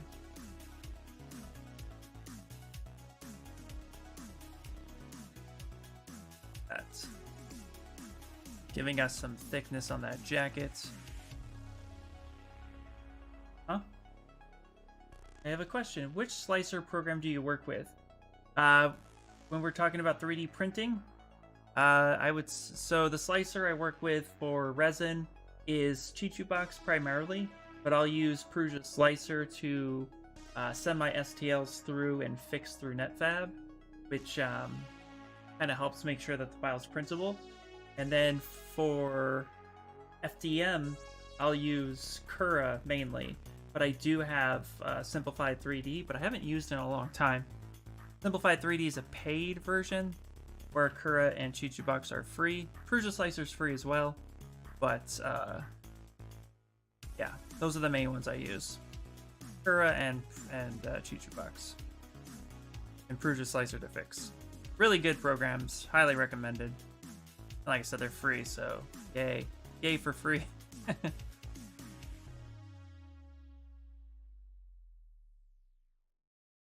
Alright.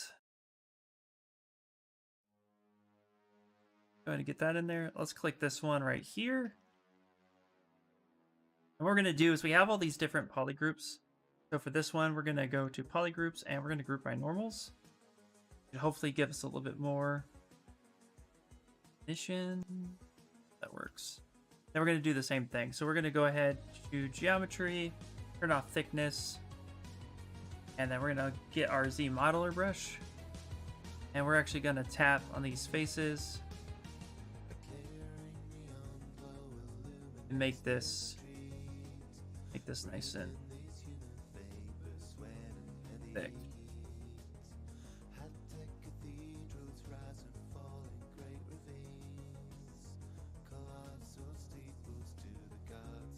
Perfect.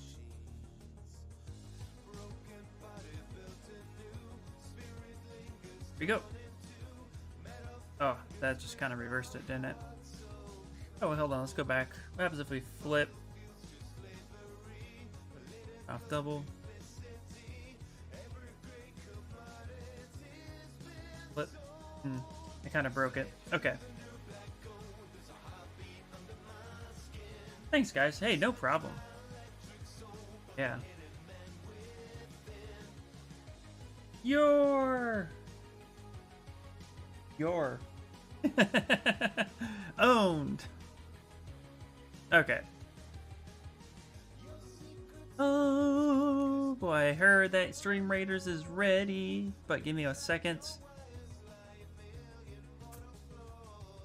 Go to polygroups.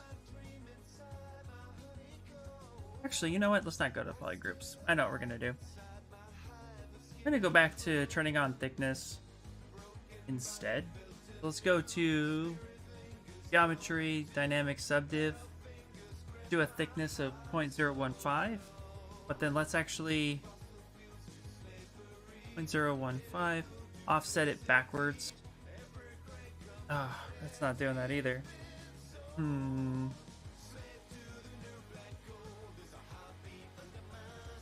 Interesting. Yeah, I guess we're just gonna have to do it that way. That works. So let's go 0.015, offset negative. Be something like that. Just don't like what it's doing there. See how that looks as a whole. Yeah, I don't like that. Okay, we'll have to figure that out. We'll have to troubleshoot it. Yeah, I don't like that. Quick, get a room to mess with him. Alright, Stream Raiders is ready. Let's do it. And then we'll figure out this problem going on.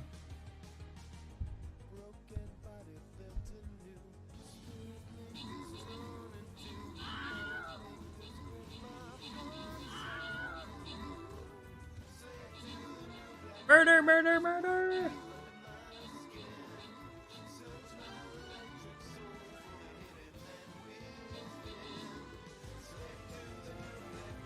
Get it.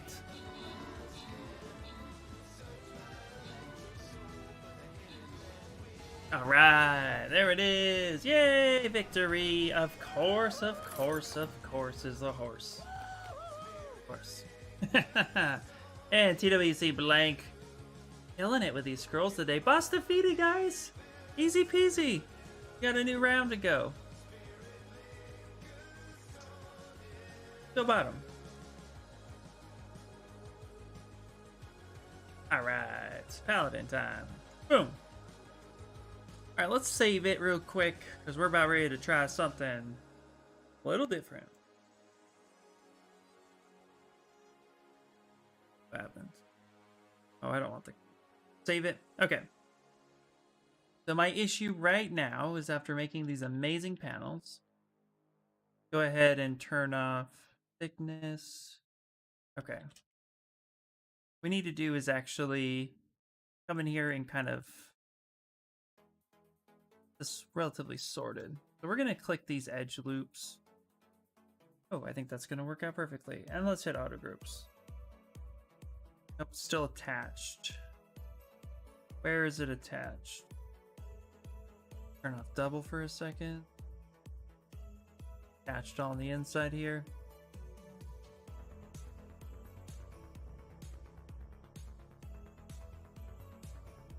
Okay.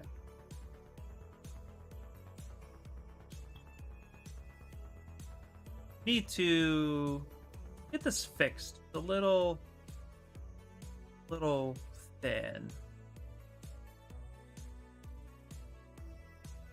Hold on for a second. So we have a single-sided geometry. Turn back on. Poly groups, let's go solo. It's actually just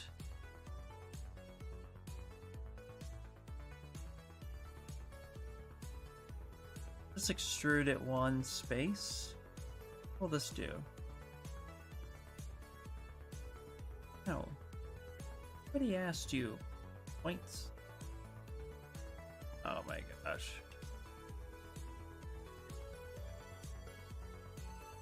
Okay. Geomesh is fine. Points, let's just go to move. Trying to move the size of my brush down a little bit. This is not working for me. Alright. Gonna have to figure out what to do here. I don't want to rebuild this. Single-sided. Don't want to dynamesh it unless I have to.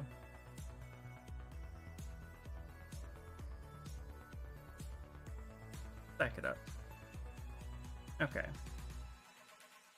That's what we got right here. That's fine. Stick with this. What happens if I just send that part out?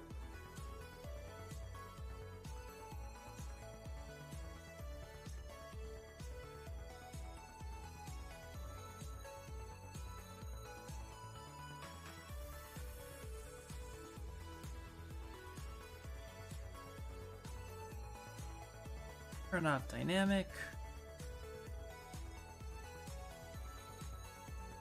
I don't want to fill these all in. Not letting me do it, and I don't like it. I don't like it, Bobby.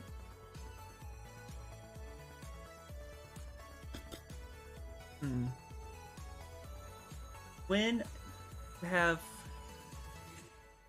Okay, so I'm a little just now needing to troubleshoot exactly why this is doing what it is doing. Let me see something. We go to... Let's first turn off everything. The thing is, we put all this work into... Although we didn't stitch these together, we may have to stitch them together. That might help solve our problem a little bit. I'm trying to troubleshoot it now, so... See what we got. Start bringing this over to this cloak.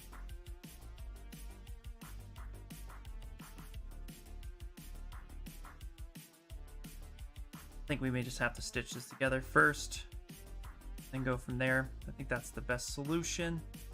I think that's the best.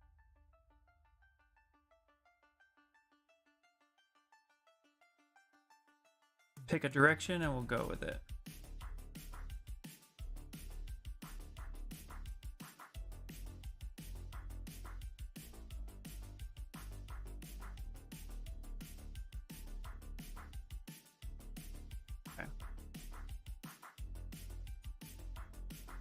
That works. All right, let's do that. So let's grab this, bring up the subdivision level. We need to stitch 3 pieces together. So let's turn off all the accessories and the things that we don't need.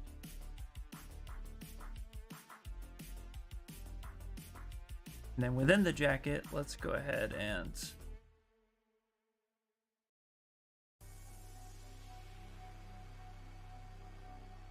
we want the arm garments aside piece. We don't want that right there, so we want this to move up by the jacket collar.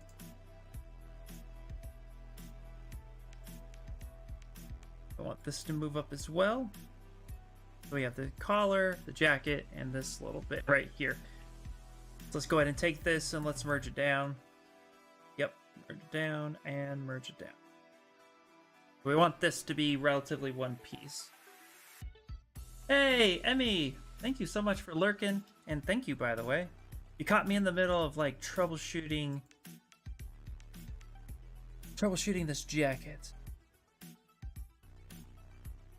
Not really giving me problems, it's just more like, what do I do right now? Okay, so maybe it's giving me problems. Alright, so that's all merged together. We now need to work with this one piece. Go ahead and save it. Save it as a new file. All right.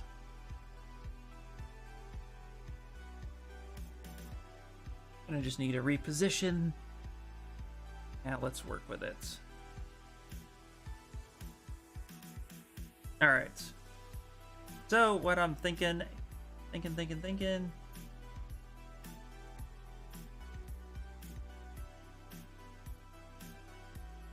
Go ahead and auto groups so we can work with each piece as we need it.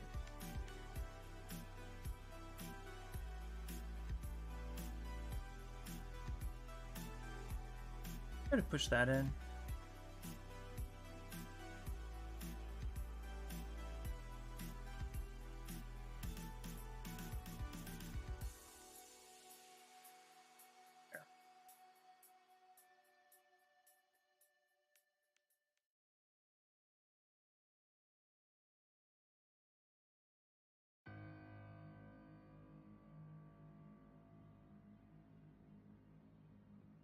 Turn on that a little bit. Scale it up. That. Let's go ahead and move it slightly right there.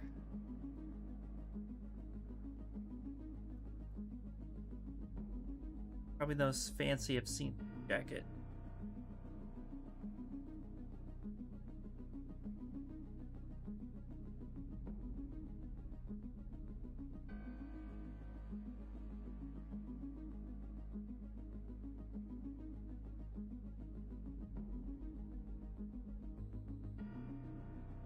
Okay. Go ahead and apply subdivision. Have something to actually stitch.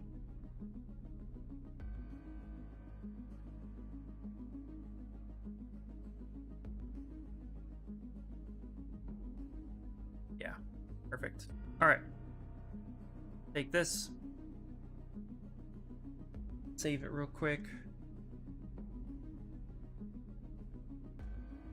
Just kind of rearranging my stuff real quick. All right. I'm gonna shift Control D to duplicate solo mode. And we're gonna stitch with Dynamesh Master. 1,000,000.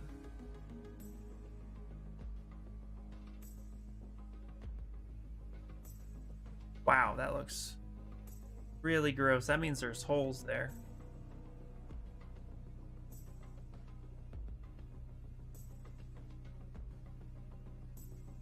That be happening. Okay.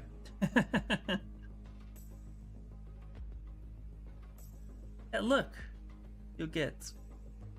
All right, you know what? Fine. Here we go. Let's turn us up. Let's go here. Let's reset. And let's come into your mesh by union. Can't. Gonna fold itself. Okay, that means that there's errors. It can't stitch itself properly. Close holes and see what we get.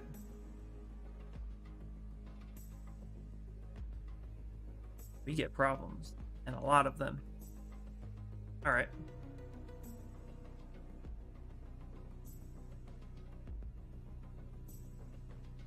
Music is frustrating me. It makes me seem like I'm like on Who Wants to Be a Millionaire? And I can't answer the question. So we're gonna go ahead and skip that, and let's pick a new playlist. I'm sick of this playlist. Stations. Put lo-fi on, or lo-fi. Yeah. There we go.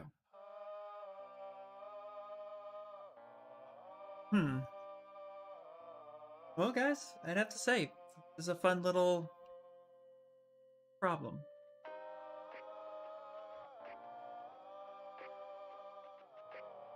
Which means maybe we could try to Z-remesh it. Low fly. No, it's fi. It's F-I. There's no L. No fly. Hi-fi. Alright. Alright, let's try this. Turn on symmetry. Go ahead and Z-remesh. Let's try this. Let's keep groups, but let's Z-remesh at same and just see what we get. No, not same. Let's just do. See what we get if we do 5. This will tell me everything I need to know. No, you said low fly. Probably. Oh, I know I did.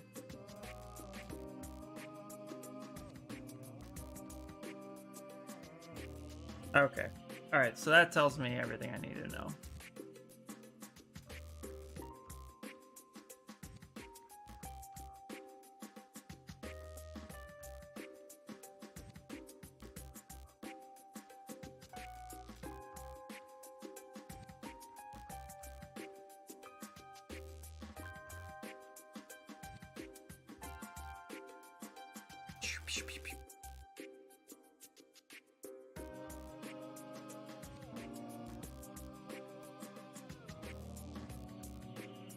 Okay.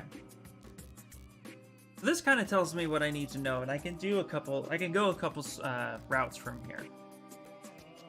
Route number 1 is actually making sure that the jacket and the shirt underneath is no longer separated, and I can connect those two together and then move them uniformly. permanently merging them together, which will give me the thickness that I need. Either way, I'm gonna have to fix this collar, which is fine. That works. So,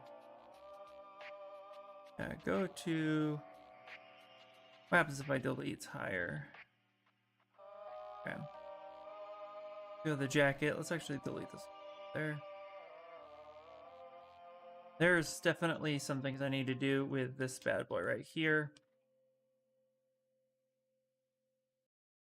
And what I'm thinking is we can split hidden. Right? Please tell me we can split hidden. Yes, we can. We just got to delete our lowers. This guy. Go to subtool. Let's split hidden. We have the collar back again. Parts connected, which is fine. There are some issues right there, but that's okay. I know why we're doing that. We don't need to Z-remesh this guy. Shouldn't really have to Z-remesh this guy either. There are clear issues that I did here. So...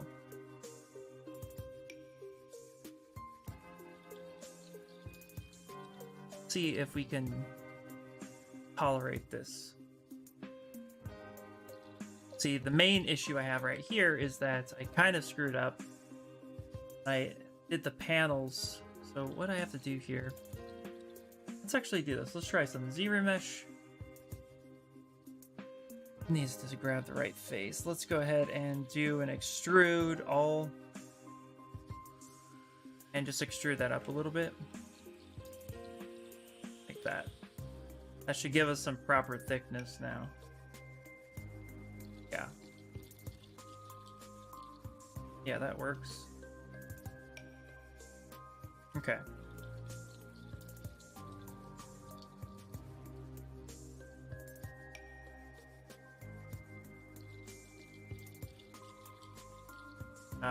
I may have to rework the shirt on this character. I opened him up in 2021 and still have the issue. Oh yeah, maybe. That's okay. We're having issues together, my friends. Truly means we're stream buddies.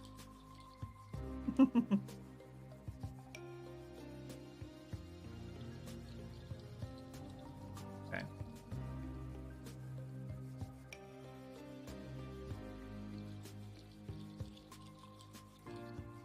Okay, I think that's what we're gonna do. We're gonna take this back here, start connecting this together. The jacket. Even though it's layered, we need to now start kind of merging it.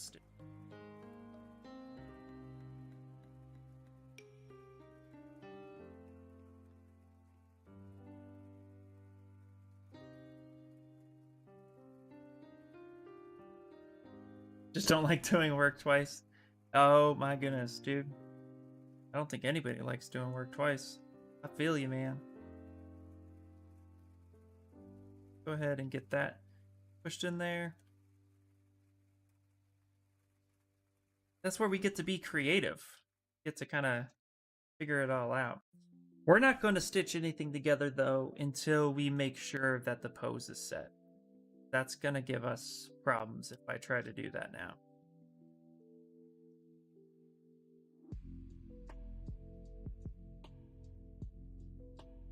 So I think what we will do is we will try to get this stitched together and go from there. So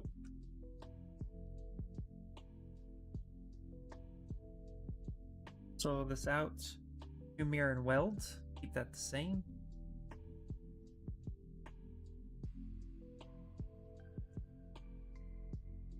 Get our Z modeler brush, kind of extrude all that, making it a little thicker.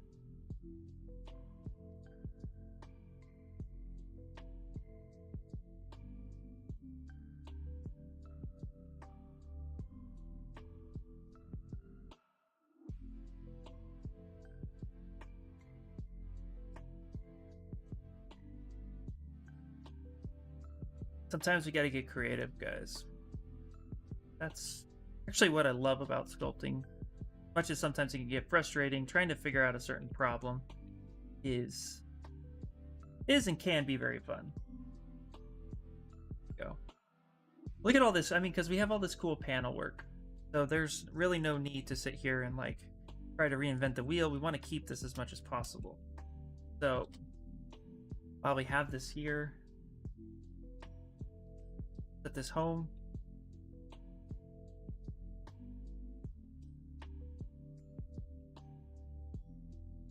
Come here and let's go. What?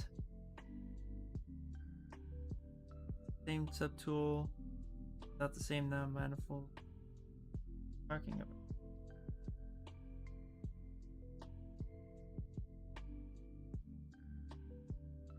Fine. Okay. Doesn't like me today. My manager actually holds onto my tickets that I've written code for, then after a period of time sends them back to me to either redo the work or merge the work into a new version of the code. The oldest ticket I've seen was over 9 months. Jeez. That sat in her queue. That's crazy. I can't. Oh, that's crazy. I mean, 9 months? That's a long time, dude. It's a really long time to be sitting on something. Yeah. No, I definitely agree. That's very frustrating. Okay, you know what though, guys?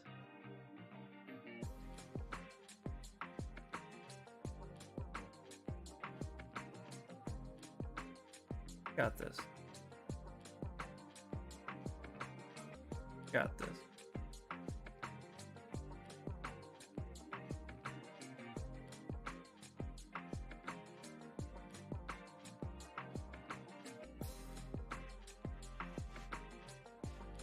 That jacket back in.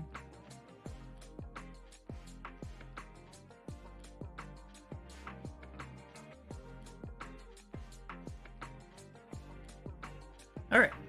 You know what? At this point, I think it might be wise to go to the leggings, get the leggings cut up, and then from there, let's actually start getting ready to pose. Yeah, let's do that. Okay, so we're gonna subdivide this a few times. First things first, let's actually go ahead and work with the Z modeler brush for a little bit. Go to insert. No. Insert. Go, something like that. Push that down a little bit. Not inset for that. Go to polygroup all. Let's kind of screwed. There we go. Honestly, sounds like a lazy. Yeah, it's a decent job, but they could really get some. They could really use some better processes for sure. Absolutely, yeah. Oh no, that definitely is frustrating. You know, especially it's like, you know, pride yourself on your work. Want to be able to. There's a mistake, you know, bring it back in a timely manner. That usually helps, for sure. Okay, let's go ahead and delete this one because clip curve doesn't really work. I don't think it really works. Let's actually figure that out. Pretty sure it doesn't work. Slice curve doesn't work. Yeah, slice curve doesn't work on with symmetry. So go ahead and turn that off. Delete hidden. Get slice curve action going off. Turn off symmetry.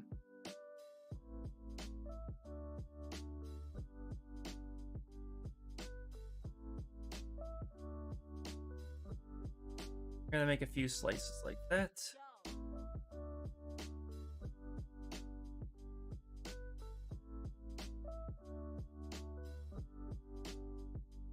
Go inset.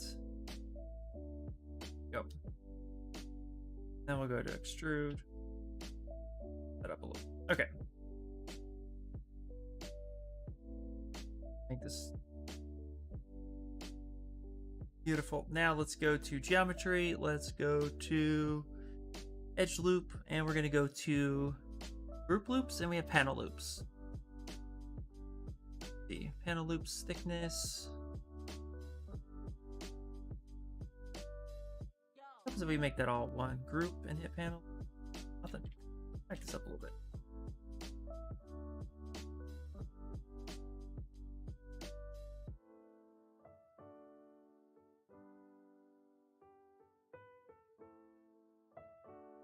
Being indecisive today, guys.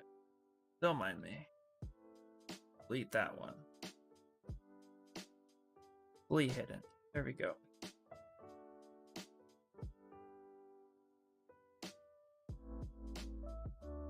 The worst one I had to recode was that required 3 weeks of work. Say when it was a bit hot. That one. Oh, ooh, fun.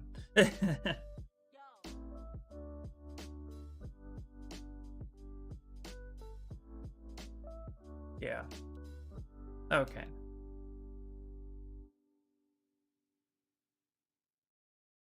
Place curve.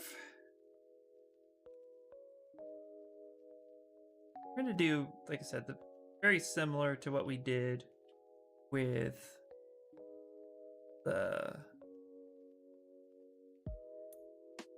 armlets, something like that. And then with that slice curve now, we're gonna go ahead and hit panel loops. Let's see here.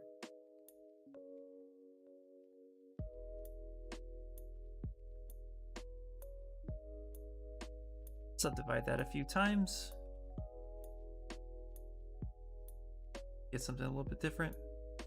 There we go. Yeah. Something like that's pretty cool. I kind of like that. Actually, that's like kind of a happy accident design. I think that will go pretty well with the rest of it. Yeah. Hey, Frankie. All right. I did the wrong side, so we need to...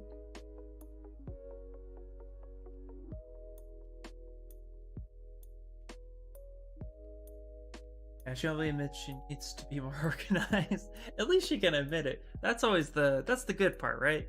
I always hate it when people can't admit their flaws. You know, we all have them, and it's okay. But like, just own up to it. Yeah, that works. Okay.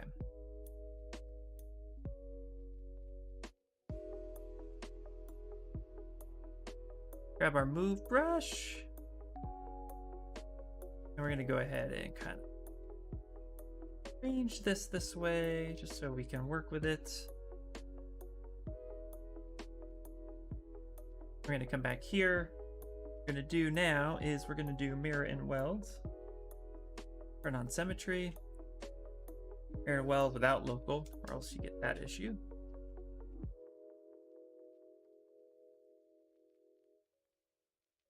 Now we're going to go ahead and kind of work with what we have here. Getting these anklets going.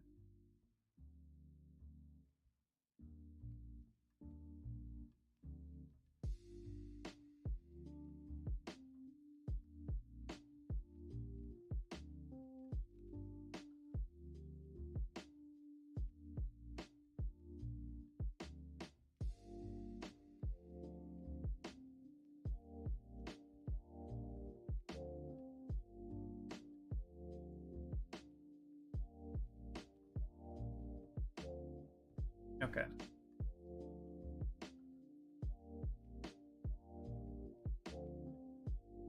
Now that we have this a little bit, let's turn on dynamic and let's...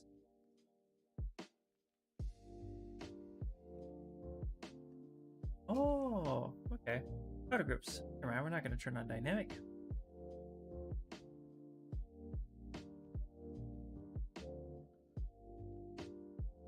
There we go. Now we'll turn on dynamic with a little bit of thickness. Do what we did before, which is 0.015.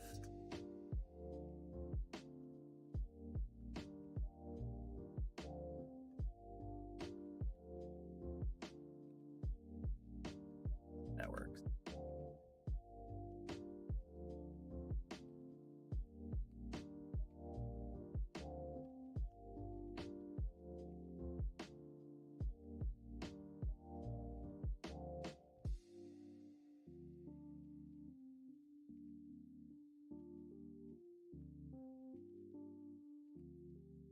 Second.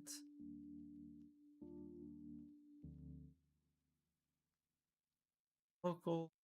Hide everything. Scale that up a little bit.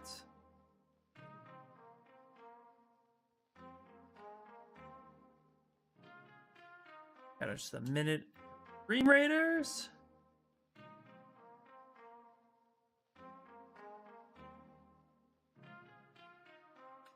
Start scaling these up.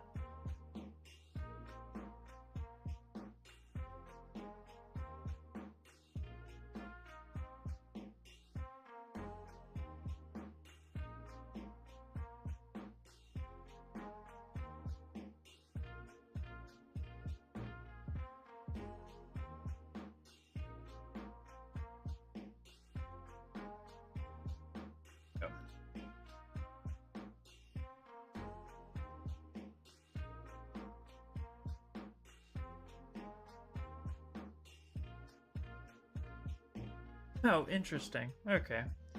All right.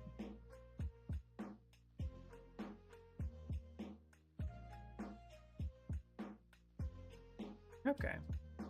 That's fine. Gonna do that. So let's go ahead and delete this right here. Delete hidden.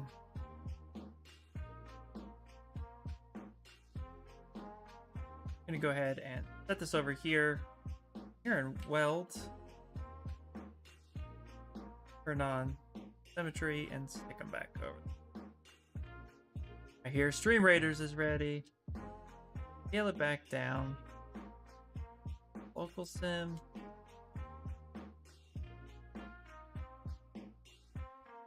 Go ahead and kind of elongate it a little bit.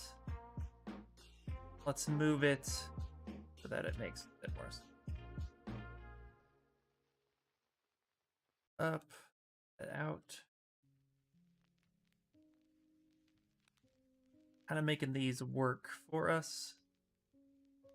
And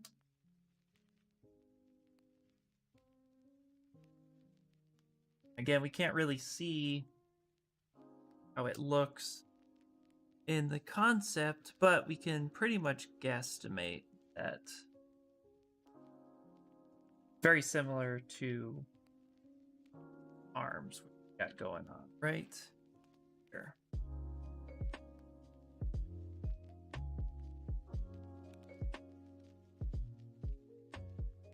Can also do, let's maybe go through, remesh this a little bit, and then actually create some paneling so that it can kind of flare out a little bit more. Very much similar to what we have here happening there. So we can do that after stream. Yeah, and that'll probably be our last Stream Raiders. Apparently I missed my chance to order a Saturn by 2 minutes. What the hell? Are you serious? Man, what the hell? Just send you one because you're such a loyal customer.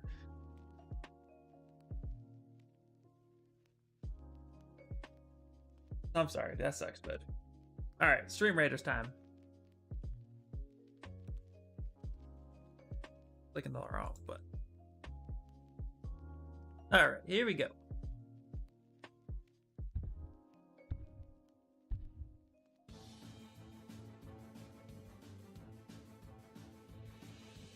Linus running in there. Whew.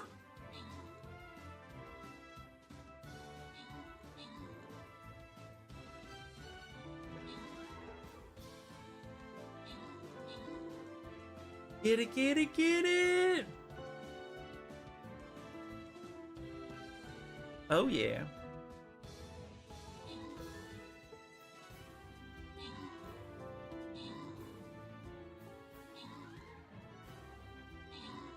Alright, we can do this. Just 2 enemies left. 1 enemy left! Come on! Wait, obviously. Hey! Good job, everybody. And we have Rishi, Spores, Death Sacrament, and Salinas going in. Yay! Good job, guys. Good job. Okay, let's go down to the level 2. We ain't no noobs.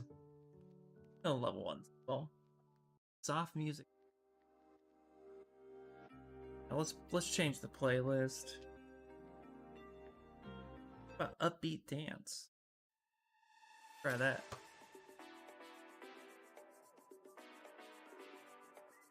Yeah. All right, guys.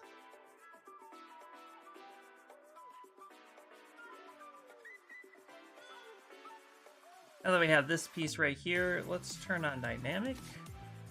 That's you failed. You failed me. All right. Let's go ahead and let's keep groups and Z-remesh. See what we get.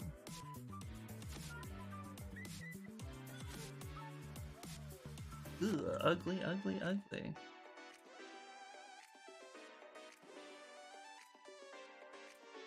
All right. Go to groups and mirror weld.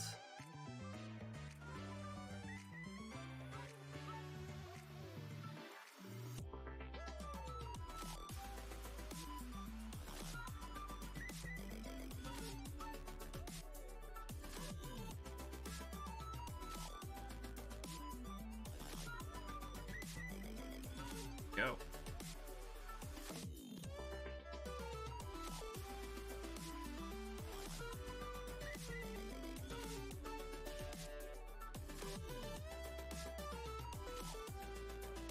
Kind of fit this to his foot a little bit better. Okay, now that we have this right here, actually even take this group.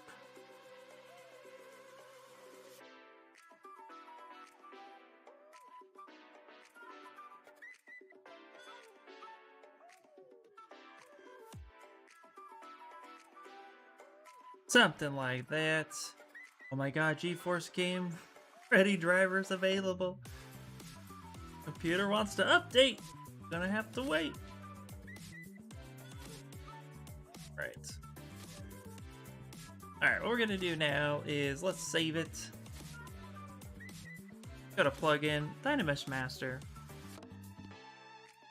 Yeah, there we go. Take our /3.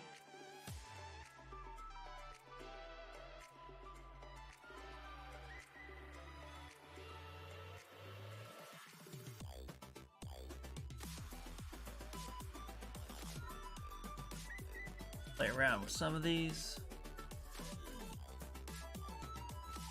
What we could even do is just get rid of this one right here. Be hidden. Just focus on the one.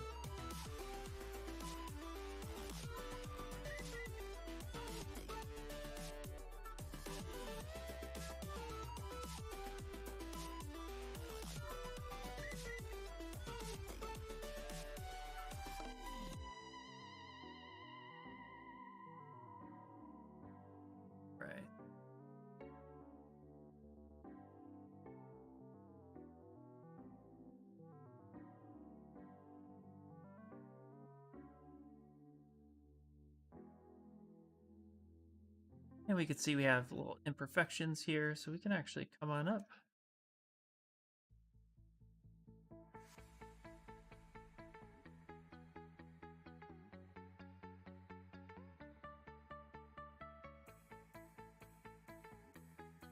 Slowly merge that stuff together.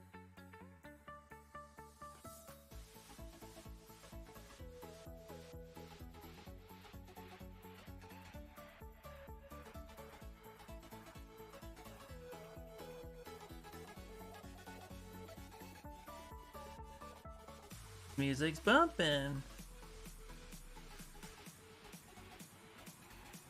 You know who'd like this music is actually my kids. My kids would really like this music.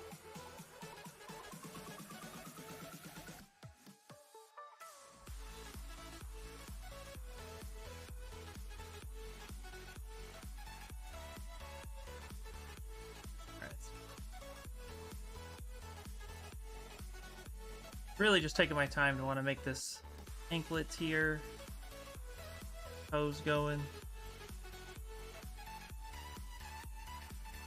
All right, let's go ahead and Dynamesh one more time, kind of weld those points together. Now let's take the /3 brush.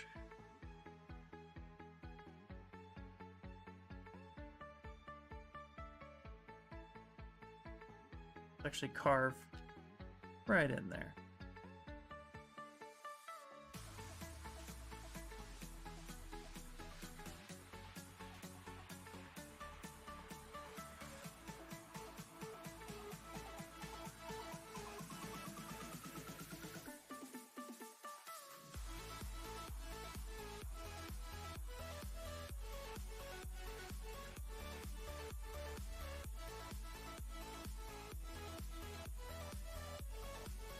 Based on the look of this too, I'd imagine that this kind of very like a metal or some sort of alloy.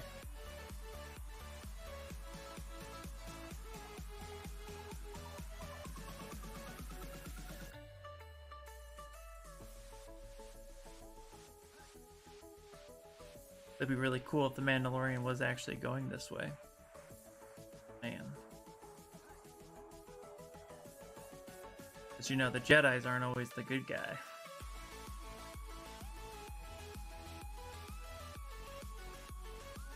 Alright. Inflate brush now. Put that together.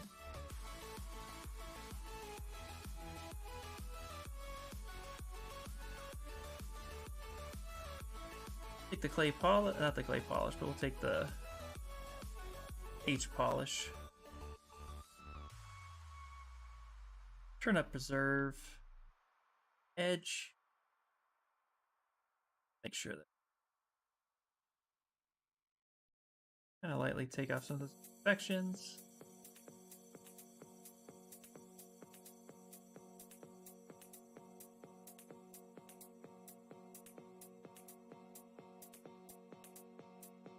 See if I can live with this.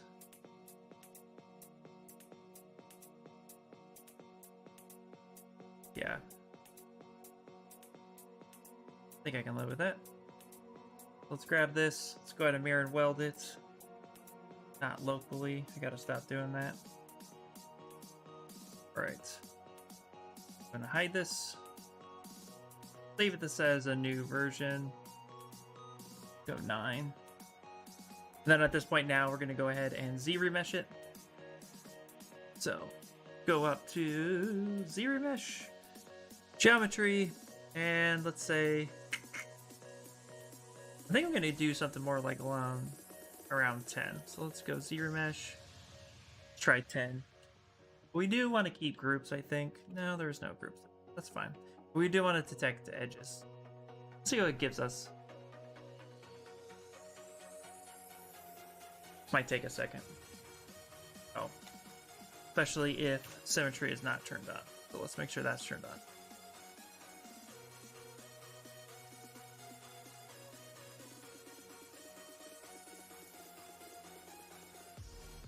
And we got about 30 minutes, so this will be the final stream rater, and then we'll wrap up.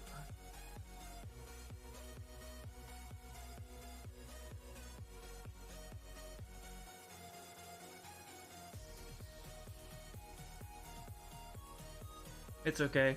We'll just have to wait it out some more. Yeah, that's a bummer though. I know you've been like trying to get that printer for a while, so that's a bit of a bummer. Scratch that. That's a huge bummer. I have no patience for stuff like that. I get so frustrated if it's like, what do you mean I can't have it? I ordered 3 bottles of resin. Amazon couldn't, like, they lost it, and I'm still waiting on a refund. Even though they said I can have a refund. It's crazy, man. Alright, there you go. It's not too bad. Don't need the thickness part turned on. Yeah. Okay. We need to go back a little bit and kind of... We forgot to re-weld this hole right here. Let's do that real quick. /3. So the slash brush is amazing. really, it's really helping me define. So let's go back in and make sure we really define the rest of these edges smooth as possible. That's nuts. I'd buy them I'd buy them every day. Yeah.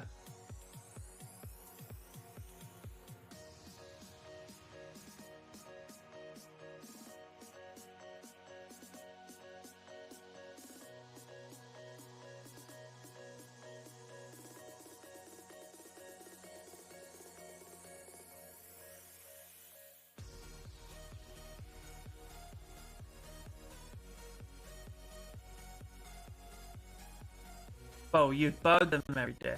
Oh, I got you. Oh, you know, I called them this morning, and they said that they were supposed to have the refund within 3 to 5 business days, and that this is the final day, and then I should get it. Because I called them, I can almost guarantee that it'll be there, or it'll initiated today, because they don't want me calling again. But yeah, it's just annoying, because it was also a Black Friday sale for the resin. But I think what's happening is the pandemic is starting to show its colors with Amazon. It's like, yeah, can't handle the load of everybody, you know, shopping online now. Pretty funny if you ask me. Yep. All right, we see a little imperfection down here, so let's go ahead and kind of do that right there. Just inflate it just a bit. All right. We have to weld it now one more time because we have to inflate and then from there. But yeah, man, it is kind of frustrating, you know, but what can you do? All right. I'm going to leave that alone for now.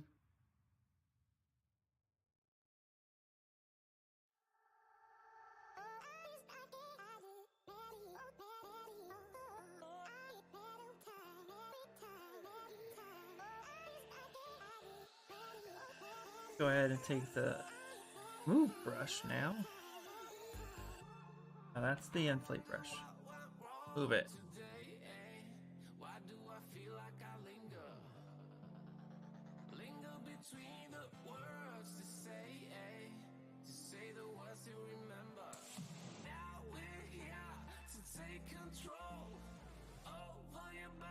you go.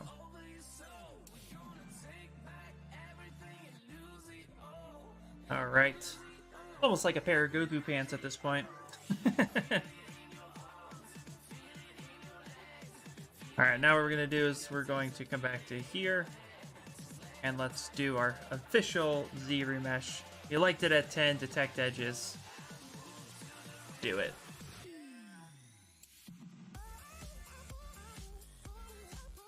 This is bumping. This is something my kids listen to when they're on YouTube. So I like hear this music all the time. Now I know where they get it from.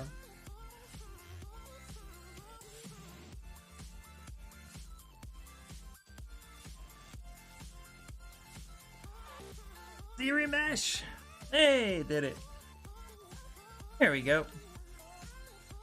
And then if we go ahead, hit dynamic, do not scale up the thickness. Yeah, that's pretty clean. That's not too bad. Go ahead and just like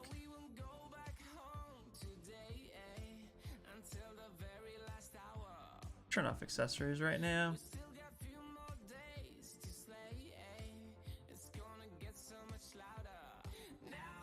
There we go. And we're gonna go ahead and move it around just a little.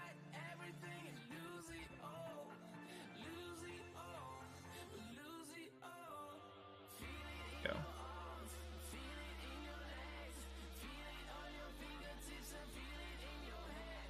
Yay! All right.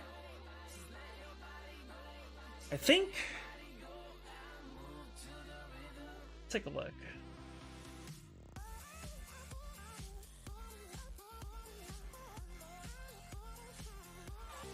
I'm gonna smooth these wrinkles down a little bit. Not 100% happy with them. Okay. Can admit that. More final work anyway, so not the end of the world that it's not want it. Did give us an idea, but it just looks out of place right now, so do that. Alright. Alright, let's go over his face one more time, but I think that pretty much does a lot of it. So tomorrow we're going to spend time posing and finalizing this character. I think we're pretty close to the concept. There's still some things that I need to kind of look at.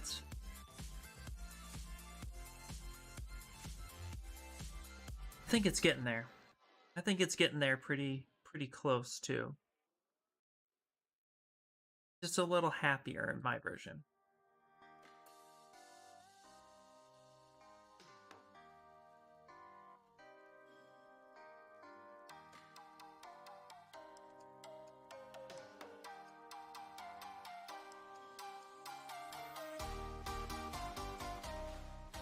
Feels like I look away and then bam, a new look. Well, that's good.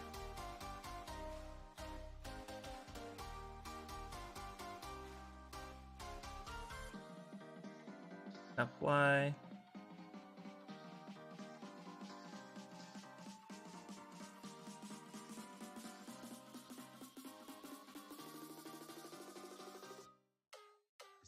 Why isn't it working?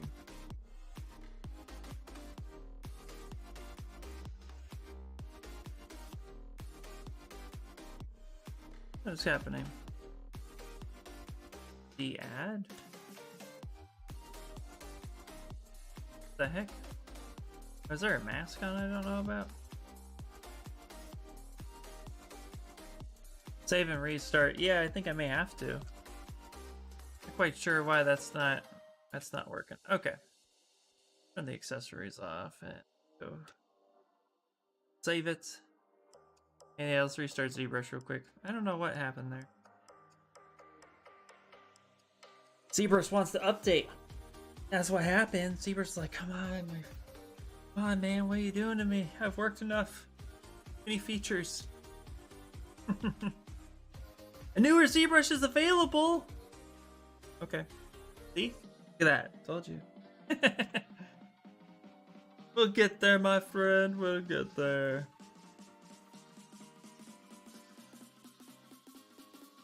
All right.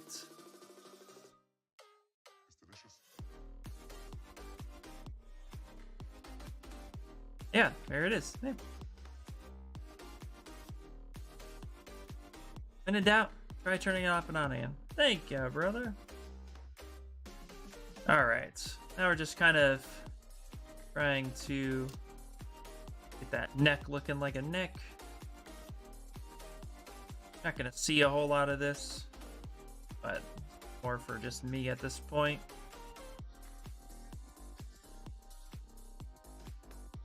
I mean, you will see some of it, especially when we merge the head and neck together.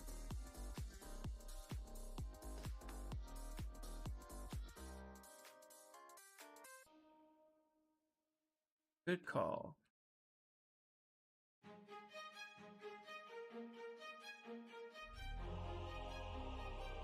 All right.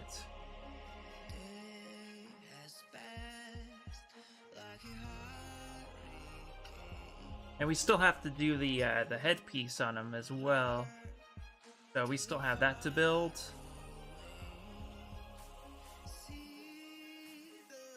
That's okay. Let's do this. So we're gonna go ahead and take his body, put it up to his head.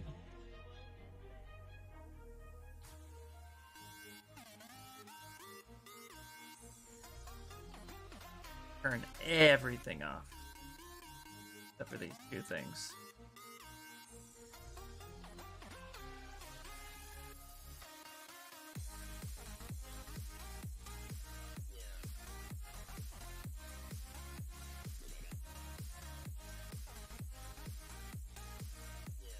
Close holes. Why won't you close holes?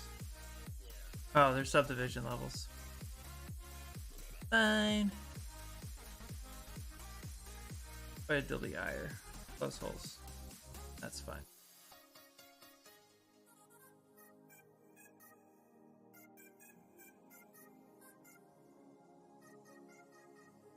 All right.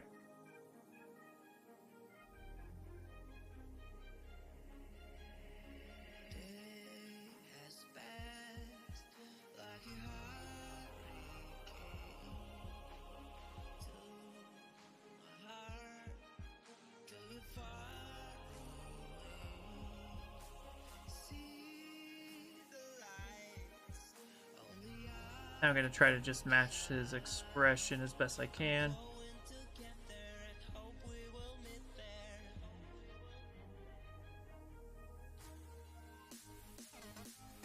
Not happy. He's not happy. How do you pick your rotate point in Blender? Okay, hold on. So you mean like you're just trying to rotate an object, so when you hit R, I usually stick my point out really far away from it so I have more control. I don't know if that's what you're asking. Okay, managed to get frustrated with the shirt and gonna start over. It's acting all kind of strange. Ah, buddy. Sorry to hear that, man. But when in doubt, it's okay to start over.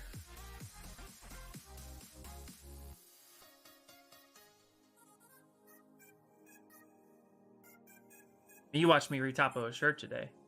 No, viewport. Oh.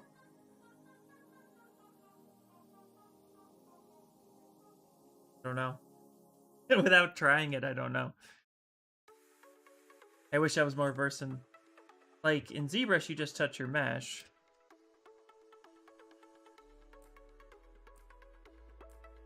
I mean, yeah, I don't officially... I mean, we can load up Blender, we can... Here. Yeah, I don't know without actually looking at it. I couldn't answer without looking. Yeah. You want? Give me a second. I'll do that. I got no problems. We only got a few minutes anyway. So let's go ahead and actually, let's fill our color real quick. Go. Go ahead and just select flat color on everything. I want to fill this with all with the material.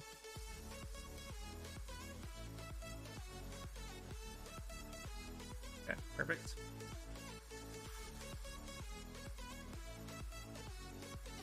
You can use the dot on the number pad, like zoom to select.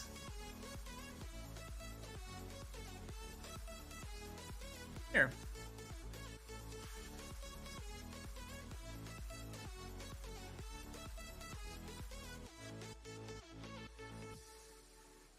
Okay, so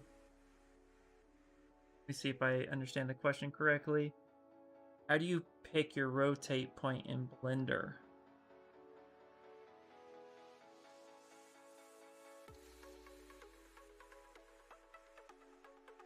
I mean, not just zooms, yeah. You can rotate around it. So move your cube from the center. Okay, I'll move my cube from the center. We'll move it on the y-axis. Bloop. All right. My mesh is not center of the world. Okay, so it's off center.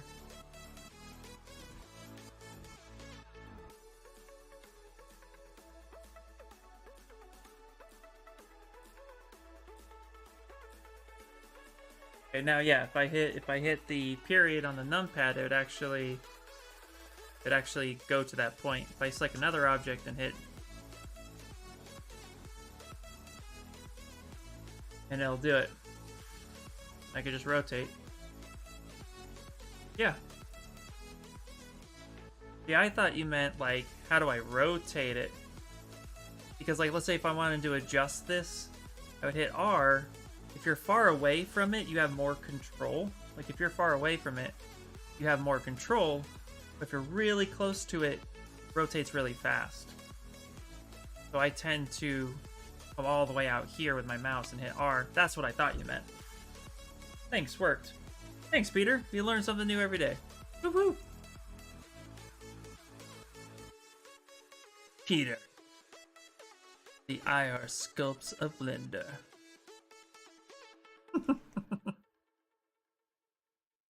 No, not right now. All right. Now what we need to do is select the body. I'm gonna go ahead and kind of select this mesh right here. We need to kind of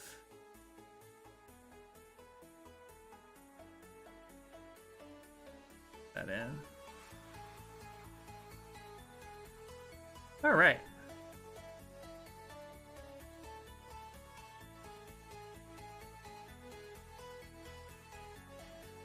What we need to do now, we apply additional thickness on these panels. Yeah, that's gonna be good. I'm gonna apply that.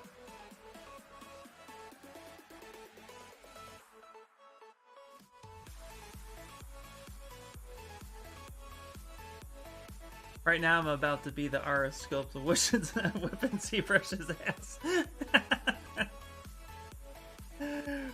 Touche, buddy, touche. I'm sorry you're having problems.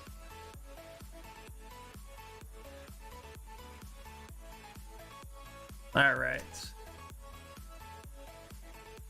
Go. Go ahead and take our little damn standard. I'm gonna smooth things out a little bit.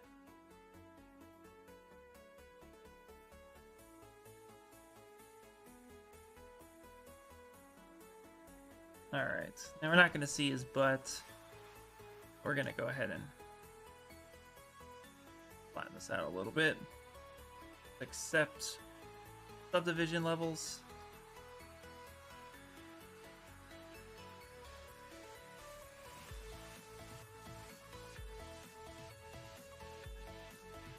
There we go.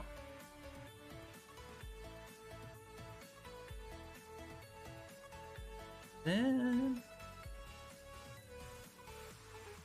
there we go. All right, so with this jacket now,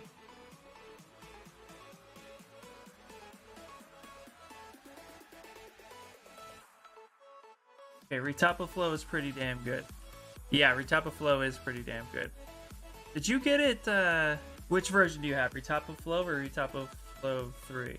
But I gotta run, let's talk to you in a bit. Okay.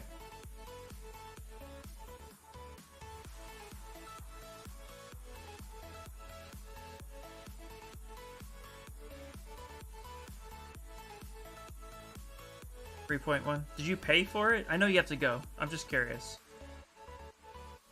The free one from GitHub. Okay. May have to try it.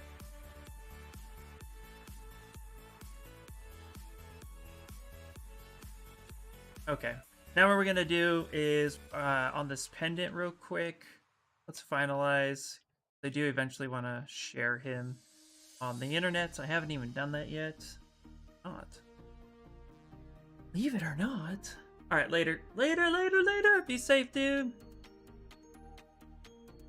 All right. What we need to do is insert. We need to insert a ring. Okay. Turn everything off except for this guy.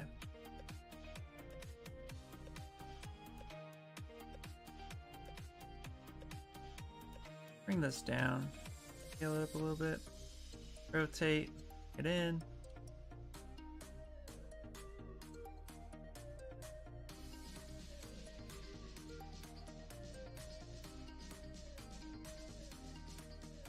All right, let's look at the reference real quick. Okay, nice. It's actually, there's like a little ring on his. It's like that.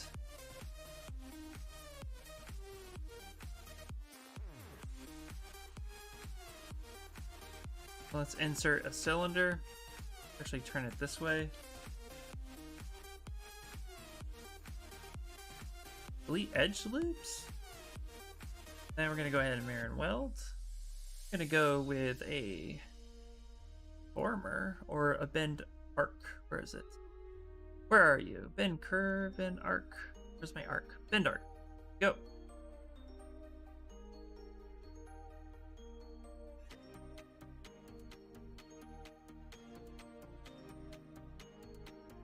Nope.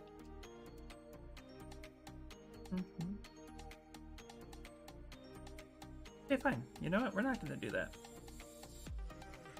We are going to just do this thing where we're going to bend it ourselves. Come on down. Come on down. Look at that. There you go. That's all we needed to do. We're going to get with our Z modeler brush. We're going to insert our edge. Then we're going to go here, Q cube.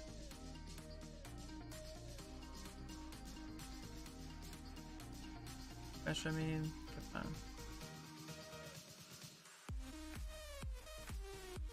Oh, okay, I know what we're gonna do. I know what we're gonna do.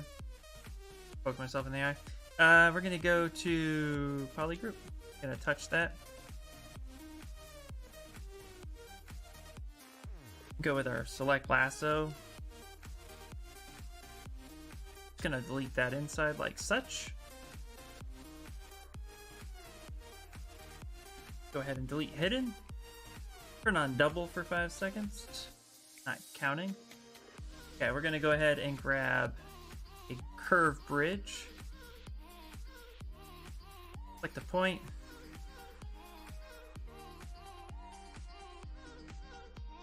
Grab this side.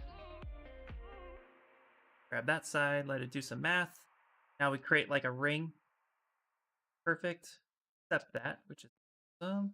Now we're going to go ahead and turn on symmetry, grab our edge loop. We're going to provide a couple edge loops.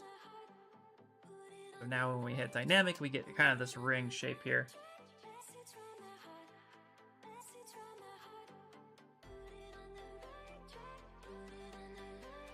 All right, there we go. Bring this down.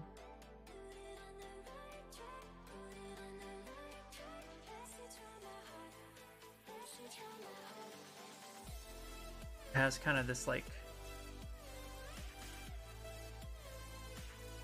this one's kind of like a ring attached to it, something like that. Very cool. Hey, thank you so much for the follow. I really appreciate it.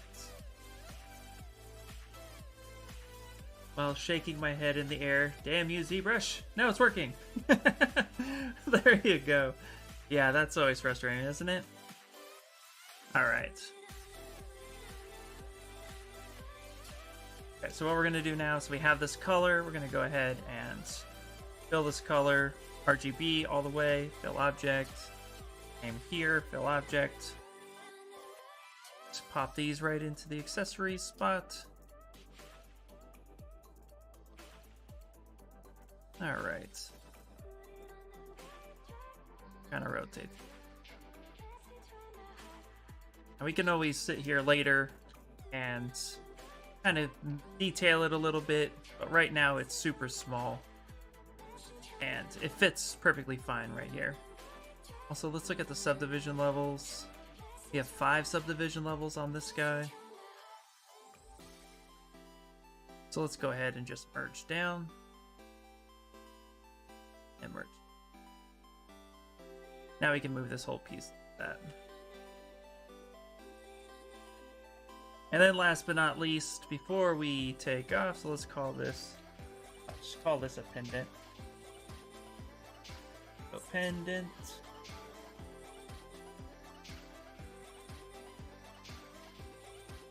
Pendant. Can't spell today. Alright, let's make sure that we could,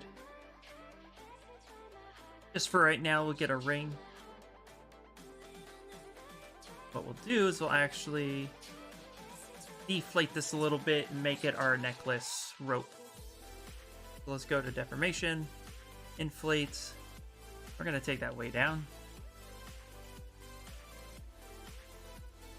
And we'll deflate again. So that. Let's actually make this color kind of brown. Yeah, that'll work. tactical object, so we at least have the right color. Or a color we can work with.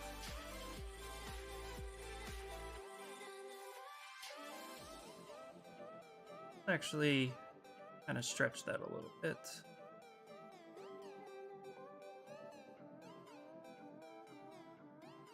And now let's turn symmetry on. Let's take our move brush. I know the battle's ready to begin. We're gonna get there. Gonna kind of just going like that just a little bit. So it looks a little bit more like a necklace, not some random thing around his neck. That. There we go.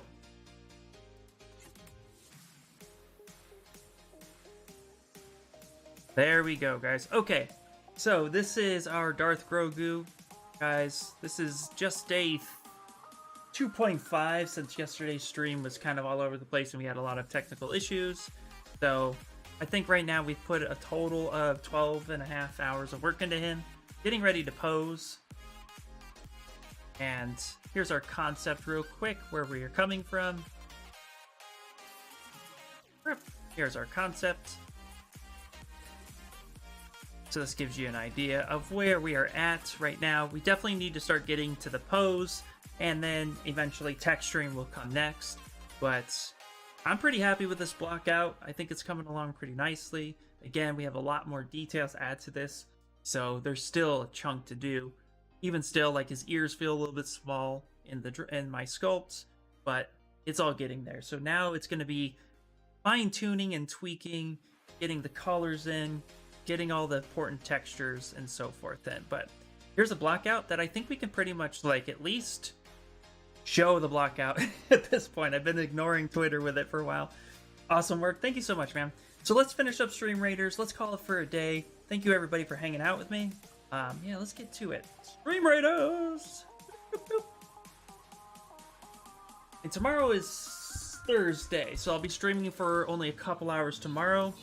So maybe tomorrow we'll do Zbrush 2 2021.5 first impressions. I think that'll be kind of cool.